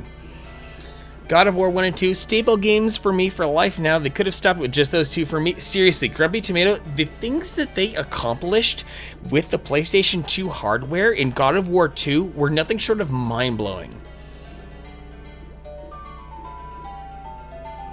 God of War 2 was one of the coolest games I've ever played, and then the way that they parlayed that into the introduction of God of War 3 was equally as mind-blowing. I have all the respect for Cory Barlog and all the rest of the crew for creating nothing but some of the coolest things ever for that. Capture the mythology so well. Yeah, the way that they created this original character Kratos and then grafted him into existing Greek mythology was so good. All I can think of as close to that, like I'm sure there are similar stories. There was this Gama Sutra interview with Naughty Dog about how they pushed the PlayStation for Crash Bandicoot. And how they really should not have been able to get away with all the things that they did on the original PlayStation. That apparently the original Crash Bandicoot technically could have broken your PlayStation, because the PlayStation hardware was rated, especially with its CD drive mechanism. The PlayStation was only rated to be able to handle a certain amount of duty cycles for being able to read games and stuff. And then Sony said, well, Naughty Dog said, we're going to do these things with the PlayStation that aren't technically within the rules, but will make the game run. Closest to it with Dante's Inferno. Yes, I actually loved Dante's Inferno. That was a really cool game for the PS3. The branching skill system on that was super neat. I hope to find myself a copy of that again, because I think it kind of got lost in the shuffle, and it may have been a little bit critically slammed as a game that was maybe too much like God of War, but that Dante's Inferno game was actually really cool, and if you love God of War games, then I think you owe it to yourself to play Dante's Inferno on the PlayStation 3, because it will absolutely scratch the itch, and then it has some innovations on the side that will give you some more on top of that. $5 in a bargain bin. I'm sure it's actually still $5 to this day. GTA 4 can output 1080i. That makes sense. Think it got flack for being too biblical. I mean, their inspiration was just Dante Alighieri's The Divine Comedy. So really, if it got too biblical, I mean, that's on the fault of the reviewer, really. So let me go drop these 100 rupees here. 100 and 200 102. Yeah, there we go. I think 727 rupees. That is a good quality amount. So let's lock in a save here. Speaking of good PlayStation games, assuming most of you guys have tried Uncharted 2, that game blew my head apart. Uncharted 2 was, I believe, yeah, I know bad rap, I know. Just me and Spanish have a very, very weird relationship. 102. Yeah, mechanically, Dante's Inferno was a really good game. And I have full respect to the Uncharted games for all that they've contributed to gaming. They really have. English and Spanish on a dime drop is for daredevils. I mean, especially if you try to speak Spanglish. Oh, man. English to Spanish while intoxicated is also a little bit of a problem. Dawn of the first day, 72 hours remain. Okay, so now that I have saved... Oh, now... now, not Navi. The quickest way to the ocean is through the West Gate. And now... See, now that I've technically unlocked the ability to get the powder kegs, then that means all the good stuff comes for being able to get over into the other thing. That's what I really wanted to accomplish tonight, was making sure that I cleared the second dungeon, because a ton of the game opens up after you've cleared the second dungeon. But I think now that I've reached this point, I think it is the right time to be able to say good evening to all of you, and thank all of you for giving me your energy tonight. None of these streams happen without all you guys being willing to be awesome. Grumpy, Bad Rap, Yuga 2, Gravebook, Navigator, Spacey, even Jake earlier. You're not even old enough to be a legit Twitch user, but Jake, you still found your way in here, and I'm proud of you for that. Zeke, Panic Sloth, Zentimental, Aram Girl, Yuga 2, all of you, you're so freaking, like, I feel incredibly lucky that you guys were willing to come watch me and find me and come hang out to be just super cool with each other and continue expanding on the love. It's been a super awesome day. We are definitely going on a raid. It's been a while, so I'm going to raid none other than the buff Barbarian Babe. Give Coco all the love in the world. She's an epic sweetheart with biceps to match. She is currently playing some Genshin Impact, Legend of Zelda Breath of the Waifu. And I'm gonna entrust her to handle things for the rest of the evening. So I will see you guys if all goes well. Tuesday the 27th. Don't know what I'm gonna play. That might be my Saturn medley evening. But anyway, I gotta go fulfill a promise. So it's gonna be a while until I see you guys, but I love you all the same. For those of you who are uninitiated with my raid call, it's a manic panic, you guys. Happy Chino, love you too. I love all the things that you do for wanting to endeavor everyone around you to be good with their mental health. So, I'm glad you enjoyed my stream, channel, and thank you. So, until next time, you guys, take care. Let's go hang out with Buff Barbarian Babe for a bit.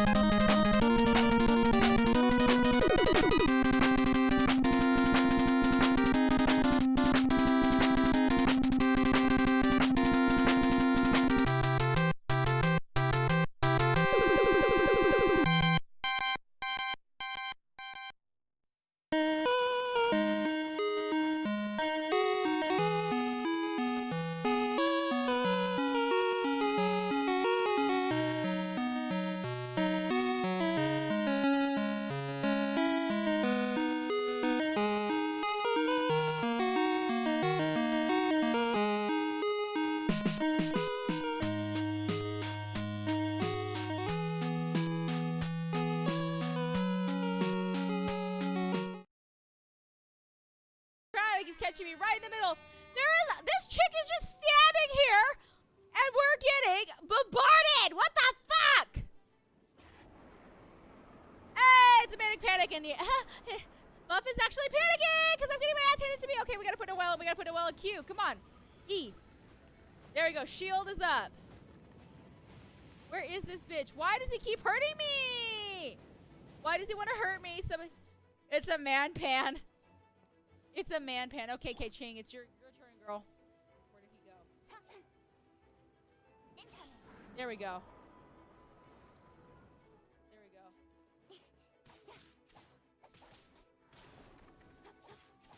There we go. I need to bring Noelle out as my tank, guys. There is a kitty. There is a kitty cam. We indeed have a kitty cam on this channel. She is just resting right now. Oh, fuck. We just got taken out by this asshole. Okay. We're gonna keep. Hey, thank you for Mars Messenger for being host. Oh my god, am I gonna die? My cat just gave you guys her butt. Oh shit.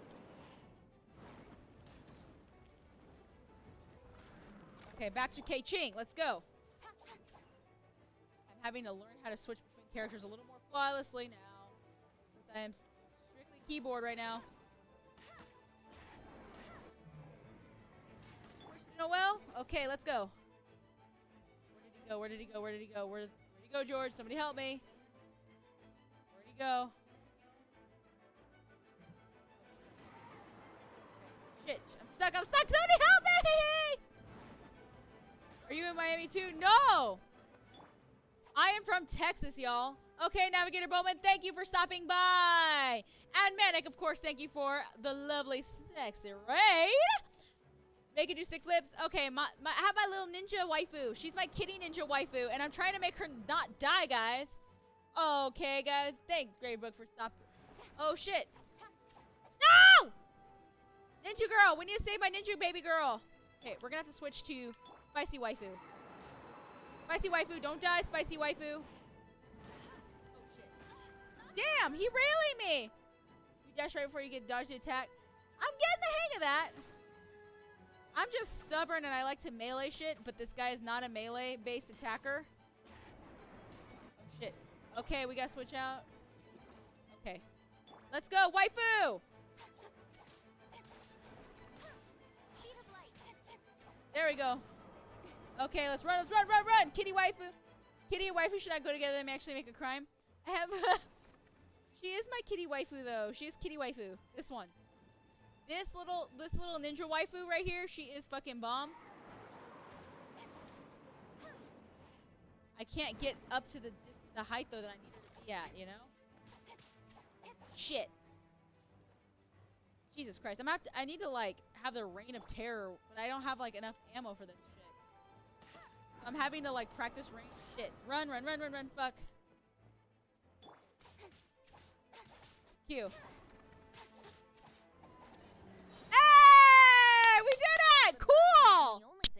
How many treats has your kitty got tonight? She has had 3 treats. So we've only fed her 3 treats because she was owed 3 treats. Now her little booty is showing. She's like, what do you want, bitch? Once you get good at that, you'll be exceedingly tanky? You think so, Smeed? I can't wait till you get Banjo-Kazooie combo. What's the Banjo-Kazooie combo? When I fly and can go boom, boom, bang? Is that what we do? When I fly and can go boom, boom, bang? Okay, Togsworth, go piss someone else off. Okay, Togsworth, go piss someone else off. Oh, my God. Thank you guys who are hanging out here. Oh, my God. Thank you guys who are hanging out here. Uh-oh, Miss